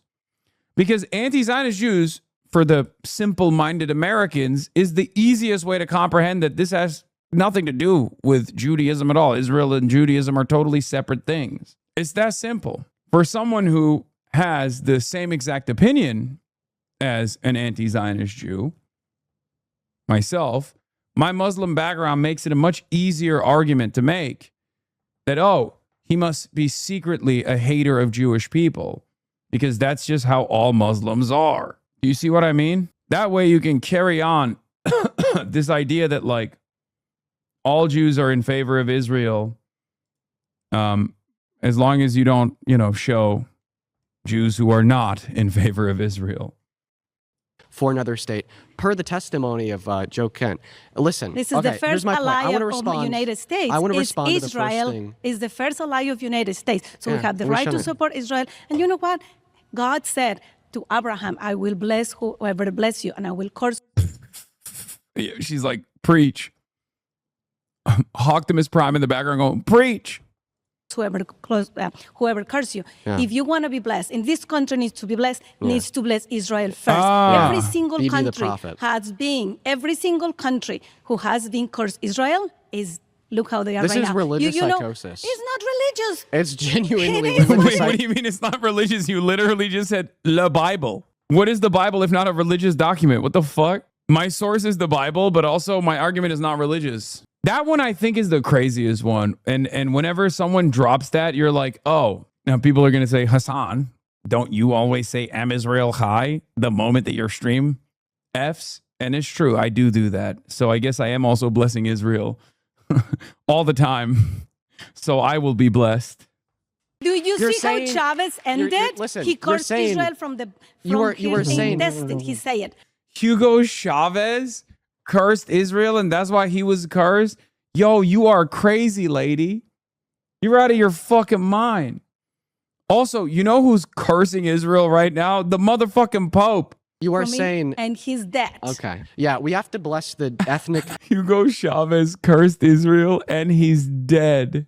The ethnic expansionist, genocidal, terroristic state, or else we're all going to be cursed and die. I want to respond to the first couple claims that you made, specifically on topic with Venezuela.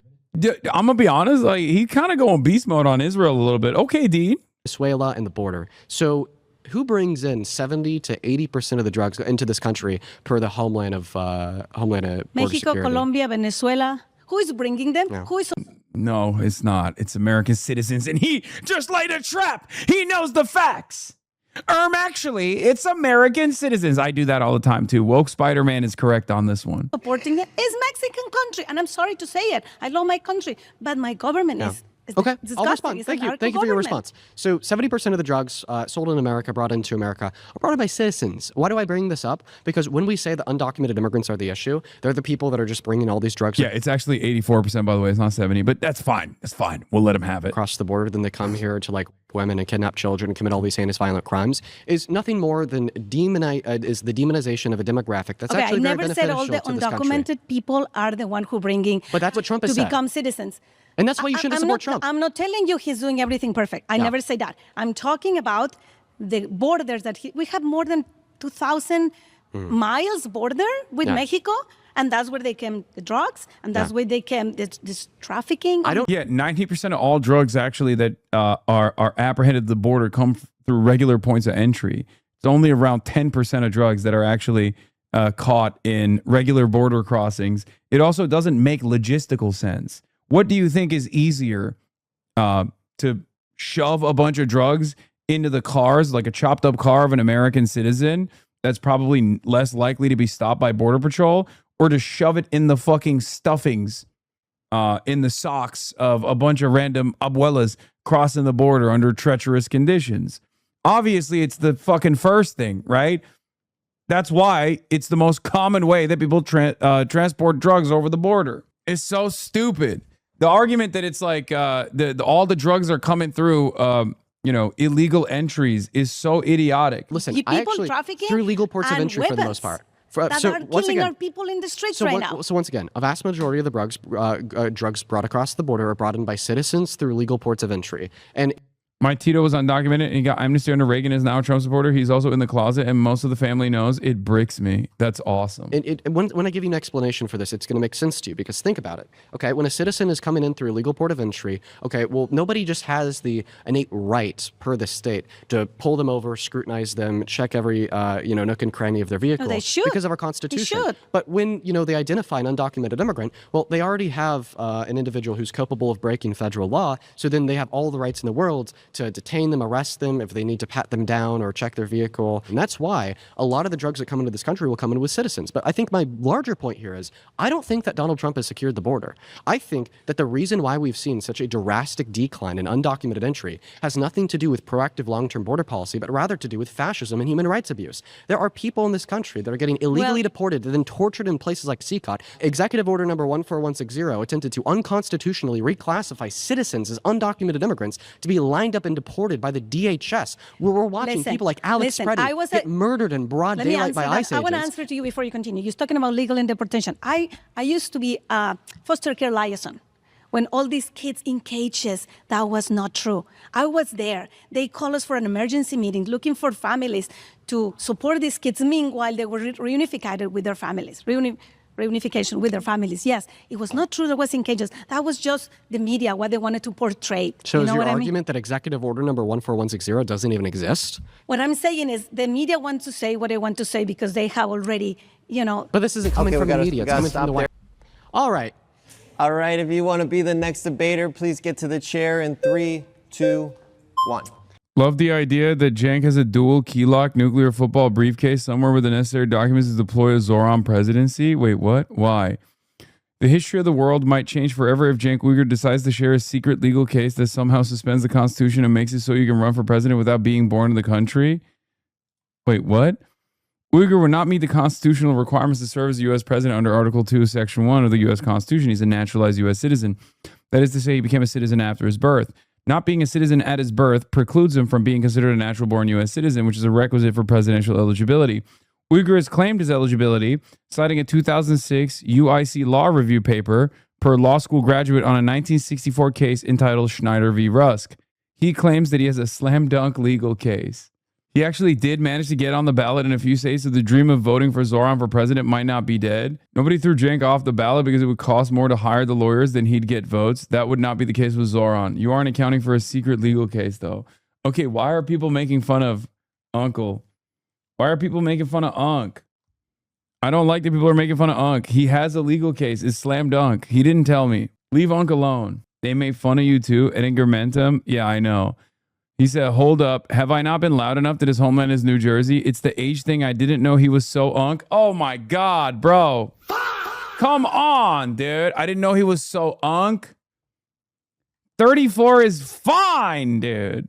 Yeah, and that's edited. He's actually 44, but he tells the chat to keep editing the wiki. Fuck you, Austin Hawks. Yeah, I'm an old ass. Technically, I am eligible to run for president in this upcoming election. It's true.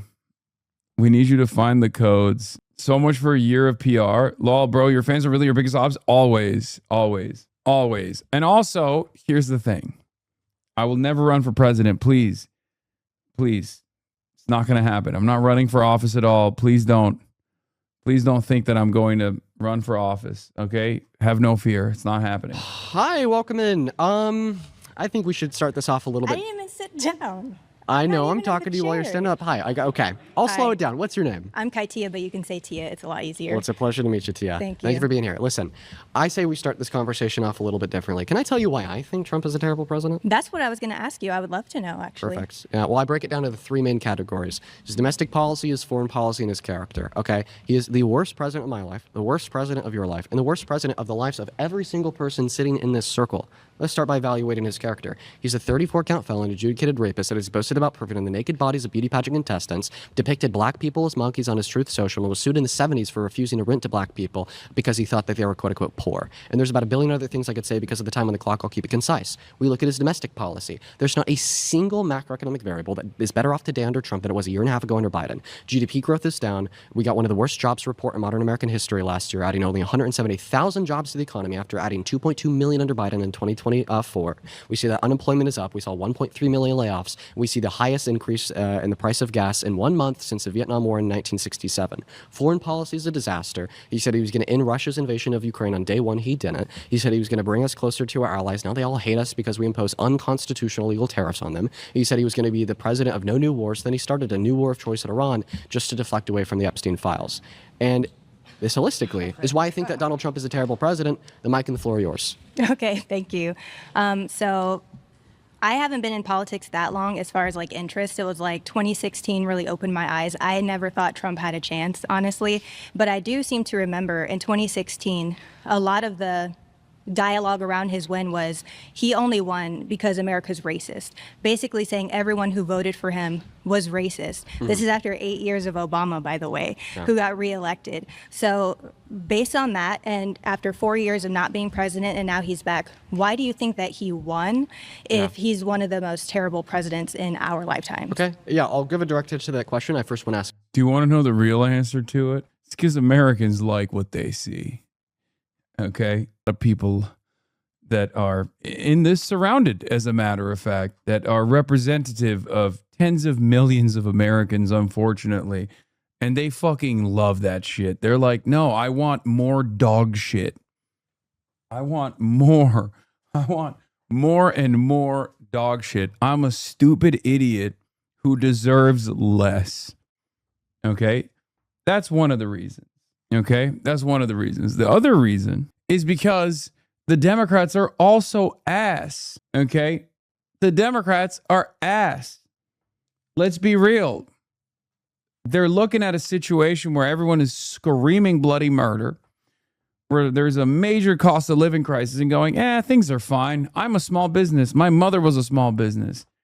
We'll give you $50,000 in tax credits if you start a small business. And then they move on. Okay? And so, yeah, if one side is giving you nothing and the other side is like, I will lean into all of your dumbest sensibilities, Okay. All of your dumbest, most idiotic, most primal sensibilities. And people are unfortunately very dumb and angry and racist. They go with the dumb, angry, racist. To clarify one, do you think that Biden was a bad president? I don't want to talk about Biden because that's not why we're here. Right. Okay. Well, I'd expect your answer to that question to be no, of course, but Biden got the most votes out of any president in history. We can't say just because people were willing to vote for a candidate to be president that therefore they were the best option. The reason why I think that Trump won the election had a lot to do with propaganda surrounding the negative economic impacts of the pandemic. Okay. We saw 9% high levels of inflation, roaring gas prices, and I don't think that these things were caused by Biden. But Biden never was really too publicly outspoken about that, and I think that was a messaging problem with the Dems. The second reason why I think that Donald Trump won had to do with the fact that Kamala Harris only had a little bit over 100 days to run, which I also blame on Biden. He should have stepped down a lot sooner. But ultimately, I don't think Trump won because he's a good president, and that's undeniable. Has your life gotten better in the last year and a half? My life has gotten better, and actually. How has Trump made it better? Tell me, specifically. I honestly do feel safer with him president. I mean, we can beat a dead horse with the closed border. That means a lot to me. Like, I'm a mom. I have kids. It's important to me that, and I live in LA, which is like crazy, right? Do you live out here or no? It's crazy. Why is LA crazy? No, I don't. But you would be safer to leave your children with the average undocumented immigrant compared to the average citizen. They're 2.5 times less likely to commit violent crimes compared to the average U.S. citizen. In my home with me, that's why I homeschool, and that's why I'm a mom.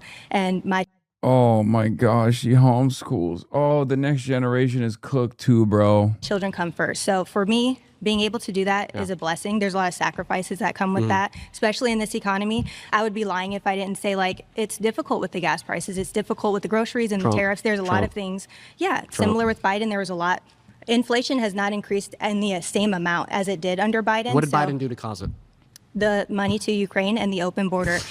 You can look and you can research about how much it cost us to send the amount of money that we did to Ukraine and how much money did we send to Ukraine? What it over did 4 years? to affect our economy, and also with the undocumented immigrants. How much money did we send to Ukraine? They are getting Medi-Cal. They were getting money for food and free housing. How much money did we send to Ukraine in 4 years under Biden? You tell me. $220 billion approximately. Okay. Now, here's the thing. If you're going to blame Biden's 9% high level of inflation on $220 billion spent over the course of 4 years, then why don't we see like 50% levels of inflation, considering the fact that in the last year and a half, Donald Trump has passed the Big Beautiful Bill, which according to most estimates, is clocked in to cost us around $3.4 trillion over the course of 10 years. Or the simple fact that he's spending $1 billion a day on a war in Iran. He's going to send just as much money on this war. You see, you don't understand. That's good, though.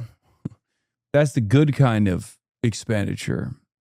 I will not elaborate. Iran, as Biden did in 4 years on Ukraine, in less than a year. I think and on that's top of that, something the we have to cherry wait is and see. Donald Trump has continued the funding to Ukraine. And I think the important blaming thing a 9% high level of inflation on $220 billion worth the hell's going on with my of computer? expenditure is nuts, especially when we consider that the Biden-Harris administration spent half of what the Trump administration spent in their first term. I get what you're saying, and I think both of us, at the end of the day, we want what's best for America. I think we have different plans or strategies to get there.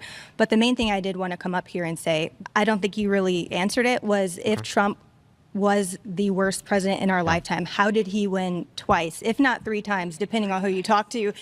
Oh my God, she believes. Oh, what a queen. She's lending credence to the notion that Trump is a 3-term president, actually. Exactly. So if he was that terrible, either we're and I mean, you can say, are we dumb as a box of rocks? Like, are we the stupidest people? I've been told I'm internalized racism, Do you want me to be internalized honest? misogyny. I would love for you to be honest. I don't think that anybody in the circle is particularly intelligent.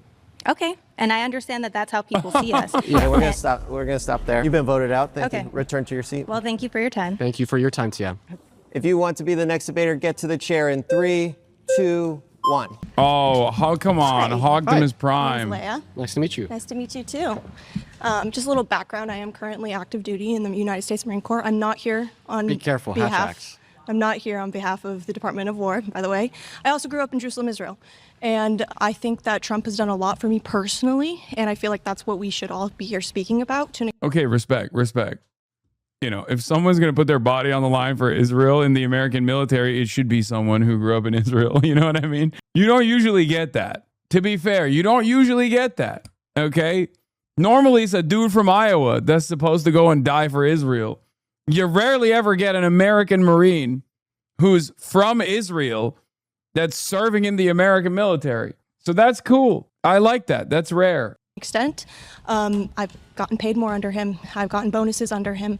The military is tightened up under him. And from that perspective, he's my commander-in-chief, and I'm grateful for that. Yeah. Out of everybody sitting in the circle, you have the most reason to not support Trump. Could I tell you why? It's true. Well, you're talking to a U.S. Marine, Dean. Good luck. I would love to know why. Because you've Donald Trump has actually made us get new crayon rations, and they're delicious. So that's another great reason why I love my commander-in-chief. your oath. You took an oath to defend the Constitution from enemies overseas and domestic, correct? Correct. Can we agree that an enemy to the Constitution, domestic or foreign, would be a person who thinks that the Constitution should be terminated, is intentionally and belligerently infringing upon it? Can you go in depth with that, please? Well, I mean, I think that is all the context that would be required to understand an enemy. If there's somebody that is intentionally and belligerently infringing on the Constitution, has suggested that maybe we should terminate it before, can we agree that person would be an enemy to the Constitution? That would be an enemy. I do agree with you, but I don't agree with you if you're saying that's what Trump has done. December of 2022, Trump went on Truth Social and said that because of the 2020 election, the termination of all rules, regulations, and articles, including those found within the Constitution, would be allowed. And in the last year and a half of his presidency, he has directly infringed on the 14th Amendment, threatened the 1st, threatened the 2nd, infringed on the 4th, infringed on the 10th, and threatened to infringe on the 23rd, on top of Article 1 and 2. Donald Trump is a domestic enemy to the Constitution. I do not agree with that whatsoever. respond to the argument again. Just because you're stating all these things, kind of like a fact check, but Yeah. I can go through it if you'd like. he hasn't actually put those in place. Executive Order number 14160 was put in place. It Okay. attempted to take birthright citizenship away from the children born to undocumented immigrants on American soil. But that is a long withstanding ruling from SCOTUS, regardless of its Plyer v. Doe in 1989, saying that undocumented immigrants are within the jurisdiction of the U.S., or U.S. versus Wonkamark in the late 19th century, arguing that the only people who do not have birthright citizen would be members of militant invading forces, foreign diplomats, and Native Americans, which was later updated through federal law. We know for a fact that the 14th Amendment covers the protection of birthright citizenship for the children born to undocumented immigrants. Donald Trump says, well, I'm going to change that, and passes an illegal, unconstitutional executive order stating otherwise. That is a domestic threat to our Constitution that you as a member of our DOJ, as an active duty service member of the Marines, should absolutely protest and stand in wide opposition against. So that I would not agree makes him a domestic enemy. This is militant. This is what I signed an oath for and what I raised my right hand for. It's militant, and that has not affected us in that military aspect. I don't think so. If you could give me an example of how so, as far as... Well, what do you say to that, Dean? She went the long road, but she still arrived at the same conclusion. It's called nuh-uh. And it is the most effective counter that Trump supporters have when you can literally go open up the fucking Constitution, bring newspaper articles and be like, see, this is where he's violating it. You could be like, here are some constitutional scholars saying Donald Trump is actually directly at odds with the Constitution and is like actively trying to eradicate due process. All of that work, and you just get fucking owned, libtard. She just said, nuh-uh. Don't think so. It is kind of crazy. It's so OP to just be like, no. It's like immigration and all these people who have joined the military to get papers for their parents and stuff like that. Whether they were born here or not, it's been in effect, and it's been very helpful for them. What were your thoughts on Donald Trump calling for the execution of 6 sitting Democrats in Congress who reminded you to abide by your oath? 6 what? 6 sitting Democrats in Congress posted a video saying, if you're given a legal order, you don't got to follow it. And you should know that's what the UCMJ says. Yeah, no, absolutely. And Donald Trump called for their execution because of that. I don't know much about that, Yeah, honestly. I'll tell you. So Yeah, please do. He went on Truth Social. He responded to an article talking about these 6 Democrats in Congress who posted a video saying like, oh, you remember your oath, don't follow any unlawful orders if Trump were to give you one. And he calls them seditious traitors. Follows it up by saying traitors punishable by death, and then he reposts a follower's comment that says, hang them, George Washington would. Okay? So he falsely accuses them of a crime they didn't commit. You and me could agree it's not treasonous to tell the military not to follow unlawful orders. UCMJ once again. And then he says, well, because of this crime that he's accusing them of that they didn't commit, they need to be hung. That's him directly calling for the execution of 6 Democrats in Congress that were just simply reminding you of the UCMJ. How could you stand by such a maniac? No, honestly, we have multiple times gone against if it does not follow along with the UCMJ throughout history in the military, and they've been awarded for that if our military leader, and for example, Donald Trump is one of them, but if they go against what the UCMJ does, we are allowed to go against that. Yeah. And so that's all the Dems were saying. And then he said they needed to die because they said that. No. Yes. He said, he said what? quote, Who needed to die? These Democrats. He said that their sedition is punishable by death. Okay, the sedition that they didn't commit. And then he followed that up by reposting a comment that said, hang them, explicitly, hang them. That was him calling for their execution. There's no ifs, ands, or buts about it. I feel like you're maybe one of the more reasonable people that I've spoken with today. You should be able to see this so clearly. And maybe this might even be an historical moment here on Surrounded where I'm able to change the mind of a guest on the show. That'd be huge. That would be huge if it was going to happen, but it's not. Oh, Nope. My We're goodness. out of time. We have to pause there. Nope. You ain't changing my mind, liberal Spider-Man. Yeah, that would be amazing if I had a mind that you could change, but I have none. My final Surrounded claim is Donald Trump doesn't give a shit about any of you. If you want to debate Dean's claim, get to the chair in 3, 2, 1. Hi. Hi, Dean. Okay, well, I think that my claim here is clear. Donald Trump doesn't give a shit about anybody in this circle. What I mean by that is just Donald Trump generally doesn't care about women. He's a very misogynistic asshole. Promises made, promises kept. Opposite. But Number one, he's got more women on his cabinet than most presidents did. And he's fired, what, 4 of them? Doesn't matter. I think it does. Every If they person don't, he's fired so far has been a woman. you fire them. Pam Bondi did nothing. Yeah, she was a terrible AG. Exactly. Yeah. She did, and he didn't like that, so he fired her. Yeah. I think that she was a terrible AG for preventing the release of the files. I digress. I'm interrupting you. Sorry, Well, go ahead. and he pardoned the J6ers, like he said he would. Yeah. Wow. Pedophiles into the wild. Incredible. I love that. Amazing. And now he created a weaponization fund, which I think is great. And he forego all his money, which is $10 billion. And he took $1.7 billion, 1776, to give to the people that refuse to take shots. Oh my God. I'm always wondering like who actually falls for this cheap applause. His supporters are so fucking stupid, dude. Like she literally said he refused to take $10 billion and actually took 1776 to give to his followers. First of all, none of that is true. He was not getting $10 billion of tax-funded revenue. Okay? That was not happening. And when a judge who was overseeing the process looked at it and was like, wait a minute, this is the government suing the government to give money to the guy who's the leader of the government. This doesn't make any sense. They were like, okay, never mind. Just give us $1 billion and we'll call it quits. That's it. And even that is not going to happen either. Oh. That were fired because they didn't want to get the vax, that were targeted by the Biden DOJ, grannies that were thrown in prison, people that literally just stepped foot on the Capitol grounds and were thrown in prison for years. Yeah. No tax on tips, no tax on Social Security, and the lowest prescription prices that we've ever had. Okay. Safe borders, no more child trafficking. Okay, listen. He cares about us. Let's start with that $1.8 billion slush fund. Yeah.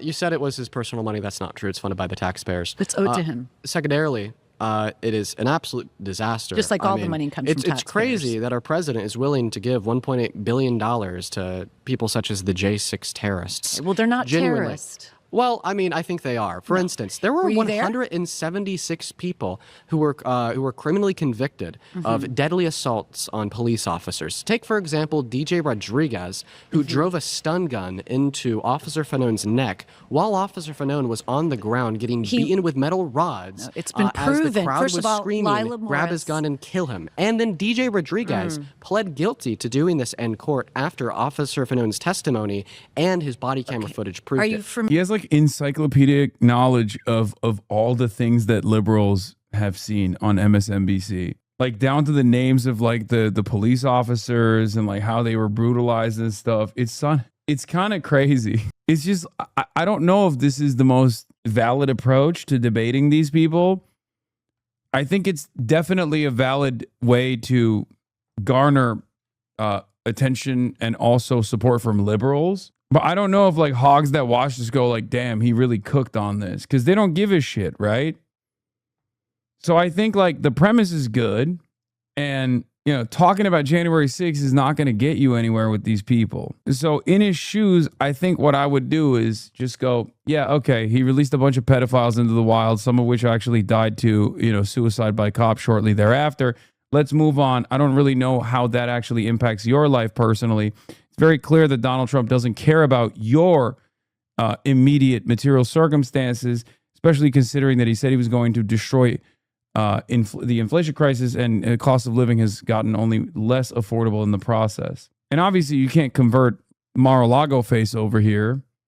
You can't convert Mickey Rourke, but you can convert maybe some people that are tuning into this.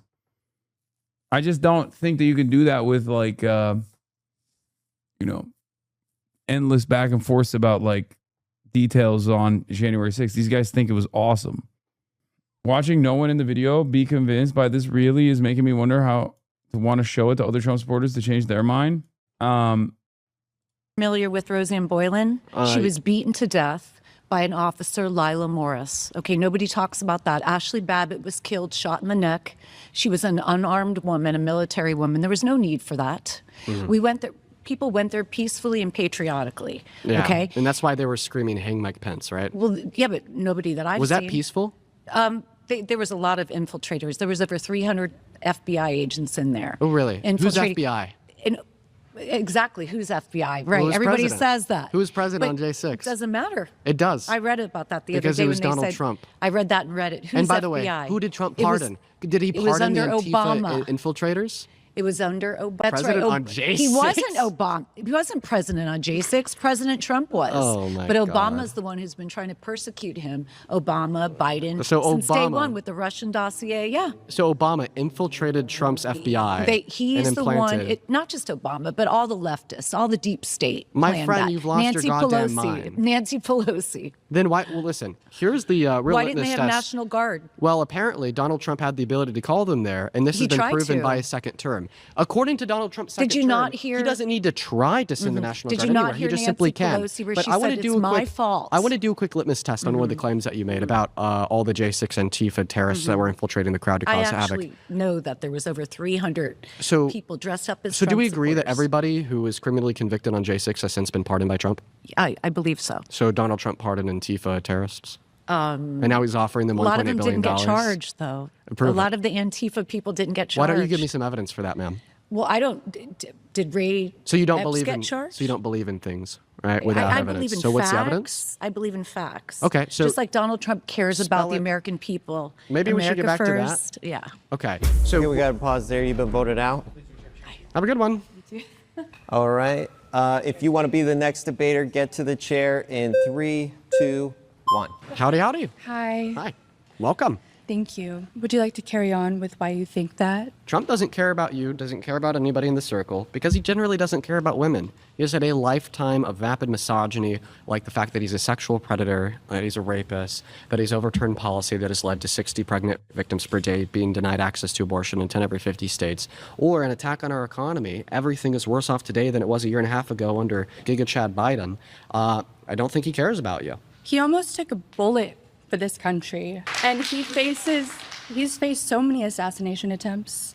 Wait, what? What? Like, so he almost took a bullet for this country? What the hell does that even? Was Butler, Pennsylvania a theater of conflict? What's going on? Yeah, he almost got killed by a person who had donated to the Republican Party. Yeah. He faces threats, as you should know. I mean, you cried with Charlie Kirk. I mean, listen, specifically. That's 2 for 2. Oh man, that's crazy. That's crazy.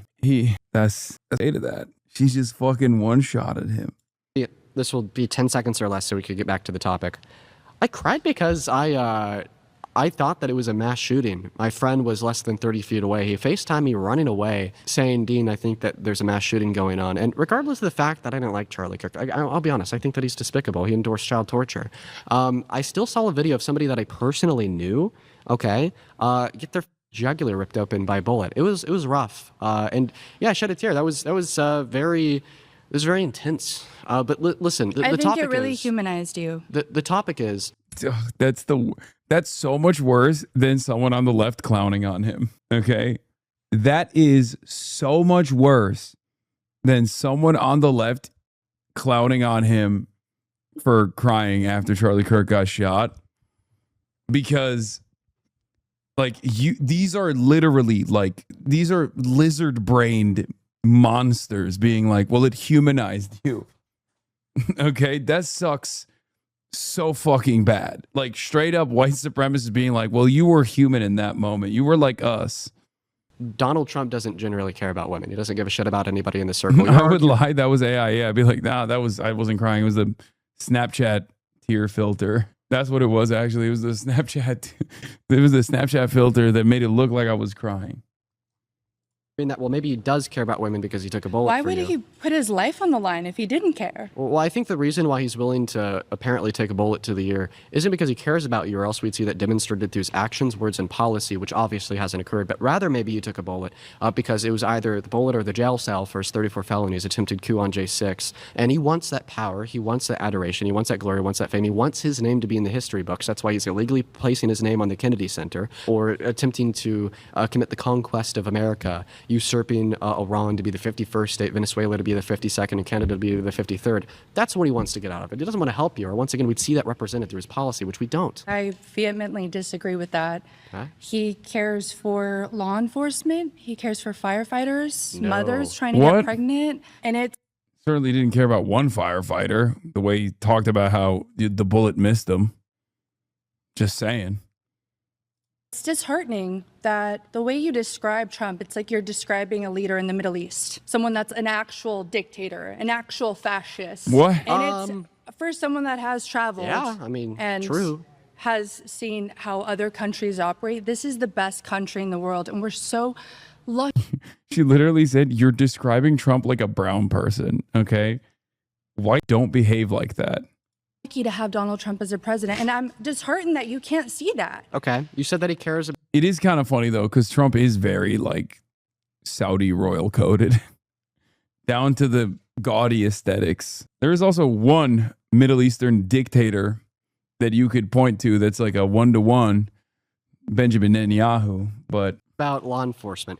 Then why did he pardon 178 people who attempted to assault or kill cops on J6? On January 6th. Yeah, he pardoned, like we went over this earlier.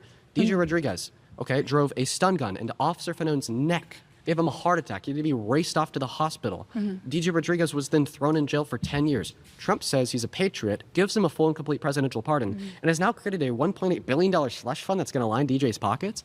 Dude, there's no way he cares about cops if that's what he's willing to give to a would-be cop killer.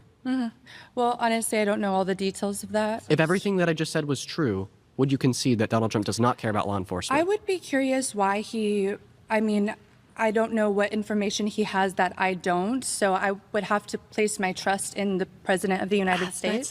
Did you place your trust in Okay, we got to Biden? pause there. You've been voted out. Please return to your seat. If you would like to be the next debater, get to the chair in 3, 2, 1. Welcome back, Liz. Hi. All right. Well, I mean, you know my thoughts. I think that Trump is the worst president of your life, and I think that he consistently demonstrates that through his rhetoric and policy. What are your thoughts? I love Trump. And honestly, I love everything that Trump is doing with Israel. I'm Jewish. I'm very pro-Israel. I know how you feel about Israel, but I feel like you probably don't know the facts. I also love what Trump is doing with Iran, because he does care about women. He wants to free the women of Iran from the Islamic regime. He wants to free the women all around the world. Yeah. And tell me what you like about Iran or Palestine and how they treat women. Well, I actually want to start off with a claim that you made about Iran. Is Donald Trump negotiating with the IRGC to achieve a denuclearization agreement today? There's no negotiating with terrorists. Okay, well, according to Trump, that's not true. He says that there are active ongoing negotiations and they're performing greatly. Yeah, of course. Okay, so the reason why I ask you this question is because the IRGC isn't going anywhere, because Donald Trump has already said that he's achieved all of his military objectives in this. I love Israel and I hate Iran because Iran mistreats women. Meanwhile, Israel's killed more women than Iran has. So by that same standard, if that's the standard that you're applying to whether you like or dislike a country, Israel is far worse. So, some food for thought. war. He's already, quote-unquote, cooed the IRGC and committed regime change by just getting more, quote-unquote, moderate voices to lead the IRGC. And now he's actively negotiating like a 30 to 50-year agreement with them so they will never have the ability to nuclearize again. What this means is that Donald Trump actually wants the IRGC to stay in charge of Iran, or else this denuclearization effort that has costed us 13 lives, $1 billion a day, and higher gas prices and oil prices everywhere would be for Donald nothing. Trump wants And to because the completely IRGC is annihilate not the going, IRGC. then he wouldn't be negotiating with him. He wouldn't be trying to get a deal with them. You don't advocate to get a deal with a party that you don't think should exist. Here's the thing. Islam right now is taking over all of these countries. They've taken Islam is taking over all of these countries. Iran. Islam is taking over the country of Iran. The fuck are you talking about? It's been a majority Muslim nation for hundreds of years. What are you saying? over most of Europe. They're starting to take over in the United States. He has to do this in a very Islam is starting to take over the United States. Holy fuck. careful manner. There are billions of Islamists who are trying to take over they will not stop Oh until my they God. have infiltrated every country. This is Their so words, disgusting. not mine. This How is- is how it's literally what they say. It's they so say they will not gross. stop until No. Islam is in every single household. This is That is what insanity. they say, and that is why we need Israel, and that is why Trump is going to do everything he can in his power to annihilate the IRGC, which is what needs to happen. Jesus Christ. Okay, so first and foremost, if I could compulsorily puke on this table without getting you dirty, I probably would, because everything that you just said was legitimately disgusting. How is that First and foremost, disgusting? for you to demonize and turn all Muslim people alive Not all Muslim, no, into no, this no. into this Islamists. monolith. Islamists, You said that there was. extreme Islamists, You said that there were billions of Islamists infiltrating are. every crook and cranny of the world. But they are. So I think Have that you traveled? Listen, I think that we Where was absolutely. the last place you traveled to Let internationally? me respond to what you said. Or have you gone to New York? I think where that they're we- literally doing prayer in the streets. Yes, if you pray in public, then all of a sudden you're extremist. Go tell that to every Christian evangelical that put their hand on Trump's shoulder in the Oval Office on camera. It's different because it's another religion. 100% Exactly. different. When it's Because about Christians- Jesus, no, listen to what I'm saying here. Christians don't Listen want to to go into every listen to single what I'm saying country here. and take over. Listen to what I'm saying here. When it's about Jewish Jesus, people don't go when- into every single country and try and take over. Oh, right, and that's why they're going into the West Bank. That's why they're going They're into going Gaza. to That's why they're going into First of all, Lebanon. Listen to what I'm saying Israel here. backed out of Gaza in Listen to what I'm saying here. 2005. Get your facts straight. And what's going on in the West Bank? Yeah, when Israel actually invades Lebanon, they're not taking over. It's different. That's like a different thing. It's actually when Muslims coexist in America, that's an invasion. When Israel militarily invades Lebanon, that's a totally different thing than an invasion, and it's good, and it should happen more frequently. This seems like sound analysis. When Israel takes over more territory from Syria, what is this 2005 stat she's clinging to?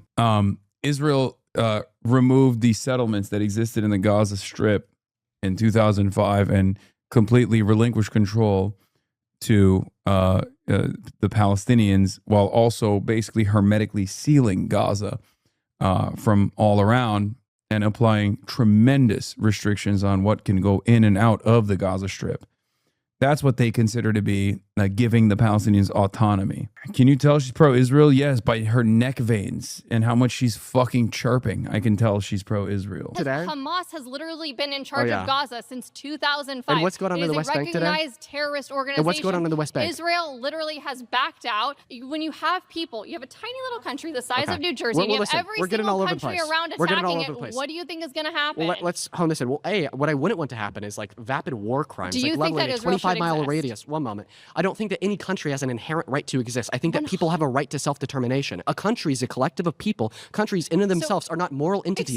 Explain I to am me. explaining it to you. No, Let no, me I speak. have a I don't want you to interrupt me. I want to answer your last question. You sure you asked me a do. good one. You said, Dean, do you think that Israel has a right to exist? I think that question is incomprehensible. And the reason why I say that question is incomprehensible is because a state is not a body in which has rights. People are entities in which have rights. A collective of people collectively have a right to self-determination. But the social construct of just a figure of our imagination through the collective of civilization, not an entity in which has rights. How many But Jewish I wanna people live in respond to- Palestine? I want to be able to respond to How many everything. Jewish people live in the 57 Liz, Muslim countries? Liz, what you're I just doing wanna is you're know. attempting to overwhelm me with questions, which is a gish gallop. I want to ensure that I have proper time to go over every statement that has left your mouth, particularly the first statement that you made about the billions of Islamists calling them radical because they pray in public. Christians That's pray in not why I public call them all radical the because time. they pray in public. I call them radical because they literally say that they will not No. stop until Islam Islam is in every single household in every country, and So, they have completely taken over. And you I can think see that- them say that everywhere. I think that every mainstream religion, okay, wishes that everybody on earth agreed with Not their at religion. all. No. Yes, of course they do. Let me No, explain to you why. Christians Are you don't really- are you no. a Christian?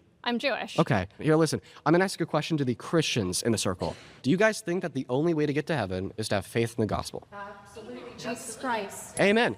And now I want you to put your flag down, okay, if you don't want everybody to go to heaven. Everybody still has their flag up. What that tells me is that everybody with their flags up thinks that the only way to get to heaven is to be a Christian, okay, and they want everybody to go to heaven. What does this mean? They want everybody to be a Christian. So from this guest's line of argumentation, everybody with their flag up is a radical extremist, no different than the Islamists that want everybody alive to believe that Muhammad is a prophet. Okay, I have a question for the circle. All of the Christians in the circle, do you believe that if someone does not recognize Jesus Christ as their Lord and Savior, that they should be killed? No. Based. Islam unhappy. does. So Wait, what? No, they do. What? That's not true. Okay, this argument is also really fucked up because it's kind of not dissimilar to what like a lot of anti-Semites present as like the way Jesus Christ is depicted in the Talmud and stuff like that. And they'll always say, like the real anti-Semites who hate Muslims too, but they'll always say like Muslims actually respect Jesus Christ because Jesus Christ is considered a prophet in Islam, as opposed to under, you know, the Talmudic interpretation, Jesus Christ is like boiling in excrement or whatever. So yeah, Jesus is in the Quran. That's just completely made up. But having said that, of course, the idea that like Muslims want to kill non-Muslims is so ridiculous. Okay.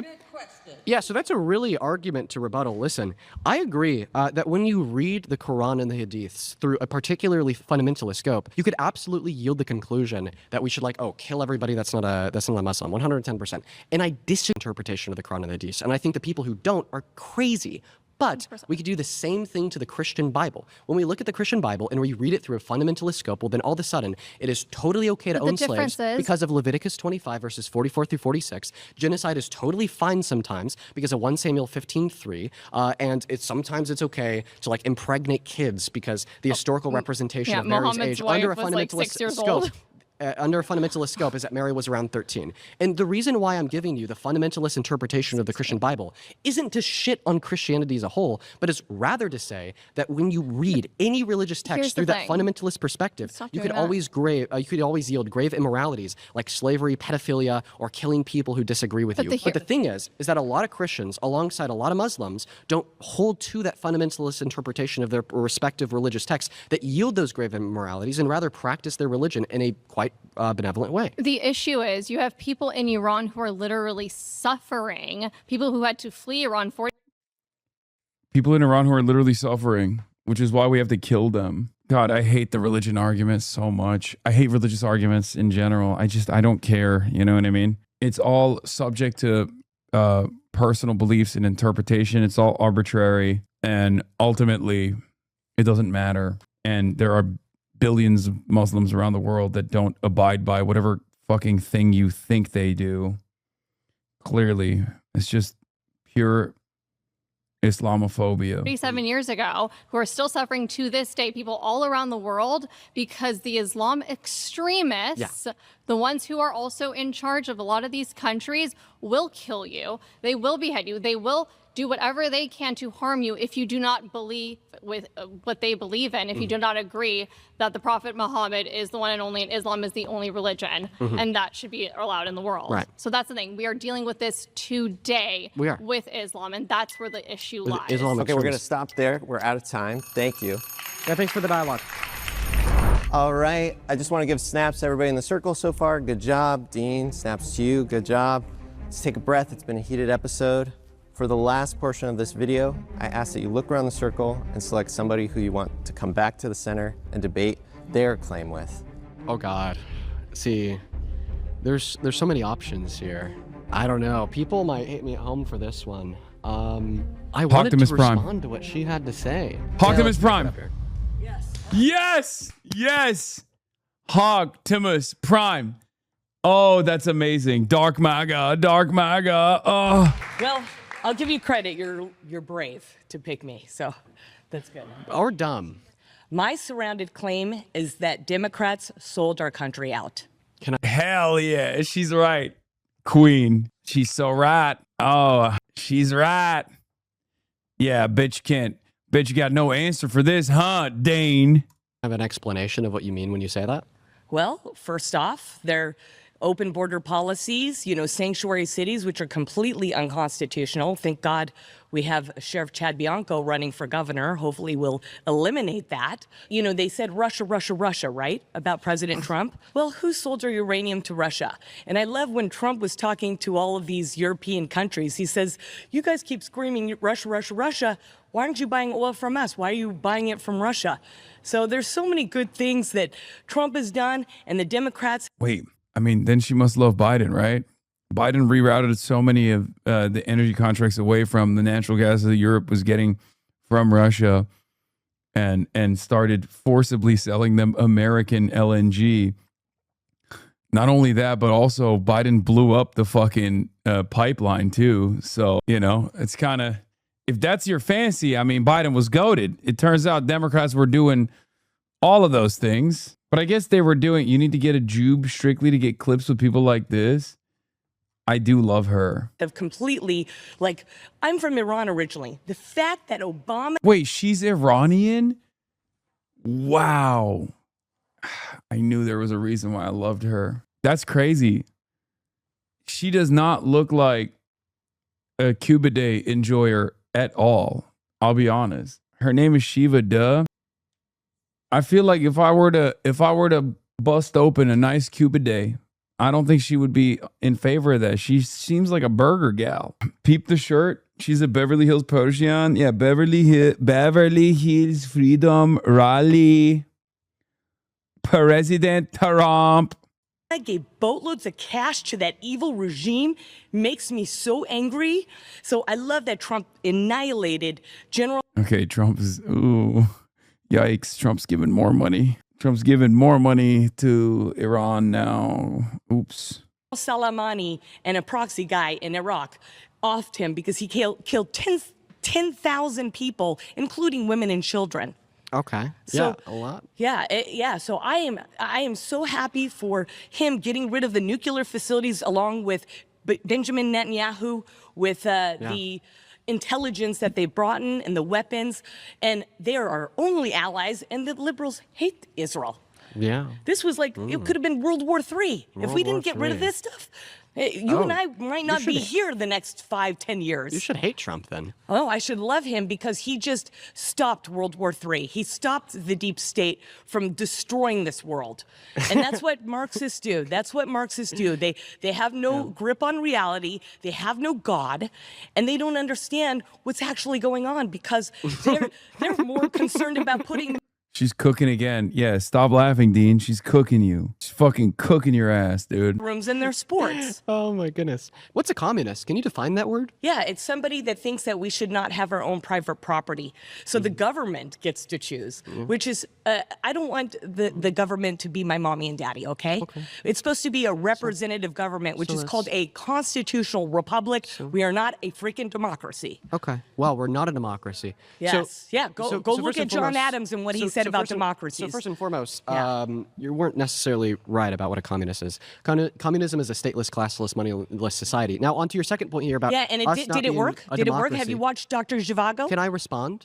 So you said that we're not a democracy, we're a constitutional republic. Correct. So a constitutional republic would be a type of representative democracy. And what I mean when I say that is these two phrases are used interchangeably. Because under a republic, we have duly elected leaders that then represent, the interests of the constituents of the nation. Under a representative democracy, we have duly elected leaders that represent the constituents of the nation. A democracy is minus a constitution and the rule of law. So what? So it's basically, if you're saying you're a democracy, the 51% could go and kill. Toby Durden liked my tweet. Shut the fuck up. Which one? Was it a video of me yelling about Turby Derby? Oh my God. We just got the Turby Derby. We got the Turby Derby notice. Which one? Link the tweet. Audrey. Folks, it's happening.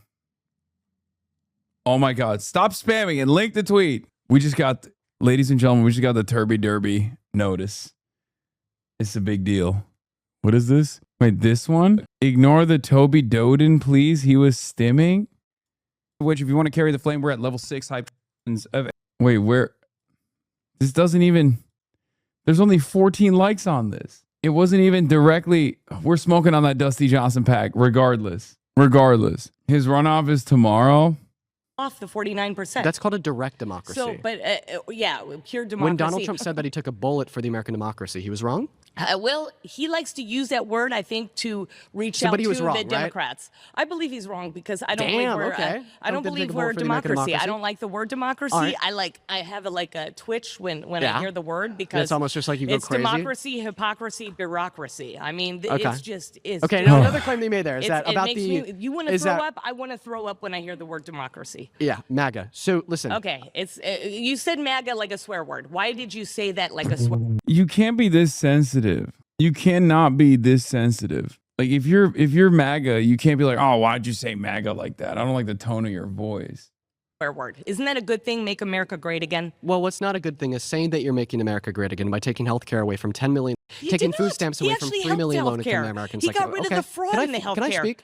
Yeah, but Thank you're you. So I'll go lying ahead- right so now. I'll go You're ahead- lying. So I'll go ahead and restart, and I'll give you my sources at the end. Okay. Composure is important, ma'am. You're going to talk down to me? I'm your elder. You have respect for your elder. So first and foremost, Biden is your elder, and you don't have any respect for him. Well, because so let's he's- stop it with the he's- hypocrisy. he's Just an allow me to evil speak. man. You asked me, why do I use MAGA like a swear word? Because Donald Trump has used that phrase, make America great again, to represent actions like taking health care away from 10 million low-income Americans through the big, beautiful bill. Per the reports from the Congressional Budget Office, which is ran by Republicans, liberal estimates are a little bit higher at like 17 million people. Took food stamps away from 3 million low-income Americans through the big, beautiful bill as well. And according to the Center on Budget and Policy Priorities, he reduced the purchasing power of the average American, making at or under $51,000 per year. He refused to abide by a court order to pay out food stamp benefits for 12 million starving children in America during the last 12 days of the government shutdown. Okay, he's abused his power and privilege as the president to position himself above the law. One of the last things that you said when you were up here on the last prompt was, oh, I thought everybody was above the law, except for Trump. Okay, a couple weeks ago, we woke up in a new America with a new system of justice. Look at her deploying nah without even saying it. She's just going like this. Very effective. Do you understand? Where you and Trump could commit the same crime, tax fraud, you could be thrown in jail for it, and he can't even be investigated for it because of his deal with By the way, this was Democrats sold our country out. IRS. And all of those things, when they are used to represent the claim, make America great again, absolutely do make MAGA a slur. It's embarrassing to be MAGA. I mean, get a grip, you guys. Get a grip. And I said a lot there. I'll let you to respond. But I have so much else to say. You know, like you were talking about like how we need to prevent Iran from getting nukes. We're at a worse place with Iran today than we were 10 years ago. Not true. Thanks to Donald Trump. Not Obama true. got us an agreement to prevent them from nuclearizing until 2030. Donald Trump tore it up because it has Obama's signature on it. And about the whole respect your elders thing. So you can't expect me to respect you because you're older than me. If you're going to turn around and call Biden a good American man with great domestic policy, one of the best presidents in modern American history, a crazy lunatic, evil man with a crackhead he son, sold our even though he's 30 country years to your elder. Ukraine. It's on record. He said, "I'm not going to get, you're not going to get the $1 million loan unless you stop this investigation to Burisma, which his son was a part of and had zero experience." That's illegal. That's extortion. Why isn't he in jail? By the way, still running the Hunter Biden was so corrupt, and so was Joe Biden line in the big 226. It'll never stop being funny. Like, dude, Jared Kushner has made like $12 billion. Okay. He's currently doing the Iran negotiation. Zero qualifications beyond the fact that he's basically like an empty wallet for Gulf royal funds. Okay. That's it. I mean, Donald Trump has personally done a tremendous amount of corruption, especially this time around. Like, yeah, 226. I like to refer to, I feel like it sounds better when I say 226 instead of 2026. jail. So he should be. But Why is it because, Trump throwing him in because jail? the deep state have the judges. They have so much. They've infiltrated this country. Donald Trump So just hired 400 new judges that are loyalists to him. Why doesn't he use one of them to get Biden thrown in jail? Because unfortunately, he doesn't get to pick which judge is used, and a lot of these judges are just evil. Why doesn't he even So try? He hasn't tried. There's been so many lies coming from your mouth. I'm like twitching over there. Every lie Why that I isn't hear. the DOJ You try to get said an people indictment died against on Biden? January 6th. I said that they tried to kill cops. No, they did not try to kill cops. Yes, they it did. was self-defense. They were being attacked. 4 patriots. Wait, what? Can you, what? Trump supporter says you can do self-defense to a cop?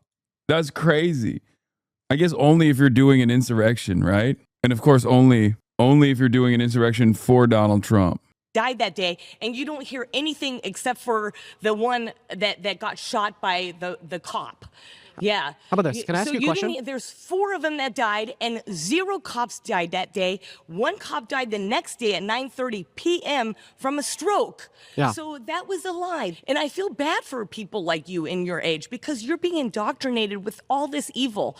You have no appreciation for life. You're most innocent, and you were the baby in the womb. Guess what? You wouldn't want to be aborted. You'd be like, "Mommy, please save me, please." I don't even know what to respond to. There's just a bunch of, it was a big mess. Hey, listen, let's go ahead and start off. Owned. Exactly. You don't know how to respond to it because you got owned. She did Goo Goo Gaga. She imagined you as a baby in the womb, desperately trying not to be murdered by the abortion doctor. It's over. What can you say at that point? She's so goated. I love her. My queen. With this, I want to ask you some general questions about your political beliefs because I believe that you hold them without much information. Name one domestic policy that the Biden-Harris administration influenced to get passed through Congress, then signed into law that you don't like. Keep in mind, once again, a policy is a bill passed through Congress and signed into law. So I don't know that. I just know what he was saying. How many amendments are there in the Constitution? The fact. How many amendments are there in the Constitution? I don't know exact off the top You don't know of my how many head. articles? Okay, can I? How about this? Okay, how many again, continents are there? You know a lot how of many information, continents and I'll are there? give you that. How many continents are there? Okay. Ma'am, how many continents are there? There's hundreds, but I can't There's remember. 7. Oh. What the fuck? There's hundreds of continents? Bro, this is why I love MAGA.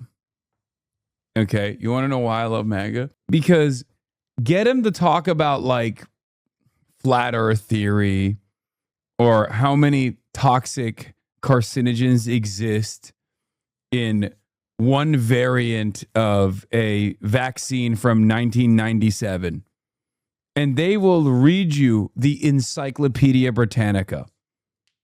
Okay? I'm telling you, they have just spent all of their brain processing power on some of the dumbest, most idiotic, totally irrelevant, and also totally wrong shit that, like, basic facts about the world escape them.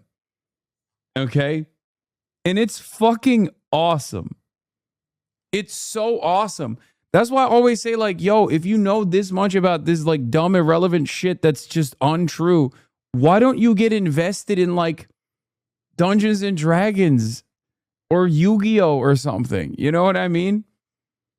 Like, it's like, just if you're gonna believe in fake shit, at least deploy that towards a hobby that doesn't make you schizophrenic. You know what I mean? I just don't understand this at all. It's like, why? Why did you use up all of your remaining int points on nonsense? Like, this woman said she doesn't believe in doctors. Okay, earlier in the debate, we watched the first half. I think that was more powerful. She was on the ball in the first half, especially when she said, I don't believe in doctors. That's when I fell in love, right? But if you're gonna believe in made up shit, why don't you believe in made up shit that's like giving you joy instead of making you angry? What the fuck? Oh, 7 continents. I thought countries. Sorry, countries. I thought you were talking about countries. I'm not doing an information war. I'm doing what I saw him do. He glorified a man on Woman's Day. He's trying to destroy reality of men and Trump supporter talking about the destruction of reality is pretty funny. women. That is a bad thing, and that's a Marxist thing. So, you're asking me all of these questions because you're trying to get me. Okay, yeah, I might not have all of these little Yeah, who could forget gender abolition, invented by Karl Marx. things that you remember. But what I know is common sense. And Biden's administration is not common sense. They sold us out, just like Obama, giving money to our enemies instead of helping our allies like Israel, who was the only country to stand and you should take down love those Obama for nuclear that. facilities Listen. that could have caused World War III. Let me finish. World War III, except for Israel. Israel was the only one. Donald Trump asked other countries to help because they were affecting them too. Yeah. And they had their tail between their legs and did nothing. So, ma'am, the reason why I picked you to come up to the microphone knowing that it'd be a disaster is because I think that you are a very active right is at today in modern political discourse and American politics. I think that you and many others are clueless people who don't know what they're talking about, have done no previous investigation or research into the American political system, can't even name a bill that Biden passed that you disagree with, yet you think he's a devil, and blame Obama for all of your problems, including the FBI, quote unquote, going into the J6 riots 4 years after his administration was over. And I think that it is very important for you, me, everybody in the circle, and everybody watching at home to start caring about the world that we live in, start caring about critical thought, and doing investigative research into our beliefs and why we believe them before our world has gone to this shit of baseless claims, propaganda, and just putrid nonsense that is highlighted in the mouths and brains of politicians, the president, and cable news. It's important for us to think critically, and that's something that I don't think you do. I think it's just straight up one word: projection. Left always projects. That's it. You're projecting all of your faults on me because I actually have life experience, which you don't have, and I have been a liberal, and I stepped out of that when I saw what they were doing with my child at school, who I pulled out and I'm homeschooling. I've been on the earth for less years than you Yes. have, but I've done more with the years that I have. Okay, we got to stop there. Okay. Thank Oh. you. Let's give them a round of applause for trying. Oh, my diva, Shiva the diva, fucking melted liberal Spider-Man. Yeah, we got to ban homeschooling. Actually, like that's kind of crazy. I that's my platform. I'm running for president on one issue. I'm a single issue voter and I'm a single issue candidate. Ban homeschooling. That's crazy. I'm sorry. Sorry to all the homeschooled children in the chat, but this is unacceptable. Okay. That'll be all for me for today. I have a thing that I have to get to. I have a photo shoot that I must get to.